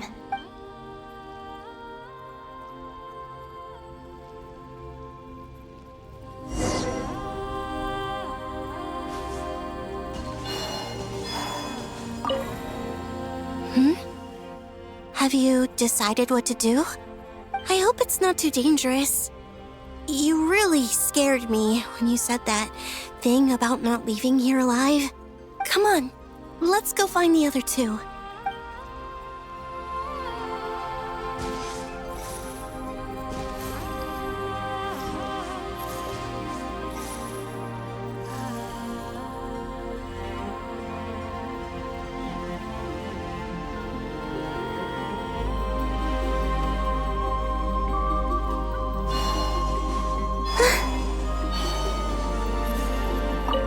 seems you have reached a decision. I'm all ears. What do you propose?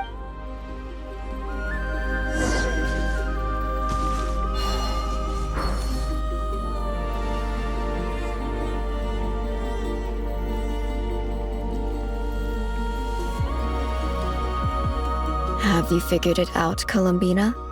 Tell us, how do you plan to leave this place? I intend to die here, in this moment, and then be reborn in the future with the help of my friends. What? What are you saying? How can the dead be reborn? And how will you inform these future friends of your plans? You can't exactly leave oracles. Nothing can escape this place. Not a single ray of moonlight. And even if you found a way, what if they never find the message you left for them? You'll... No, that won't happen. Come again? They will find my message. I'm sure of it. I'm not following. How exactly will you achieve this? It's quite simple, really. First, I will leave my soul here.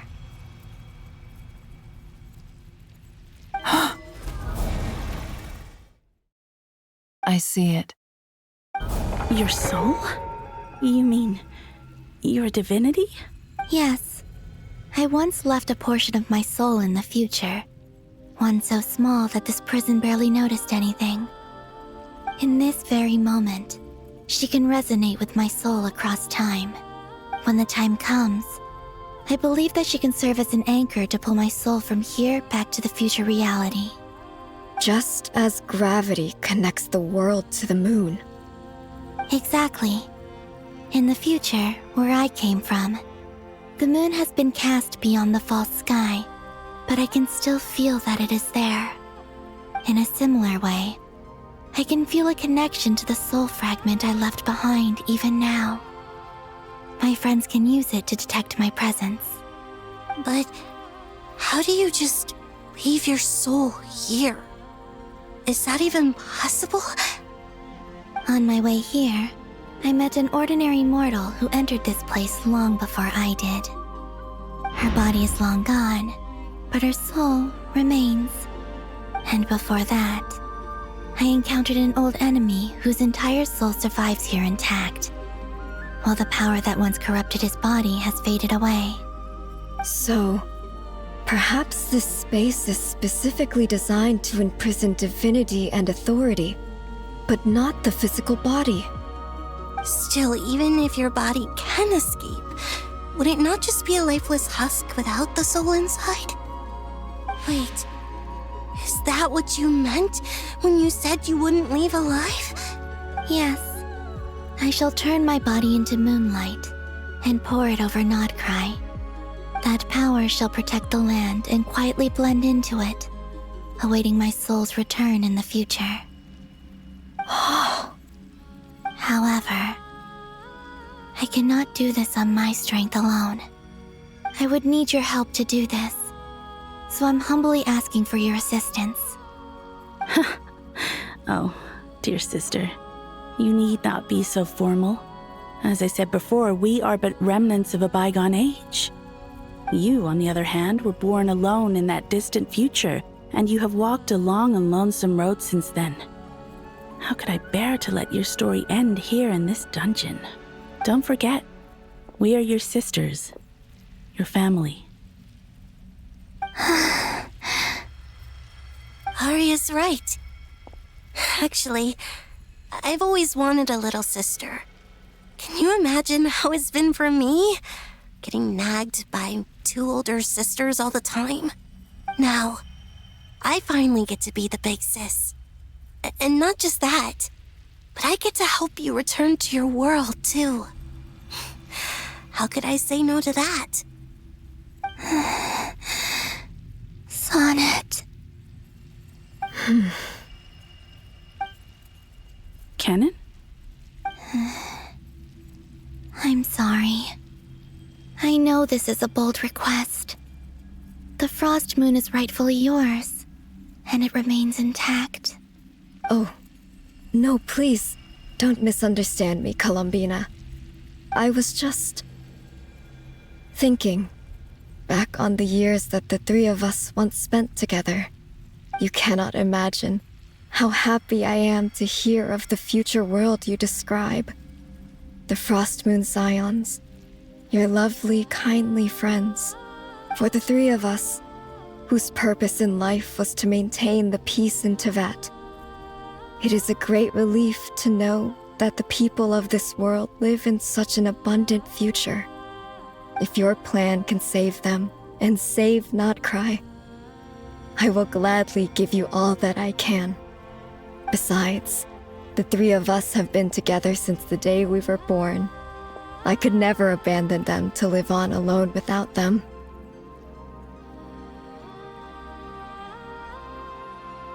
Canon. Still, I do have one question I would like to ask you before we proceed. Certainly. What is it? Why do you cover your eyes?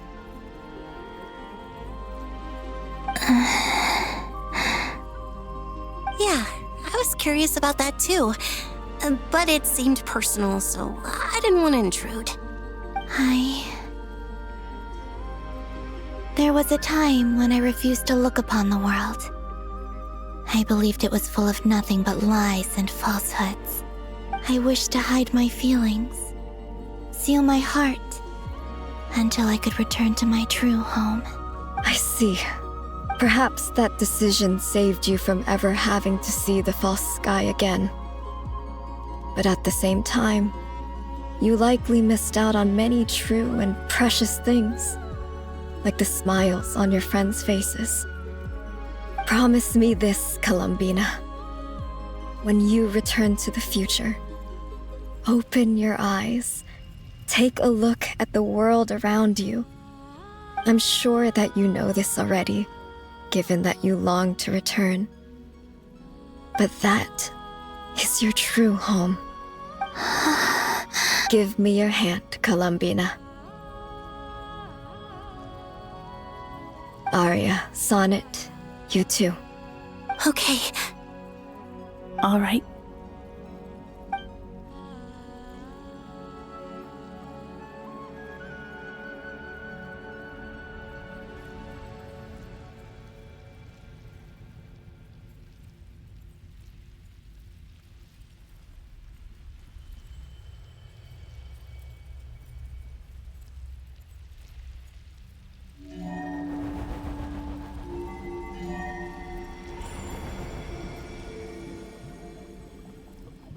We once were the songs sung for eternity, but now it is you who must continue to sing. We once were the tides in the great river of time, but now we subside, and you arise. We were the messengers of madness and inspiration. But now, the lies have faded, and your truth must endure. We are souls awaiting the sun. You must return to be with those who smile when they see your face.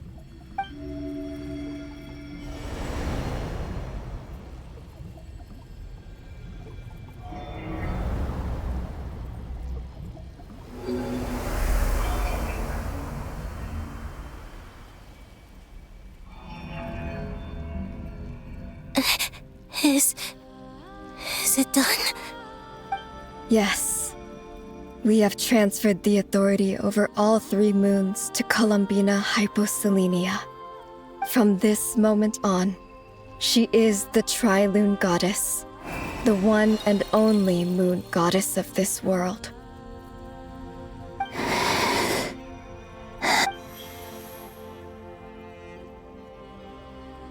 Thank you.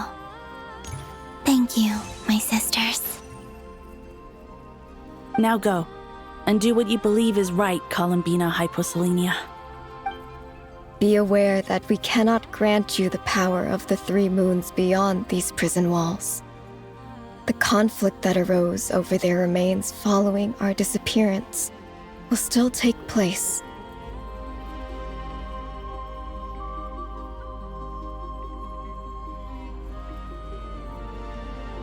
I understand.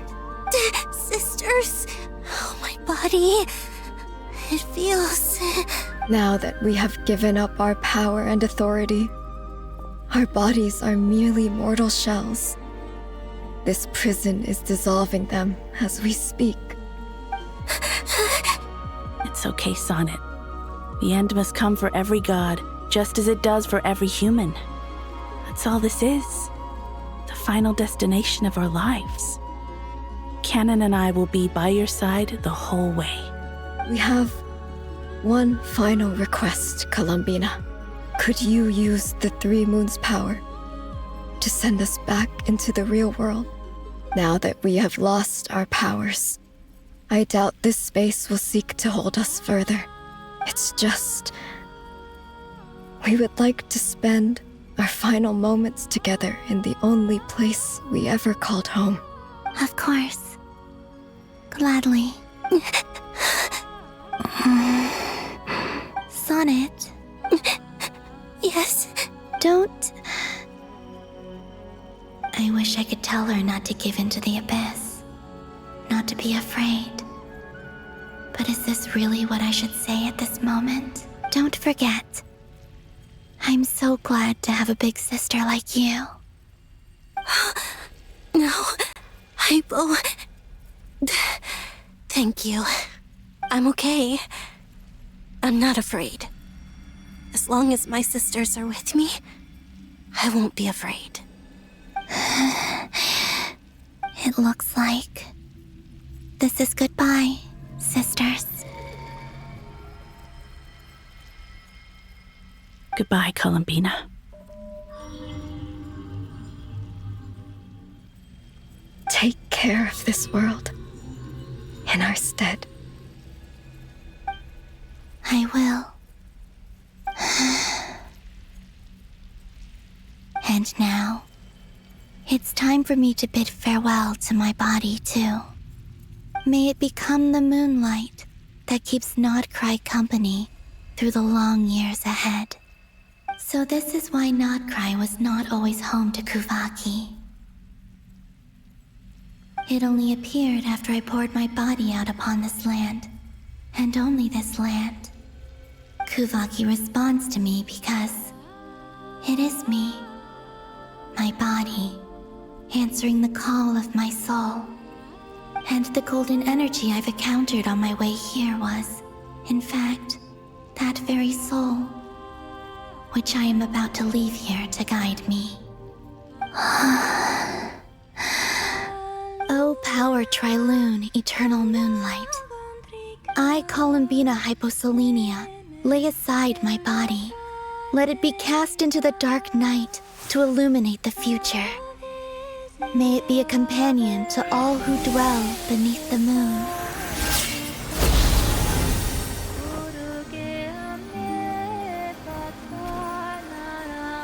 Until the time comes for me to return home.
That was crazy!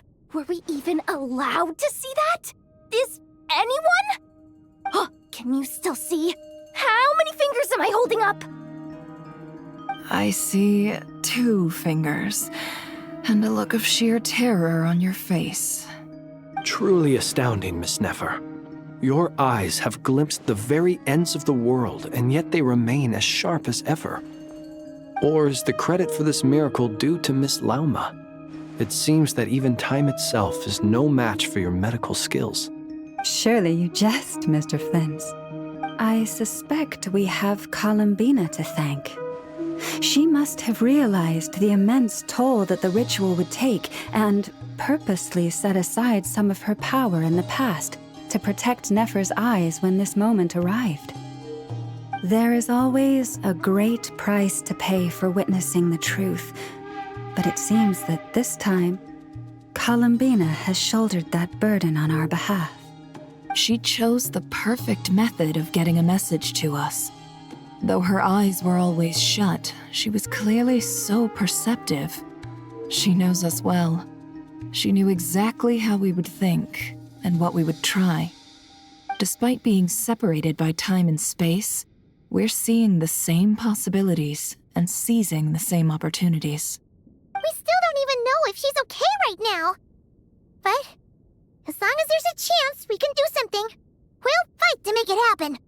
We'll get you back somehow, Columbina.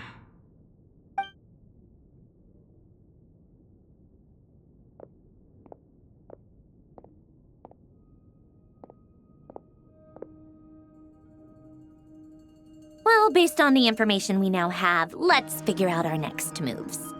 Thanks to these gentlemen, we have a much clearer picture of the situation with Dottore. The civilian population has been moved to safety, so we no longer need to hold back. Miss Androne, how are the calculations going? So far, so good. I'll keep seeing how far I can push the system, though. Can't have Hatman being powered down for nothing. There's still a long road ahead. Where should we begin?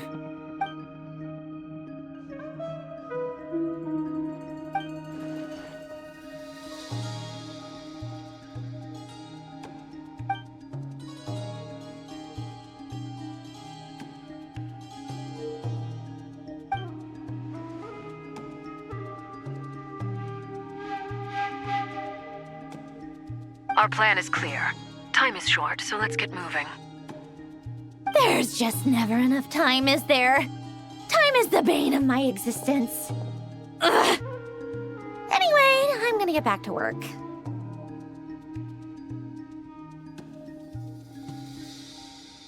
All right, we'll do our part too. Yeah.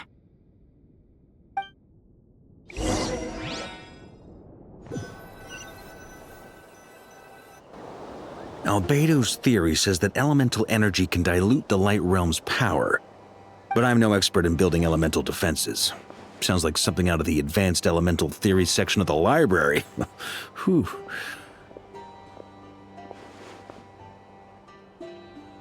You seem quite troubled. Well, yeah. I mean, who doesn't get a little flustered when they're completely out of their depth? You were the very picture of confidence back when you approached the Hexen Circle. Yeah, I could have been faking it through that whole meeting for all you know. Who's to say I'm not just a ball of nerves in a charming and gregarious package? Oh gosh, really? I'm so sorry, I had no idea. Well, you're all the braver for it. Still, I was much more in my comfort zone than I am here. At least in Mondstadt, you can cry for help from a cliff top and actually stand a chance of summoning Barbados himself. Things have never looked bleaker than they do now. If we don't pull this off, Tevat's doomed, isn't it? Oh, you think so? Actually, yes. Yes, it probably is. It's a shame. Don't put too much pressure on yourself. Tevat has faced annihilation many times in the past, but it also gave us you, didn't it? Hey, don't give me that. It's not like I'm anyone special. I disagree. Every human born in this world is special. We angels have always believed that. In that case, this humble human being has a big favor to ask of you. I thought you might say that. I'm sure Alice, in her great wisdom, sent you here precisely to help us in this difficult time, yes? Well, that has less to do with her wisdom and more to do with my power. Of course, of course. Well, the thing is, these elemental defenses we're about to build, I don't think it's a question of if they'll fail, but when. Durin's findings from his patrols make it clear that Dottore is constantly expanding his territory. First it was his lab, then the design bureau, and now this. It's not realistic to completely stop him encroaching on the rest of Nod-Krai. Rather, our goal should be to stall him for as long as possible. If Miss Sandroni's calculations are correct, well, they're the closest thing to certainty we have in this situation, so let's assume they are. Anyway, her calculations suggest that our best hope for victory lies in Miss Columbina's return. It's up to us to slow Dottore's advance and buy time for her to make a return. Are you asking me to help you with building the defenses? No. I'd like you to prepare for what comes next. When he eventually reaches us, we will have to fight him. You were an angel once and a mage now. I'm asking you to lend us your protection. Oh. Can I take it that you're triggering the terms you fought for during our three-way talks? Well, technically those terms were about protecting Mondstadt.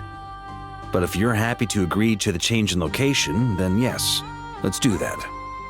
You're cashing in on this much sooner than I'd imagined. Well, yeah. The way things are going, I might not get another chance. Very well. The mages have heard the knight's plea, and we will respond. To tell the truth, Alice and I had already discussed how we might help you all, so I didn't come empty-handed. I always like to be prepared. This is... wow. Yeah. This is great. Seriously, thank you. Oh, it's been many long years since I had a chance to dazzle humanity with a little divine intervention. To humbly serve as a reliable and responsible guide. Anyway, Knight of Boreas, please accept this gift in recognition of your great virtue. Go now. May the angel's blessing deliver you safely to your destination.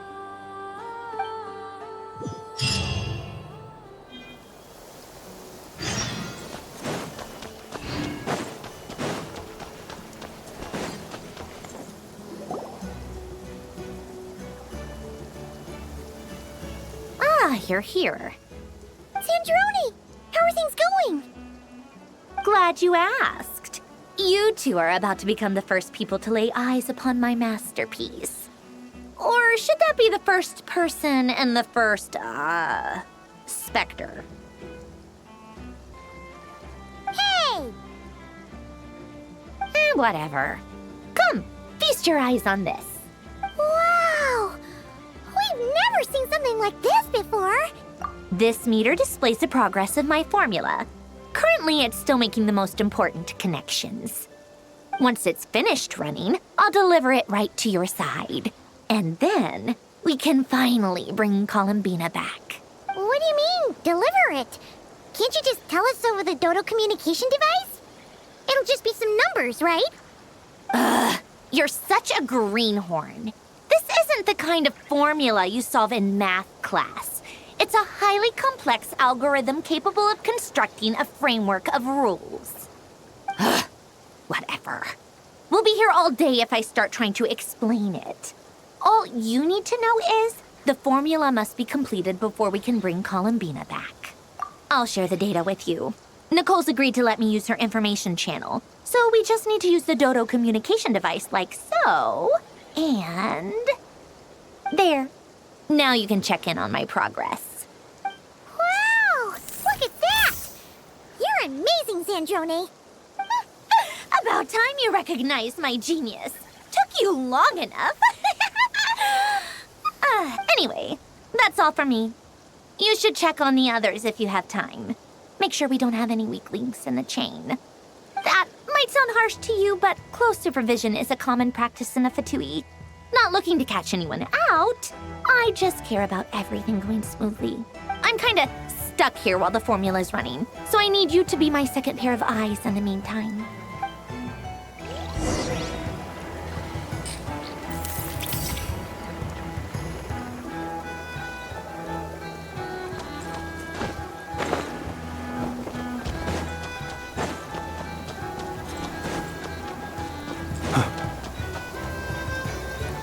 Thankfully, Miss Nicole has come to our aid. Nasha Town is now looking very well defended. Golden Flame. Yes, that's Nicole's power, all right. Based on the latest message from Grandmaster Varka, it sounds like they've reached an agreement. The situation should be more stable with her assistance. Everyone will have at least some degree of protection. Albedo! Durin! Hello there, you two. Are you well rested? That's good to hear. As per the plan, Albedo and I will be in charge of Nasha Town. As Dotori's energy field expands, it's creeping ever closer in that direction. But we will do our best to hold our position. We fought side by side many times before, and always with great success. I believe this time will be no different. So don't worry about us. Focus on fighting Dotori.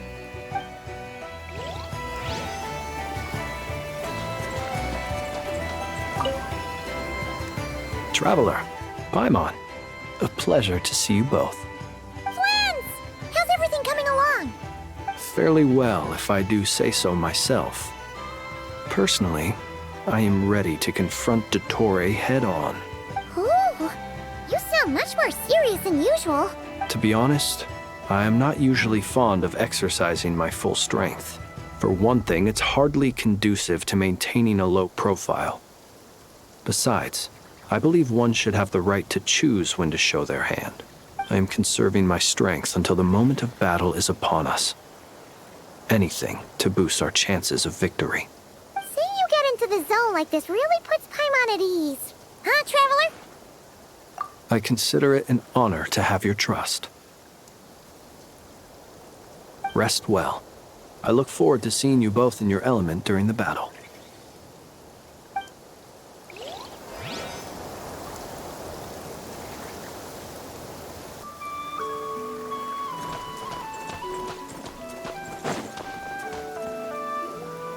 Yes, Miss Moonchanter? What are you staring at? You always address me in the strangest ways. Lady Moonchanter 1 minute, Miss Moonchanter the next. Yes, and? Are either of those incorrect? Not as such. It's just that I simply call you Nefer nowadays. Uh-huh. That's my name. What's your point? The point is I don't add any honorifics or titles. Meaning what? That maybe we're on friendlier terms now than we used to be. Is that how you see it?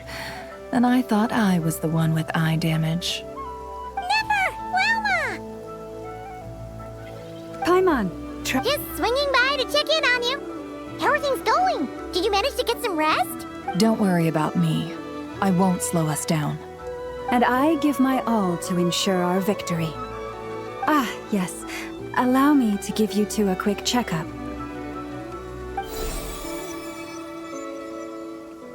All done. You're both in good shape. You're welcome. You'll have your work cut out for you in this battle against Dotori, so make sure to get some rest in. Paimon will keep an eye on him. Don't you worry. I'm glad to hear it. Take good care of yourself, too, Paimon. Sure thing.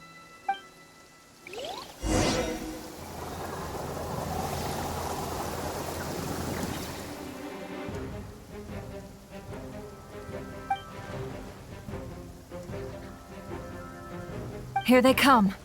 That's quite a horde. As we expected. Get ready, everyone. Take your positions and prepare to engage. Let's begin. I'm at the ready.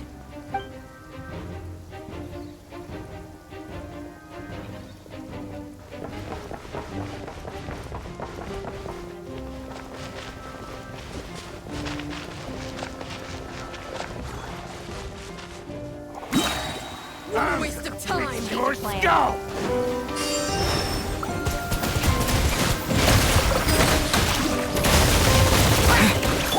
Close your eyes. Night falls.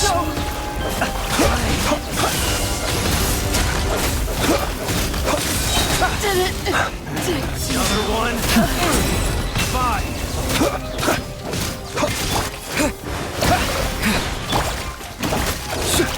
Observe. Close your eyes.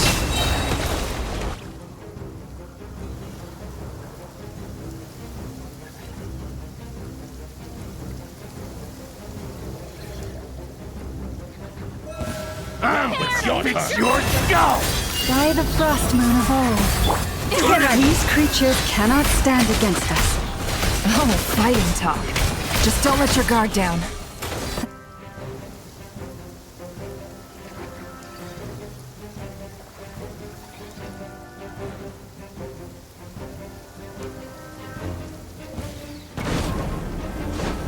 Coming to be! Witness my great undertaking! Decay! New life! Devouring claw! That was easier than I thought. Naturally. What do you mean? Is it...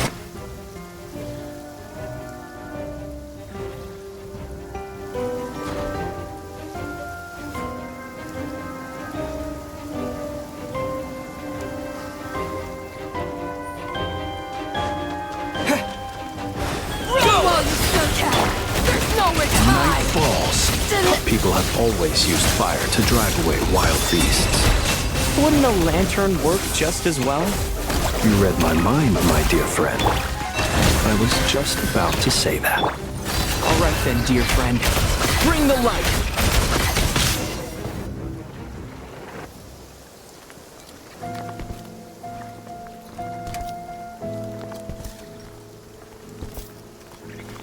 You're looking well. I trust you've had a good couple of days. Dottore. It's actually a good thing, in my view. If the subjects of my experiment were to die prematurely, it would throw quite a wrench in the works. And so, I must thank you all for your resilience. We are no longer on the same level, but you are nonetheless worthy of my respect. A creator god should be merciful and gracious after all. And in any case, it is only right that before I end your lives, the world is informed of the arrival of their new god.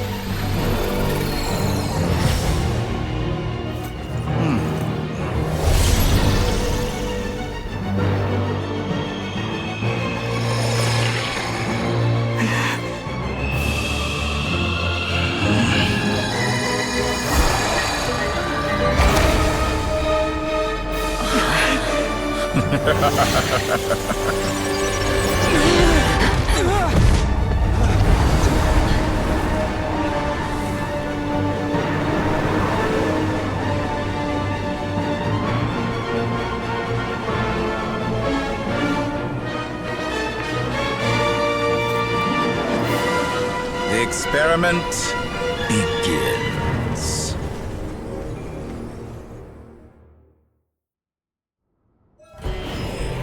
With the marrow of the 3 moons in my hand, behold the false moons fall!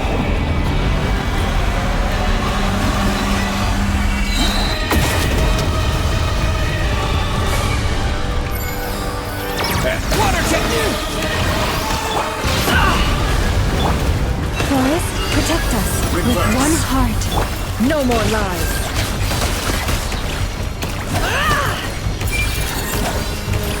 It all adds up. How dull! That's more like it. Observe. Some results of Be silent. Do you fear the dark? To dust. Wipe out! Leave this place. By the frost moon of old. Can I the truth? Good. Keep it up. I'm still excellent. You barely managed to touch Seek my within. First, It all like an adds ant up. in my palm. moved inside another space, and it's sealed off. Looking at the structure of it, it seems like Dottore intends to trap us here. There's no exit. Our endurance is about to be put to the test.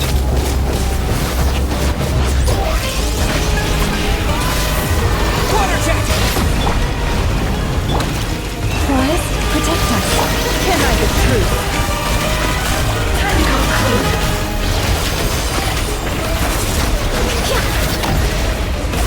No more lies. How dull. Time to come clean. Good. Keep it up. I'm still shackled. Water jet! We need this place. It all adds up. That's more like it. Some results of that. Good. Keep it up. I'm still. Let's see tomatoes. Pathetic.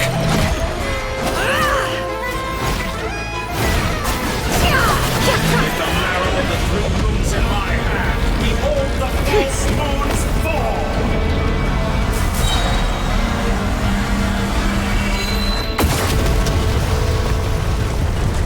Did you honestly think that would hit me? Bombs away! With one heart, Tell me, where will you try scurrying off to next? Looks like Dottore has opted for a divide and conquer strategy. But we will not allow him to triumph. Now, I shall pray for our victory.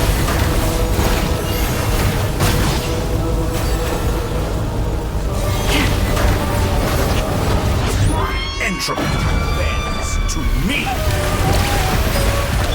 no more lies. Excellent! You barely managed to touch my level. How farcical. Time to come clean. Water jet! Be shackled.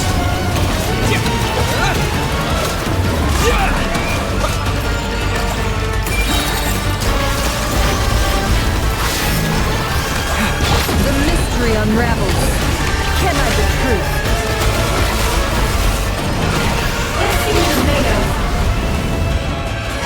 How dumb. Wipe out! No more remnants.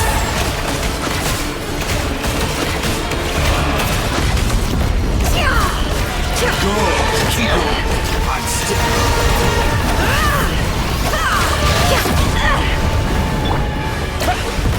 Pathetic. It all adds up. Time to come clean. Time to come clean. Be annihilated, that which cannot stand against me. What's this supposed to be? There really is no way out. We'll see about that, Dottore.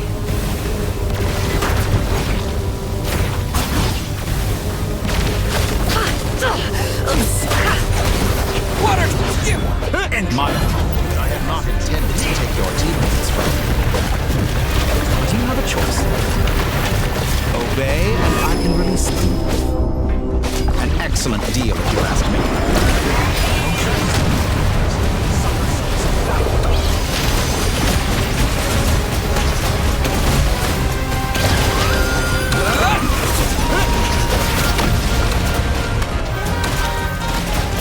how dull.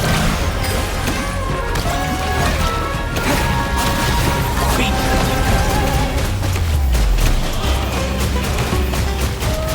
Go!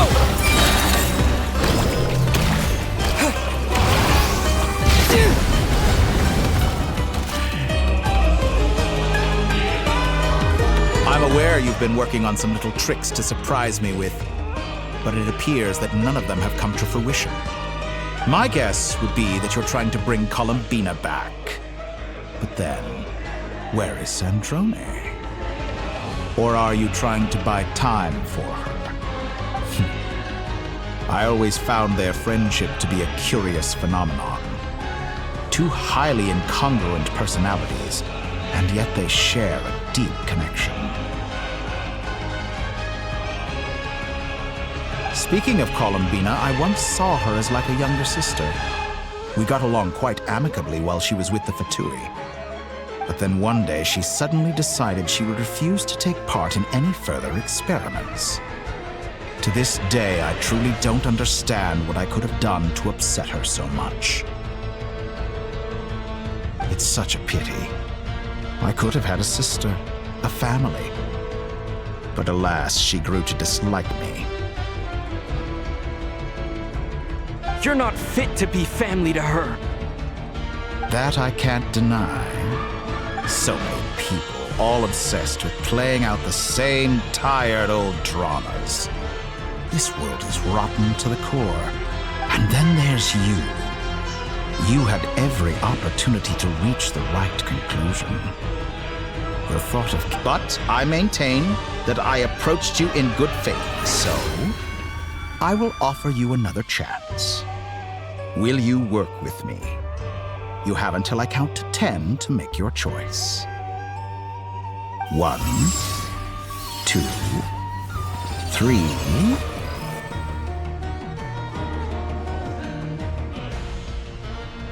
Not in a million years.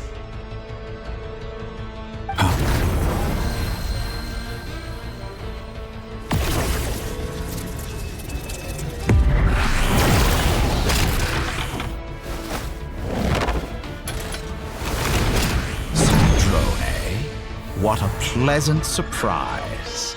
I didn't think you'd join us all the way up here. You're as sick and twisted as ever. Don't fool yourself into thinking anyone's grateful for the chances you're offering them. Sandrone? But the formula hasn't finished running yet. Funnily enough, I was just discussing a collaboration opportunity with the Traveler, and then I see you, who I must say is a good example of an opportunity gone to waste. Gone to waste? I said that everyone would get one chance, and you've used yours to march right back into the lion's den. So yes, it's an utterly wasted opportunity. And what makes you think I believe a word that comes out of your mouth? I was planning on disposing of your little formula after wrapping up more urgent business here.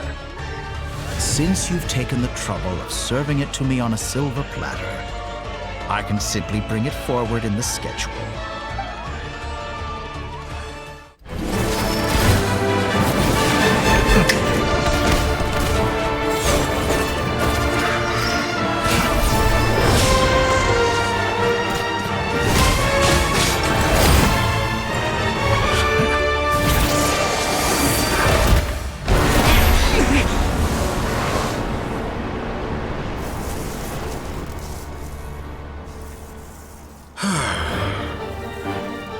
Is this your life's work?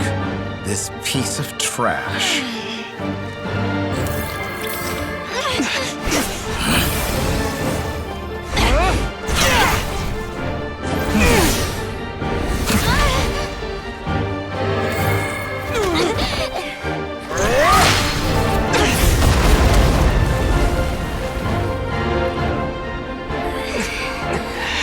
Your formula runs too slowly, Sandrone.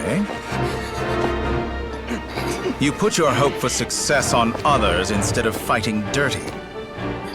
That is why you have failed. Now, whom should I slay first?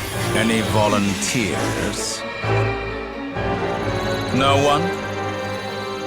How nice of you to leave the decision to me.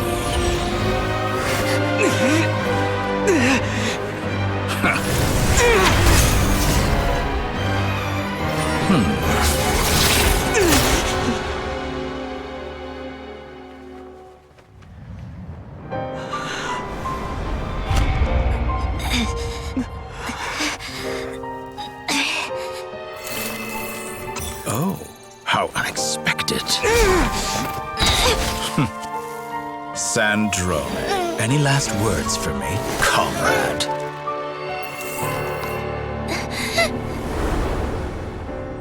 Is there anything you wish for? Not really. But I've always known what I don't want. Go to hell, Dottore.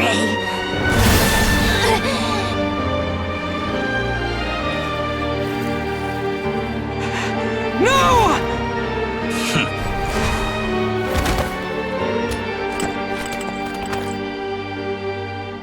And now, you have failed.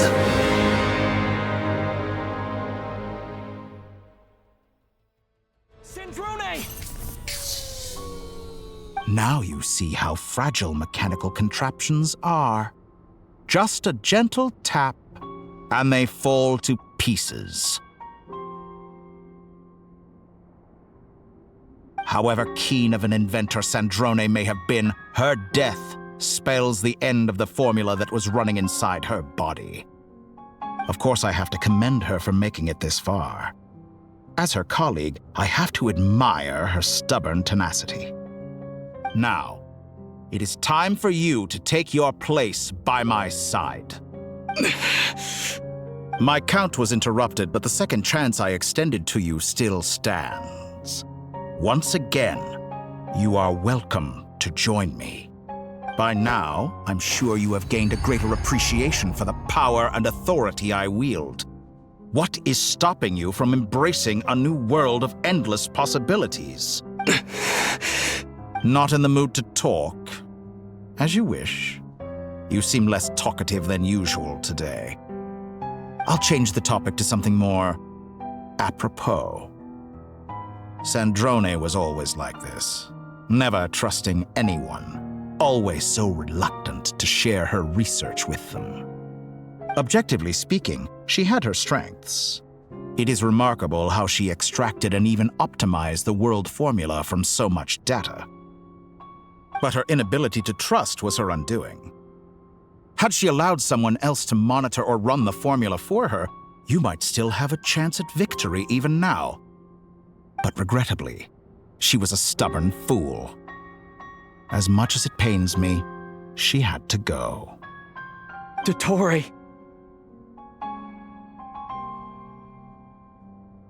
Maybe this is news to you, but people can change. Columbina surprised you when she escaped. And I think Sandrone would surprise you too. Change? You can twist the truth however you want, but I see it clear as day. You're the one who can't trust other people. Is that how you see me? By this point, what can you hope to do about it?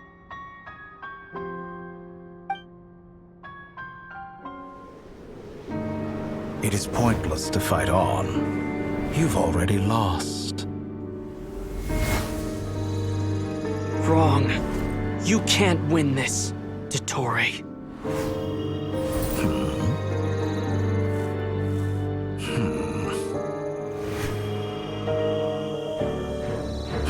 What?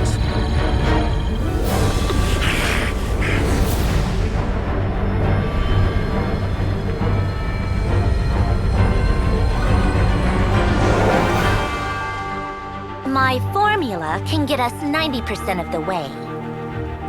It will connect you to Columbina. Then, I will bring the formula's output to the Traveler's side. For the last 10%, do whatever it takes. Just bring the moon down.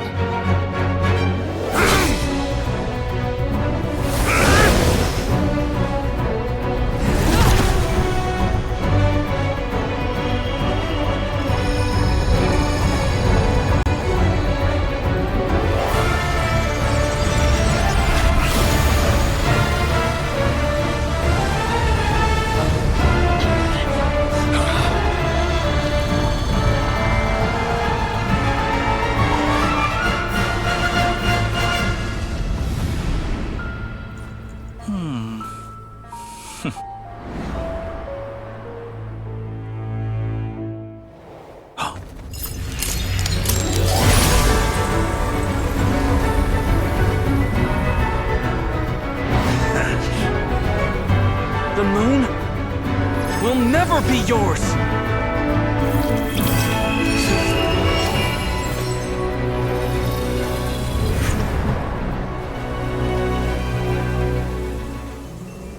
turn my body into moonlight and pour it over Nod-Krai. My soul, I leave here to inform my future friends. Lastly, I will hide the Trilune Authority within the Frost Moon. And when my body, soul, and authority are reunited, finally... Columbina!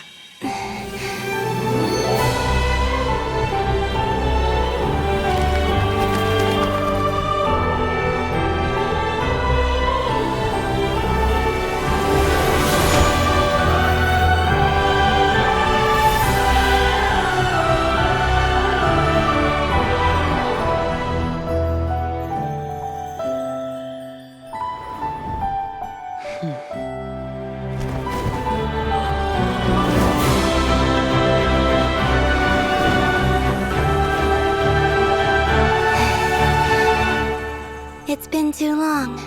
I'm back.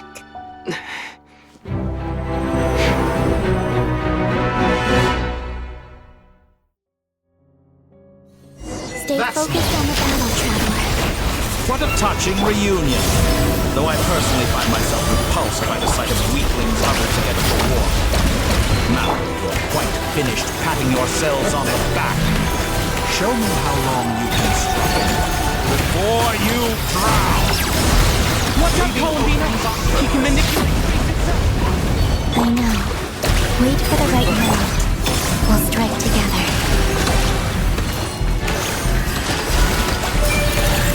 Moon's remnants thawed. Keep it up. I'm still collecting data. Water jet! Did you Bombs honestly away! think that? I'm fine.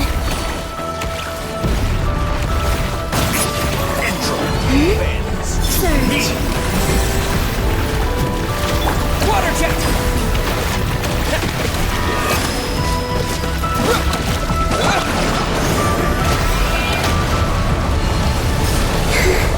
Reverse.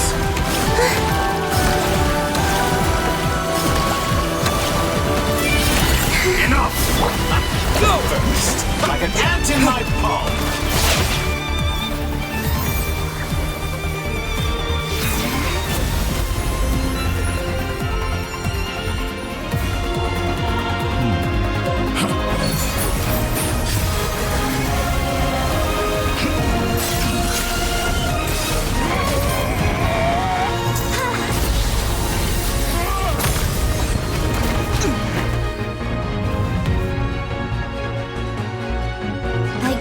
The new moon's blessing.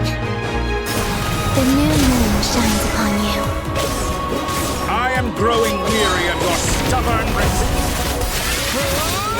It's over, Dottore!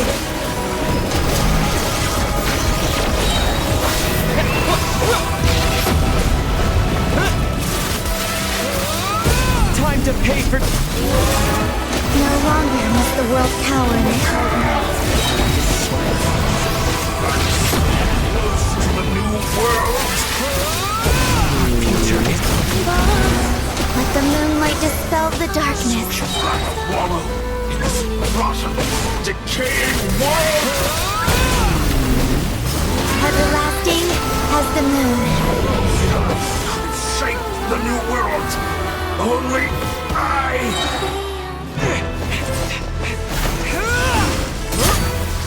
Willfully blind. How can you be so satisfied with your fate?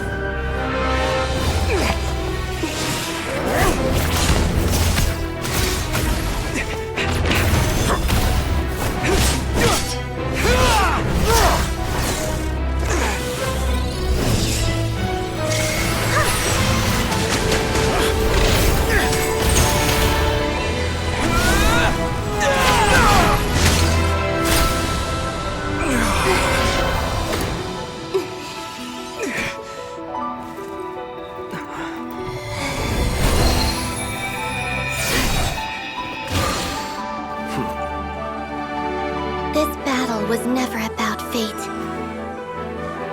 It's about friends, family, and the home you stole from them. So dull. Only the weak rely on each other for comfort. You shall see. Once I transcend fate, you will be nothing but fodder for my grand experiment! That will never happen.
No, this world is our home.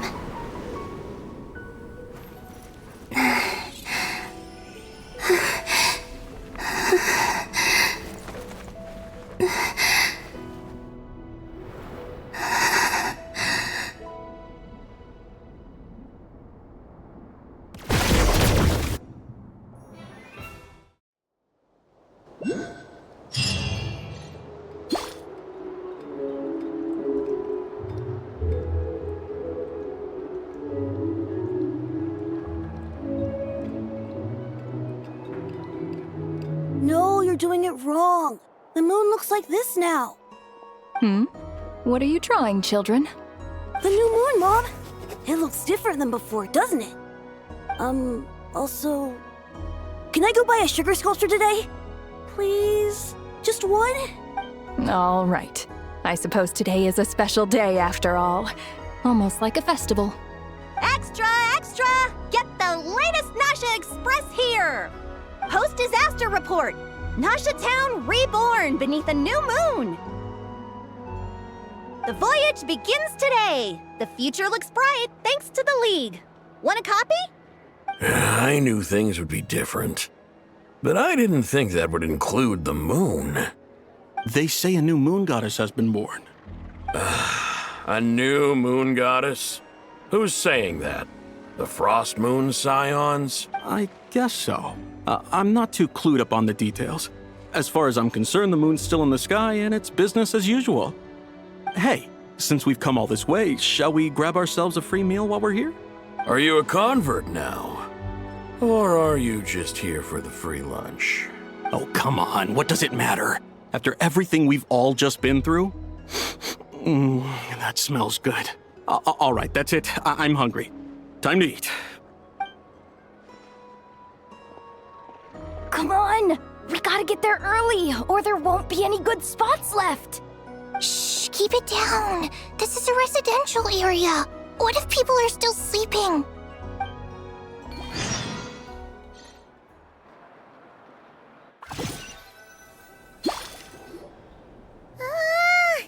Why is it so noisy outside? It's okay. Paimon was pretty much awake anyway. It's been so long since we last had a chance to relax, huh? Feels like time is moving slower than usual. What about you? Did you rest well? Still winding down from everything that's happened? Or are you wondering how our friends are doing? Or is it about what Dotori said to you? Okay, if you say so. But don't push yourself, alright? Let Paimon know if you need to talk. What we just went through was a lot. It's totally normal if you need some time to get back in your groove. Luanatar disappeared after Columbina came back. Apparently, she was part of Columbina's soul or something. Still, Paimon kind of misses Luanatar somehow. Anyway, you did great. So did Paimon. We all worked our butts off to contain this disaster, and in the end, we made it. So, chin up, Traveler. You should be proud of yourself. Hey, don't poke fun. You should be glad that Paimon's growing as a person.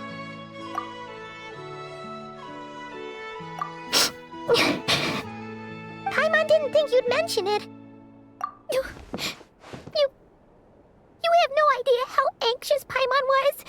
She was worried sick about you. Well, if you really want to show Paimon you're sorry, you're gonna need to make it up to her. You better be ready to splash out on a lavish meal.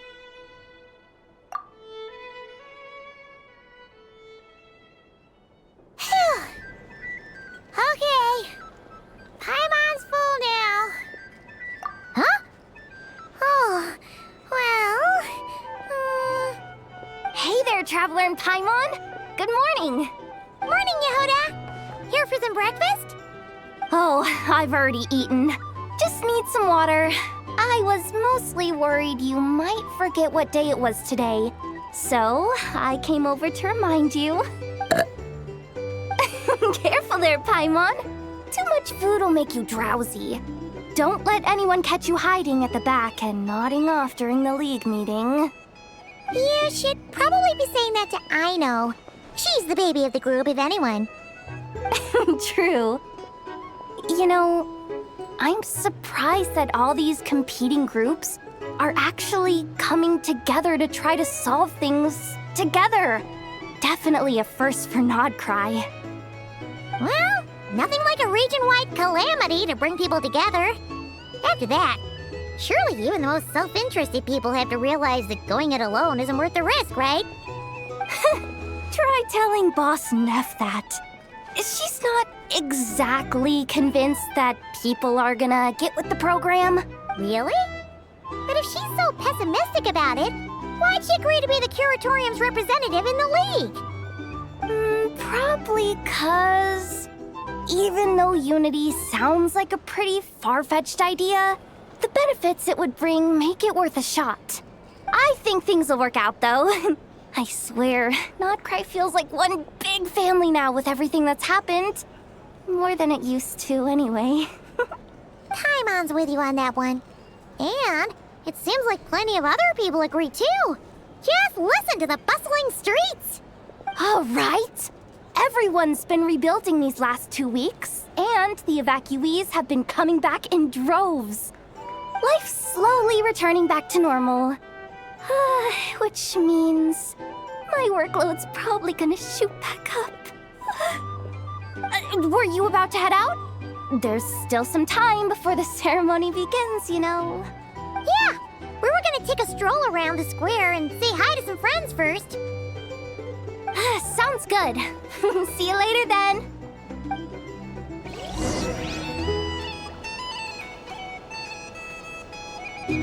Frightened of ghosts. They are merely talking shadows, chattering away endlessly about their past.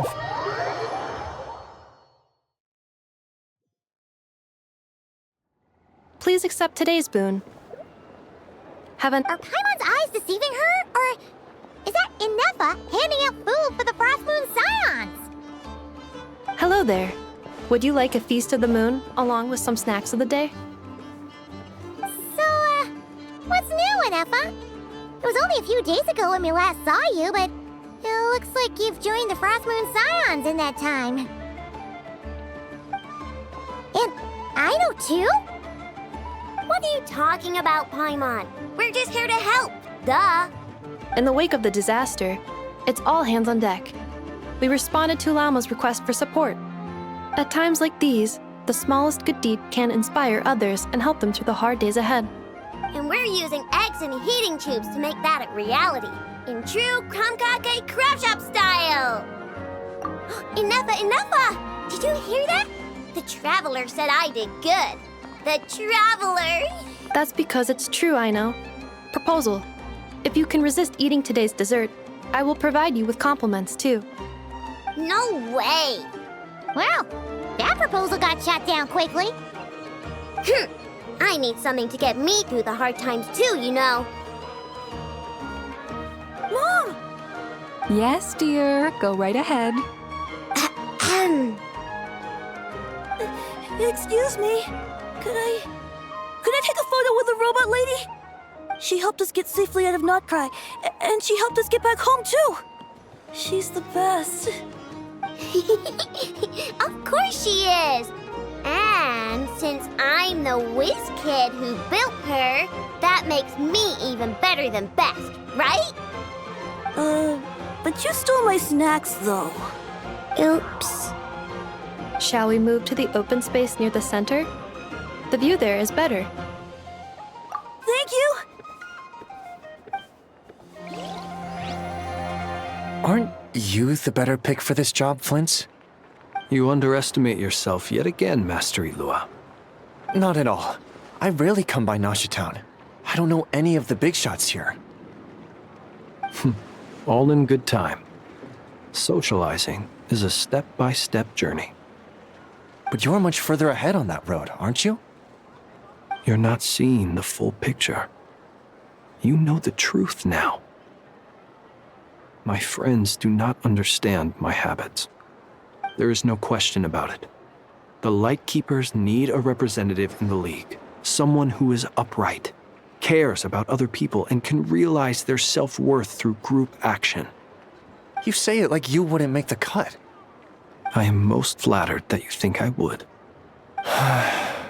Sigh a little less, Master Ilua, and have more faith in yourself.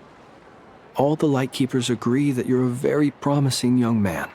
That is precisely why Starshina and Nikita felt safe delegating such important work to you. I'm sure we all also agree that we would sooner die of dehydration than manage to wrangle anything out of you in a discussion. My apologies. I am not in the habit of bringing water with me when I go out. Whatever. I'll take the job. By the way, who else is part of this? Oh, it's quite the who's who of Nod-Krai. There's the Moon Chanter of the Frost Moon Scions, the boss of the Curatorium of Secrets, a representative of the Voynich Guild, and even someone from the adorable Kronkake craft shop. I'm sure you will find speaking with them to be a genuine pleasure. If you say so. I've never done this work before, so I'm honestly a little scared of making mistakes. But I'll do it. Not only is it our duty as Lightkeepers, but because I want to make Nod-Krai a more welcoming place. An admirable attitude to take. The beacons are lit, Ilua. We're but one step away from breaking through the blizzard. We have the chance to band together and build our shared homeland into an Elysium. This is unprecedented for Nod-Krai. An opportunity not to be missed. Yeah. You're right. I'll do my best. Quite a few familiar faces have arrived. Let's go, shall we?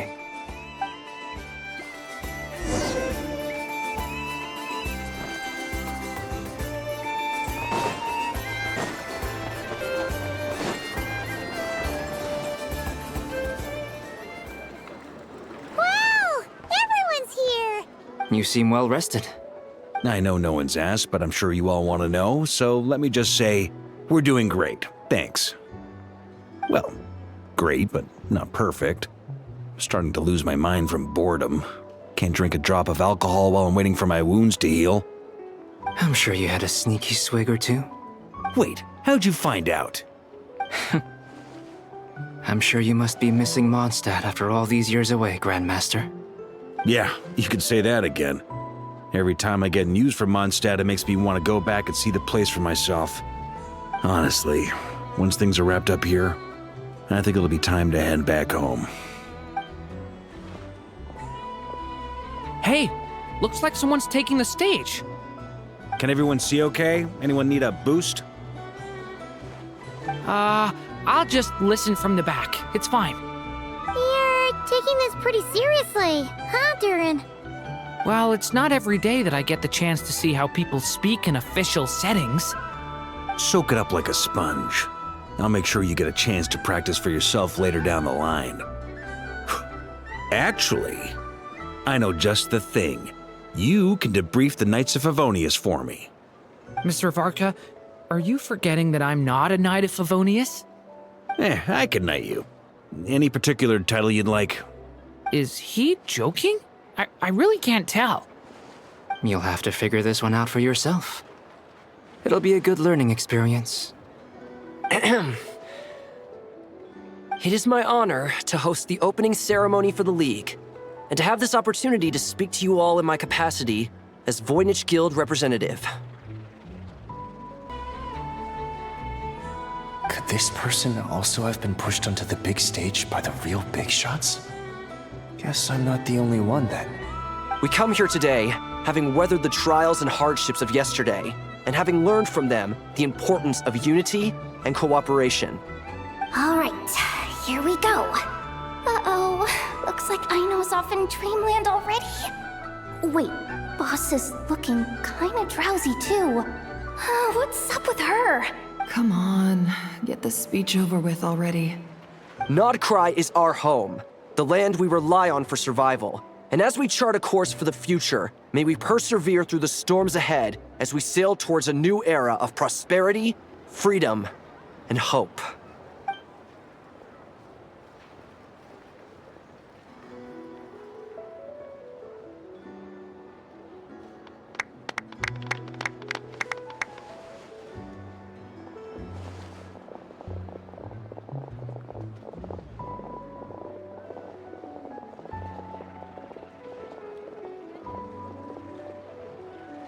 Looks like we'll have more opportunities to travel in the future. I'm sure you'll cope, Lady Moonchanter, given how fleet of foot you are. Unfortunately, I suspect I'll be too busy at the Curatorium to act as your host. We have a busy schedule, not to mention an international network of contacts to manage. It'll be all right. I'll just check your schedule with Yehoda well in advance. And if she's not available, I can simply ask Ashru. You... So giving my employees extra workload isn't enough for you? You're really going to drag my cat into this too? I thought you'd approve. Aren't you forever increasing your employees' workloads? That's a bold statement. Are all the Frost Moon Scions feeling more audacious now that your moon goddess has returned? Columbina's return has brought joy to all who care about her.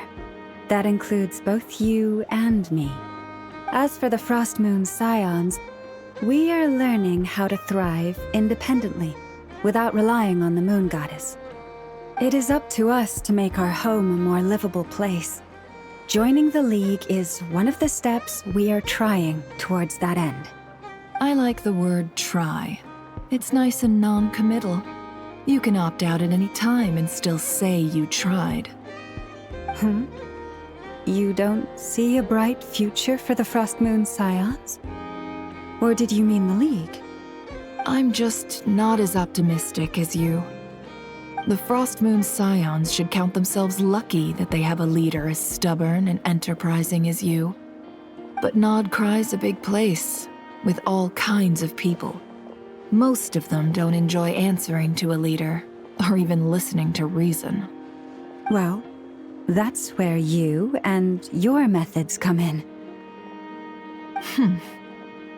Unless the Curatorium of Secrets is only here for appearances. For now, yes. And that won't change until this venture becomes worth my while. What would make it worth your while? Getting out more than I put in. Right now, I'd barely break even, but I'll grant that it's a good start for Nod-Krai. Then maybe it's worth a try. All right, you can stop now. Or do I have to join the Frost Moon Scions before you'll get off my back? You'd be very welcome to join us. Hey, you two! Congrats on all your hard work! What are you chatting about?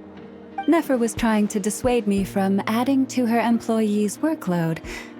Also, she's considering joining the Frost Moon Scions. Sorry, what? Your conversations are always the most interesting. Would you two care to join me for some tea before heading to your next destination?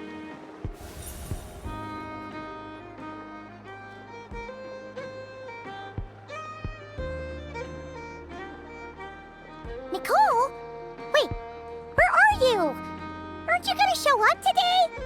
Sadly not. I'm otherwise occupied right now. I'm sorry, Paimon. I can hear how disappointed you are. If it's any consolation, let me say that how things appear on the surface is a far cry from what they are at their core. Perhaps you'll feel better if you focus on the fact you have a special line of communication with the great mage herself. Okay? Has something happened?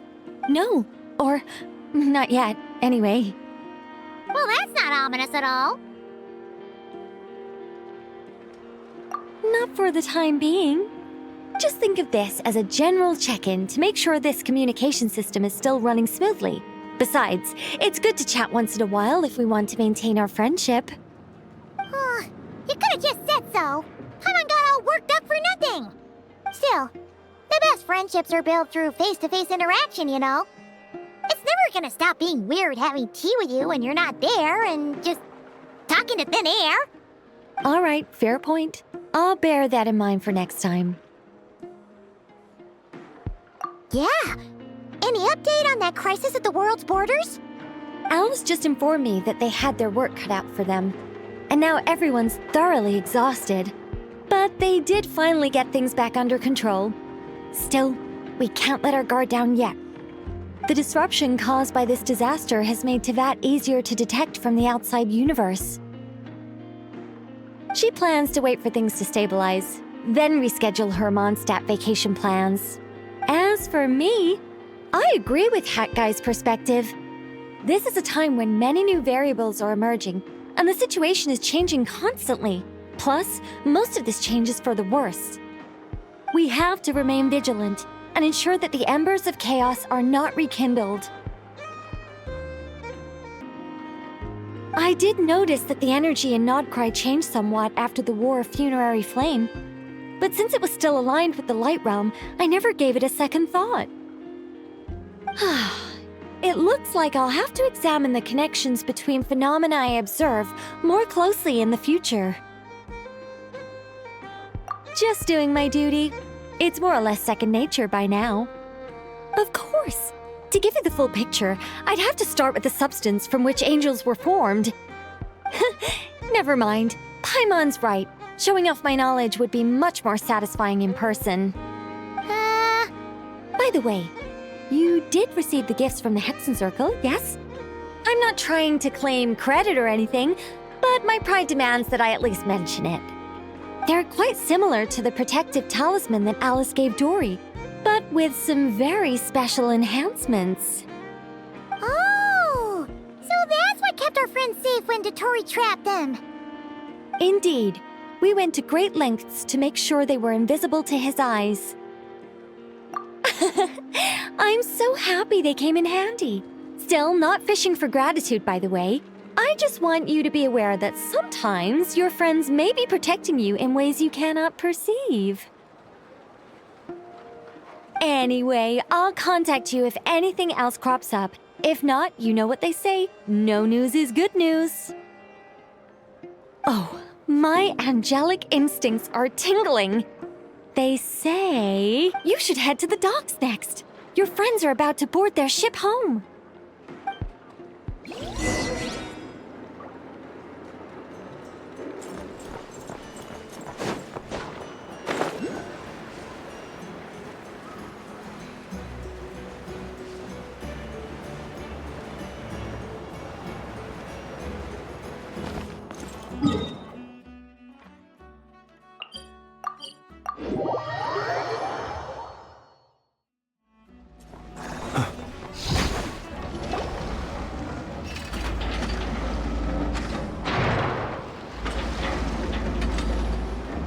You're here. You're here too, Hat Guy. Are you heading back together? No. I'm bound for Sumeru, and she for Fontaine. We just happened to cross paths at the harbor. Everything seems fine. Sandrone may have an abominable temper, but she's always been very responsible with important calculations and things entrusted to her by valued friends. You always speak as if you know us inside out, Mr. Hat Guy. Maybe I'm just a good judge of character. I certainly hope that's all there is to it. Regardless, you have been a significant help in this matter. For that, you have my gratitude. I didn't do anything special. Sandrone's the one who completed a seemingly impossible formula and turned the tide of the entire battle, even giving her life in the process. She's the one we should be thanking. Even we were unaware that Sandrone had hidden the real formula inside Polonia's body. She managed to fool Dottore into thinking the formula was running in her system by installing an identical-looking decoy within her. She probably realized that she didn't have the strength to stop Dottore. But this way, she could at least get him to lower his guard. She always worked like that. Always had a backup plan. Well, that's why I'm traveling to Fontaine. She made a request of me long ago, and the time has come to fulfill it. Think of it as her will. She said that should she ever fail in a mission, she'd like me to deliver her core and Polonia's to the Fontaine Research Institute. She also mentioned that she had made arrangements for people there to set her affairs in order. Some of her personal effects, such as her notes, were left to me. I've decided to take them back to the House of the Hearth, for safekeeping primarily, but also as mementos, I suppose. However, there is one book among them that I'd like to leave in your care. I'll have someone deliver it to your residence at the flagship at a later date. No, I was specifically warned not to tell her. This is her last wish, and I will abide by it. I can only hope so, but none of us here can know for certain. I bade farewell to Columbina earlier today. As promised, she turned the iridescent moon's marrow over to me. She spent a long time with Sandrone's body, saying her goodbyes. Oh, is she all right? Sandrone's passing has left a great wound in all of our hearts. It will take time to heal, but Columbina surprised me. She offered me some words of comfort before I departed. Despite being grief-stricken herself, she showed an awareness of the feelings of others around her. She never used to act like this. Clearly, she has grown. And I suspect that we have you to thank for much of the change we are seeing in her. After these recent events, the Tsaritsa has revoked the Pale Star Edict. Snezhnaya now realizes that the arrest warrant for Columbina was just a ploy by Dottore, who coveted her powers. I shall return to Nod-Krai to see her as soon as I find the time. I hope that from now on, she too will explore more of the world. Columbina Hyposelenia's journey is only beginning. My ship is here. Traveler, Paimon, we shall meet again. You too, Hat Guy. What are you still bumming around for? Isn't Columbina waiting for you? I thought today was the day you'd agreed with her to go find out the truth about your sibling. You're afraid you won't like the truth when you see it. Well, this is new. I was starting to think that nothing could scare you. Don't say that! Wouldn't you be if you were in this situation?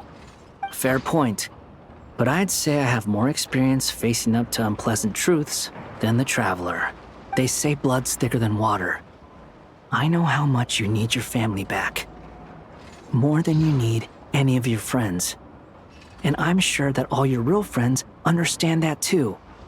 No matter what the truth turns out to be, they will stick by you and support you, whatever decision you make. Finding the truth is important.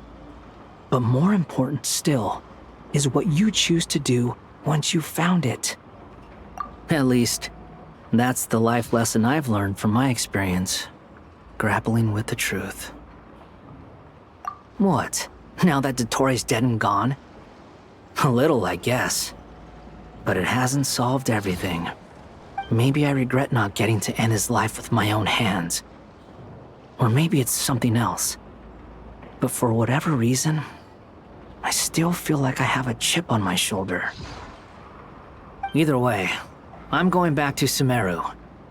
Lesser Lord Kusanali is gonna need help dealing with all the chaos Dottori left in his wake. Not just from this incident, but everything he did in the past, too. You should continue with your journey, as you've always done. Who knows? Maybe we'll meet again someplace else. So, what should we do now? If you want to explore a bit more to steady those nerves, Paimon's game!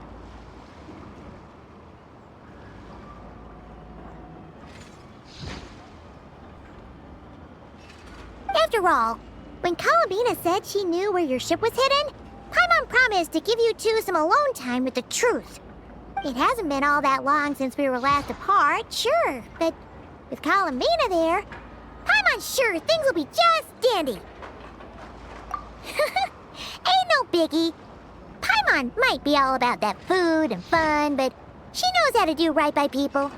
Paimon's sure you'd prefer to digest the news about your sister in peace. But, no matter what you see, just know you can share it with Paimon. Of course, as long as it's not super private. If you can't make sense of something, let's give it some thought together. And even if we both can't figure it out, Paimon can at least treat you to a nice meal. Glad to hear it. Feel better now? Alrighty. Next up, time to meet with Columbina.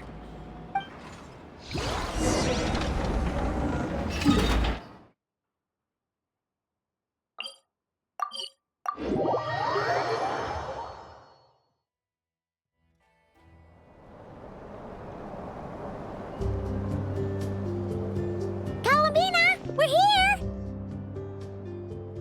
Can't quite believe we're meeting out here. We've gotten used to walking over to Silver Moon Hall whenever we go see you. Well, you're still welcome to go there whenever you want to see me. It's just, now that it's all over, I've decided to make some changes. Try and fit in with the Frost Moon Scions, like Lama suggested.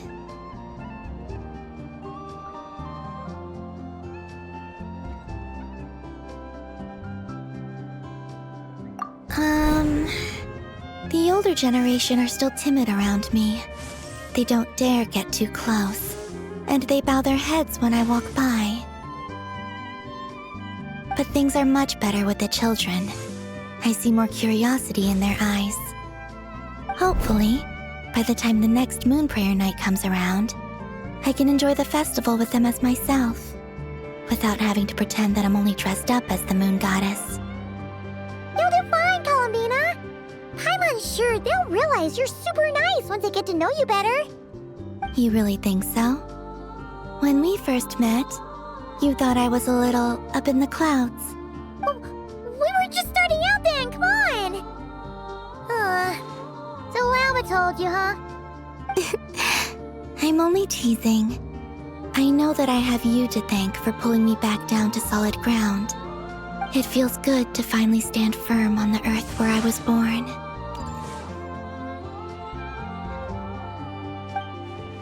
Oh, that's great!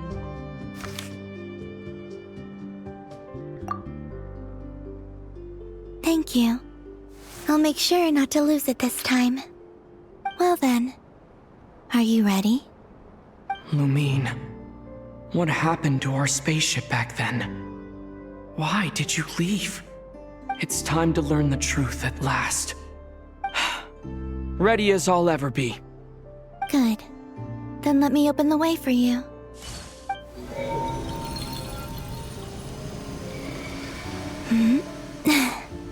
Where does this lead? To our shared destination. Huh?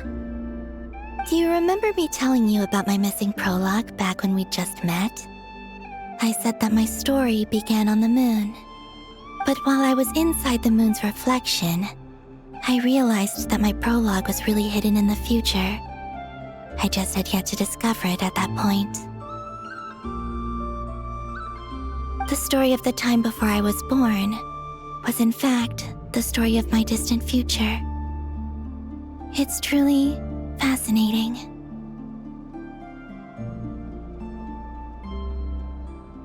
But when I obtained the Trilunar Authority and returned to our present reality, I sensed something I hadn't expected. Your prologue. So you mean? Yes, your spaceship. All this time, it has been hidden on the Frost Moon, which lay beyond the sky. The great ruler of the firmament. The heavenly principles. Wait, them? Why would they do that? I don't know. Perhaps your ship contains something that is incompatible with Teyvat. Or something that cannot be known. Oh, did I pick a bad time to say this? I know it must have been hard to work up the courage to do this. Maybe I should have waited until you were on the moon, with no chance to back out. That would have been kind of mean, you know. Take me there. Oh? Whatever is hiding in that ship, it belongs to me and Lumine. Those memories belong to us. No one else has the right to decide whether I should or shouldn't know about it. Not even the heavenly principles. Very well. Then let's go. You two take care, alright? And don't forget to come back soon! Rest assured, Paimon. We will. Traveler, after you. Thinking about the story that we'll find hidden on the moon? Yes. And hoping that it has a happy ending. Stories like that don't exist, you know? You don't believe in happy endings? I don't believe in endings.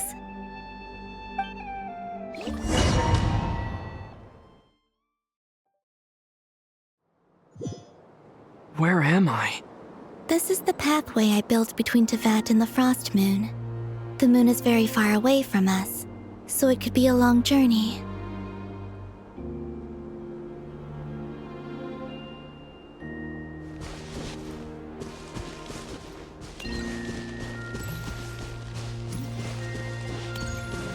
After I obtained the Trilunar Authority, I unwittingly saw past events from many of my friends' lives. One was Lauma. She was so young when they chose her to be the Moon Chanter. From then on, the Frost Moon Scions looked to her to bring messages from their goddess.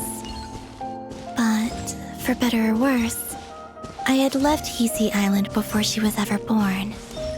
It was not until much, much later that she met me. I think it's for the best. Because of the way things turned out, you had the opportunity to become friends. You're right. In that sense, I think we were both very lucky.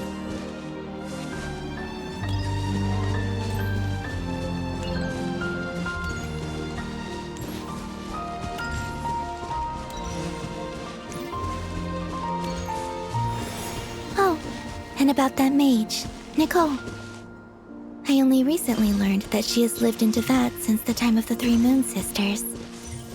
The Moon Goddesses always had a good relationship with the angels. I suppose our friendship continues that tradition.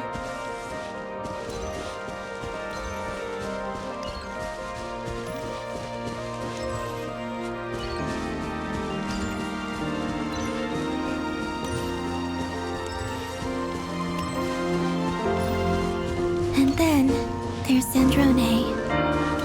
I never knew that much about her, beyond the fact that she was created by someone called the Lord Artificer. She, too, suffered for a long time before joining the Fatui.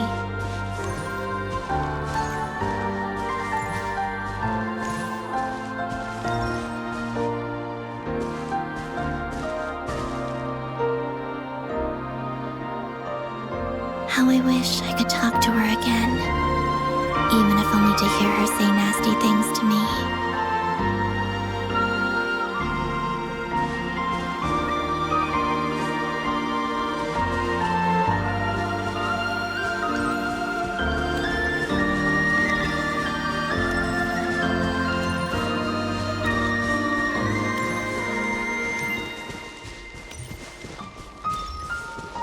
Also, I saw your sibling's story. I'm afraid I didn't see much. It seems that she rarely came to the surface, where the moonlight shines. But I did notice that back when you first set out on your journey, she would often appear nearby, gazing at you from afar with a guilty look in her eyes. Lumine. Let us speak no more of the past. I probably shouldn't reveal so much about my friends. It's not my place. Let the moonlight carry us forth. We are very close now.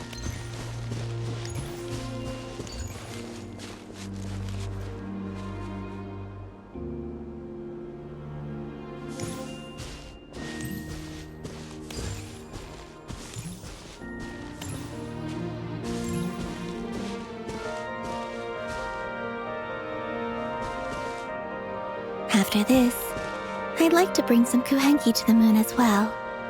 If they're willing, of course. What about your other friends? Will you bring them to visit too?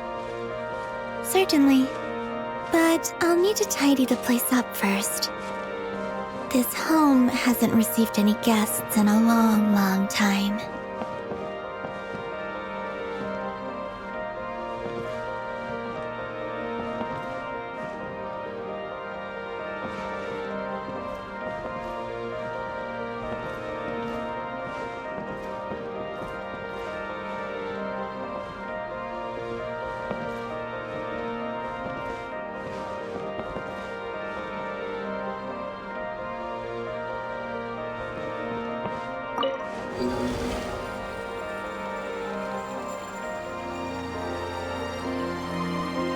I remember writing something similar with you on Moon Prayer Night. I believe it was called... Dodoko's Whirligig. Yes, that was it. You asked me if I was afraid to return to the moon, and I said that I was. The idea that I had gained something precious, only to lose it so quickly. That frightened me. But I'm not afraid anymore. Besides, this time, we're traveling together.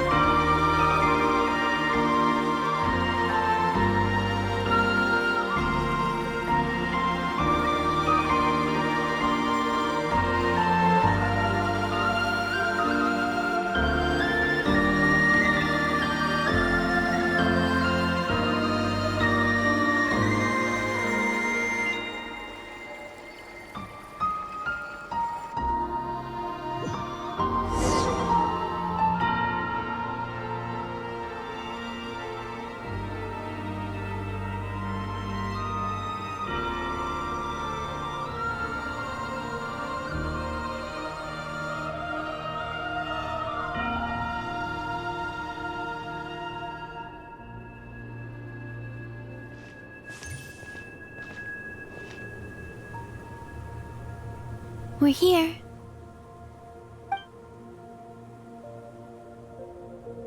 Over there.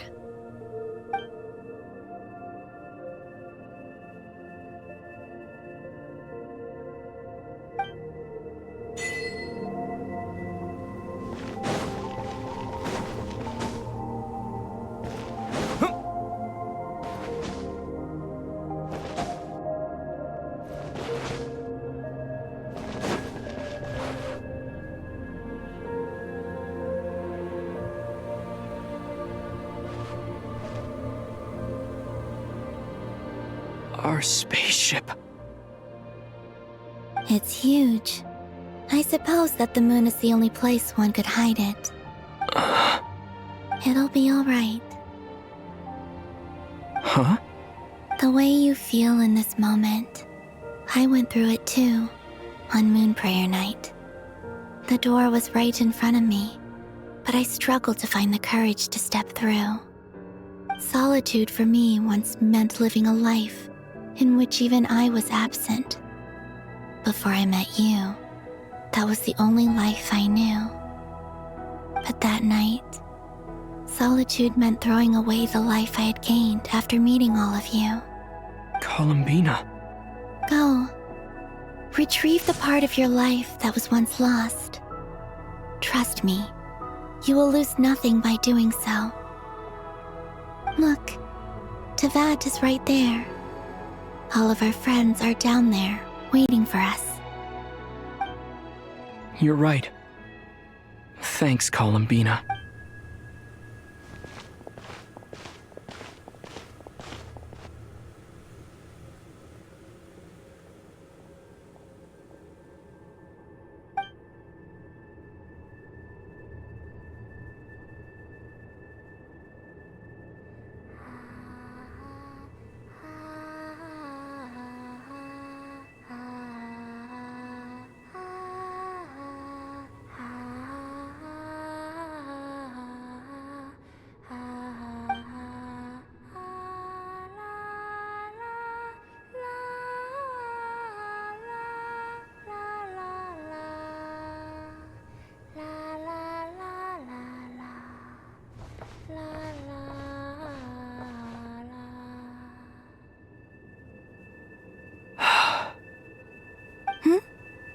Finished?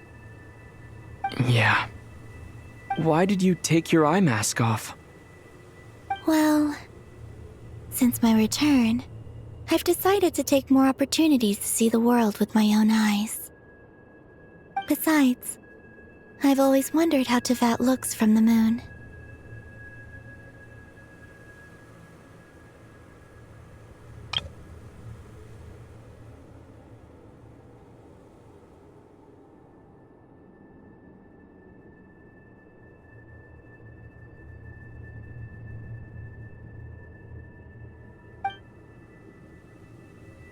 And what do you think?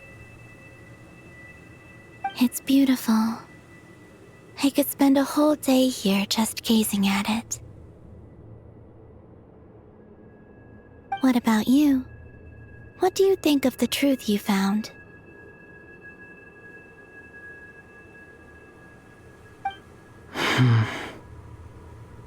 I haven't looked at another person's expression in a long time, but I think yours is saying it was neither good nor bad. Keep this up, and it won't be long before you give Nephra a run for her money. Oh, I don't think that's going to happen. I'm much more used to sensing what's going on around me with Kuvaki. I think I'll save my eyes for seeing special moments I really want to remember. I read the spaceship's flight logs. I always assumed that this was my first time in Teyvat. I thought that Lumine and I must have been hibernating in space for centuries on end. But the logs show that our spaceship flew over the skies of Teyvat once before. A long, long time ago. Flew over? So you didn't land? No, the ship barely came to a stop before flying on again. After that, it continued traveling through space for a long time. Some of the data is corrupted, but I suspect that it kept flying for thousands of years. It was only after that that the ship made a forced landing in Nod-Krai. When Lumine found me, she came from outside the ship. Could this mean that she left the ship long before I did? Maybe even during our first pass over Teyvat. Are you alright? Yes, I can feel that the truth is coming together, one small piece at a time. I remember Lumine telling me that when she first arrived in Conria, she could not recall the past. So this might be something that even she doesn't know. Here, I made some space for you. Your mind must be racing, and this seems like the perfect place to relax and clear your head. Oh, wait, there's one more thing. What is it? Wait here a moment.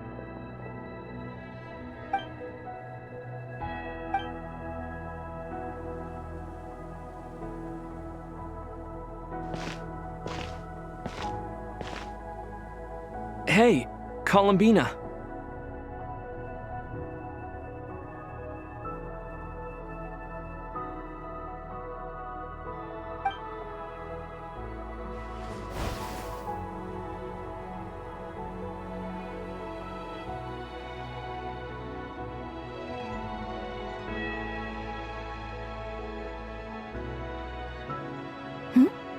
Is that a new outfit?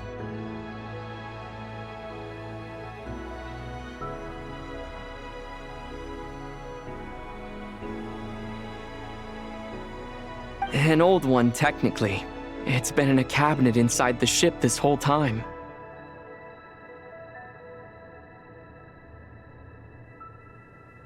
It's a matching pair with Lumine's. She always liked this set more. Huh. I don't think there's a huge difference. Really? Yes, it's still the same you. You're the same person, no matter what clothes you wear. Only Columbina would make an observation like that. Traveler, do you consider Tevat your home? Home is wherever Lumine is. But then after all the time I've spent here, and everything I've been through, yes, I'd say it's my home.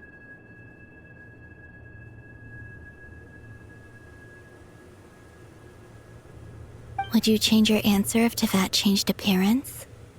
I mean, if the truth about Tevat turned out to be different than what you thought.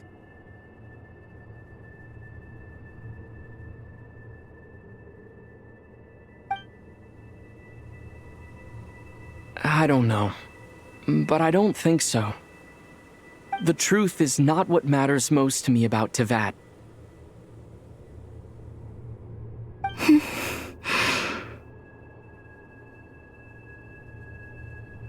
When I was first born, I longed for a home. And when you get something before you're mature enough to understand the world, you just take it at face value. I thought that a home was a transaction. You give me what I want, and I'll do the same for you.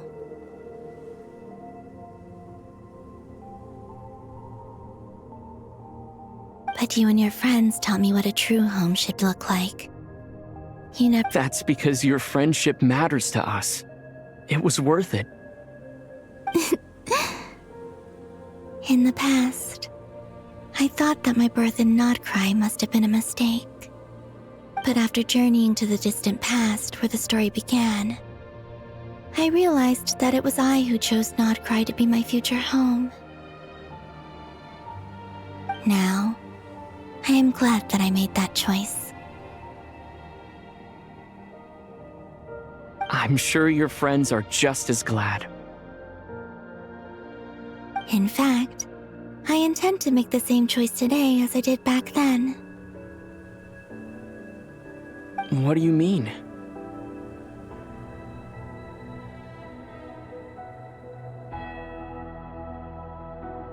Well, I've given the Eternal Moon's Marrow to Lauma, and the Iridescent Moon's Marrow to Arlecchino. And now, I shall return my Kuvagi to Nod-Krai again, that it may continue to protect my chosen home. Wait, but what about your body? Hmm? Oh, are you worried that I'll disappear again?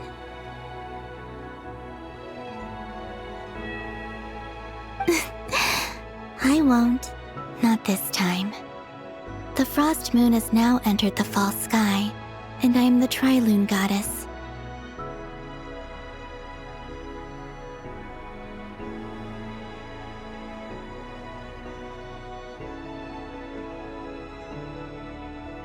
I am only returning to Nod-Krai the part of me that it needs. I am giving what I can, because my home is worth it.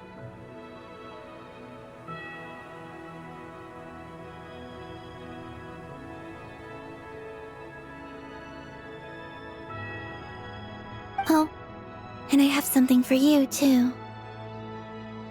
For me? Yes. Come closer.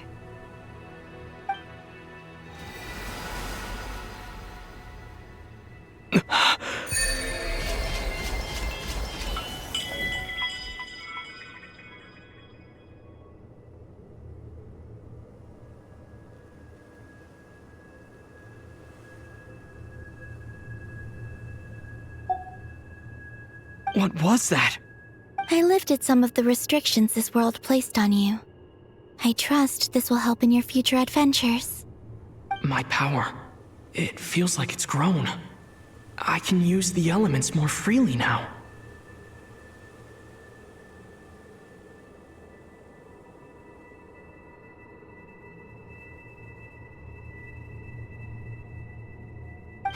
Thank you.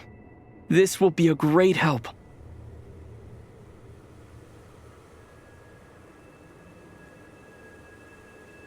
You're welcome. I see you as family, and after everything you've done for me, In fact, no. It's not because I owe you. It's because you're worth it. Here, this flower is for you.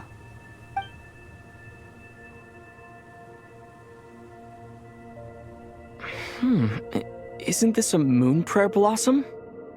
Yes. Don't worry. You will never see these flowers lose their color again. I'm finally discovering the joy of giving. How I wish I'd learned this sooner. Hey, better late than never.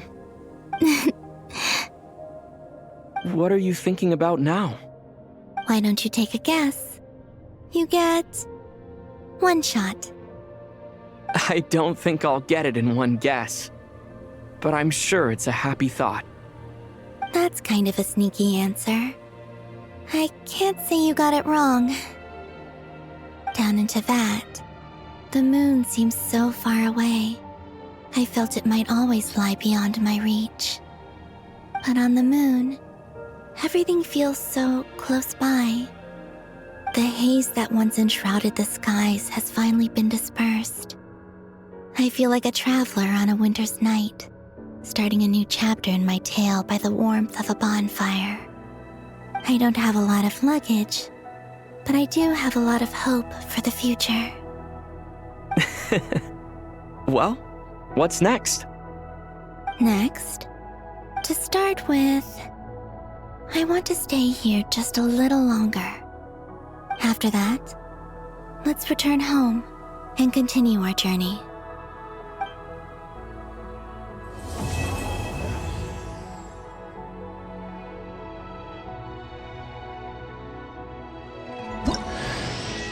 These clothes bring back so many memories.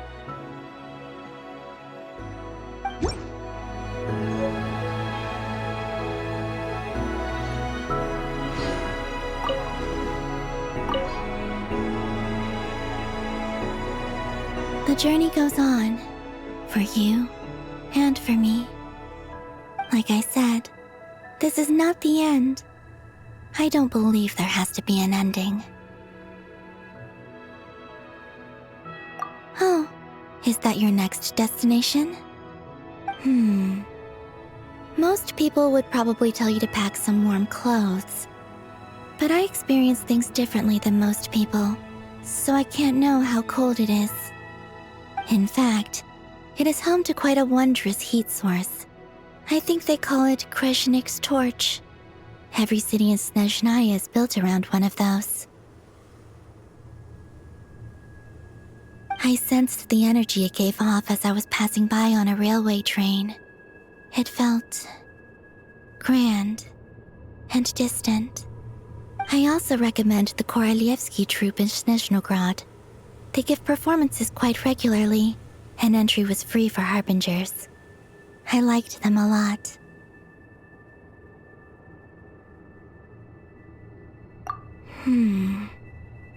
Ice cold and sharp. Crystal clear in some ways, yet profoundly unfathomable in others. Like the thick layer of ice on top of a frozen lake. That's just the impression that Tsaritsa gives me. I was never able to glimpse what truly lies beneath that icy exterior.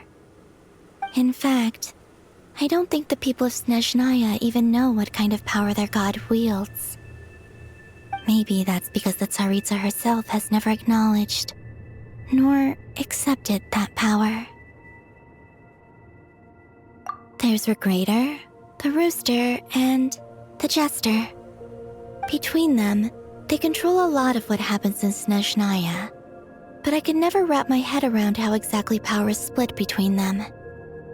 I just know they are each responsible for many specific domains. I noticed that the Rooster and Regrator often appear to get along on the surface, while working against each other in secret. And theirs is not a friendly rivalry. But I wasn't particularly interested, so I tended to keep my distance. Now that I think about it, the term Mistelton often seemed to come up in connection with Project Stuja. Once things settle down in Nod-Krai, I'd like to explore the world beyond Snezhnaya. You've told me so many stories about the other places you've been to, and all the friends you've made there. I'm curious to visit those nations and see them for myself. It would also help me learn more about the journey that has made you into the person you are today. Okay. As you continue on your journey, don't forget to gaze up at the moon once in a while. It is, after all, no longer an illusion. It shall cast down its true moonlight, connecting us in truth.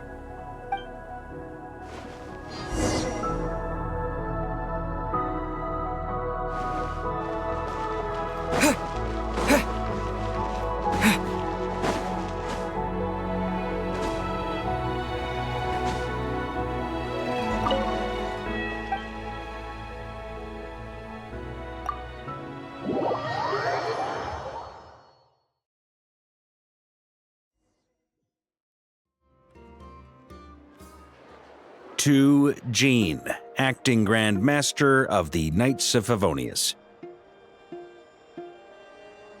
Ugh, this preamble is such a pain to write. It's probably high time we got rid of this acting business. I trust that Dern has updated you all on recent events. Hope we didn't worry you too much. The good news is, we managed to come together and put a stop to the Doctor's evil schemes. With that, I think it's safe to say that Nod-Krai is finally out of the woods. As for the Fatui, not counting the Damselette, aka the Moon Goddess, who has left their organization, we found ourselves allied in this instance with both the Knave and Marionette. May she rest in peace. As ever, we find ourselves better off for making friends rather than enemies. But until we can ascertain the Tsaritsa's true intentions, the future remains uncertain.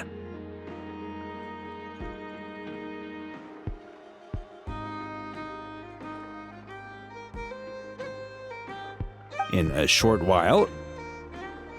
Wait, how am I meant to surprise everyone if I tell them in a letter that I'm heading home? Well, that would be a huge waste.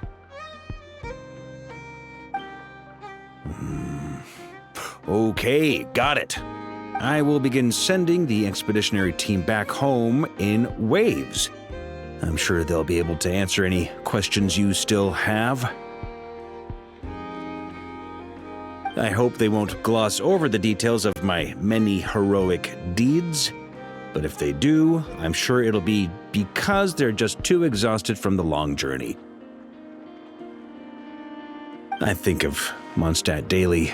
Please give everyone my best regards. P.S. The honorary knight went above and beyond this time. Are there any other honors we can give him? I'll leave it with you. P.P.S. Please be extra nice to Klee for the foreseeable future. I cashed in on the last favor that the Hexen Circle owed us, so we need to earn some more goodwill. If there's any serious problems, feel free to stick me in solitary confinement when I get back. I'll do the time for her.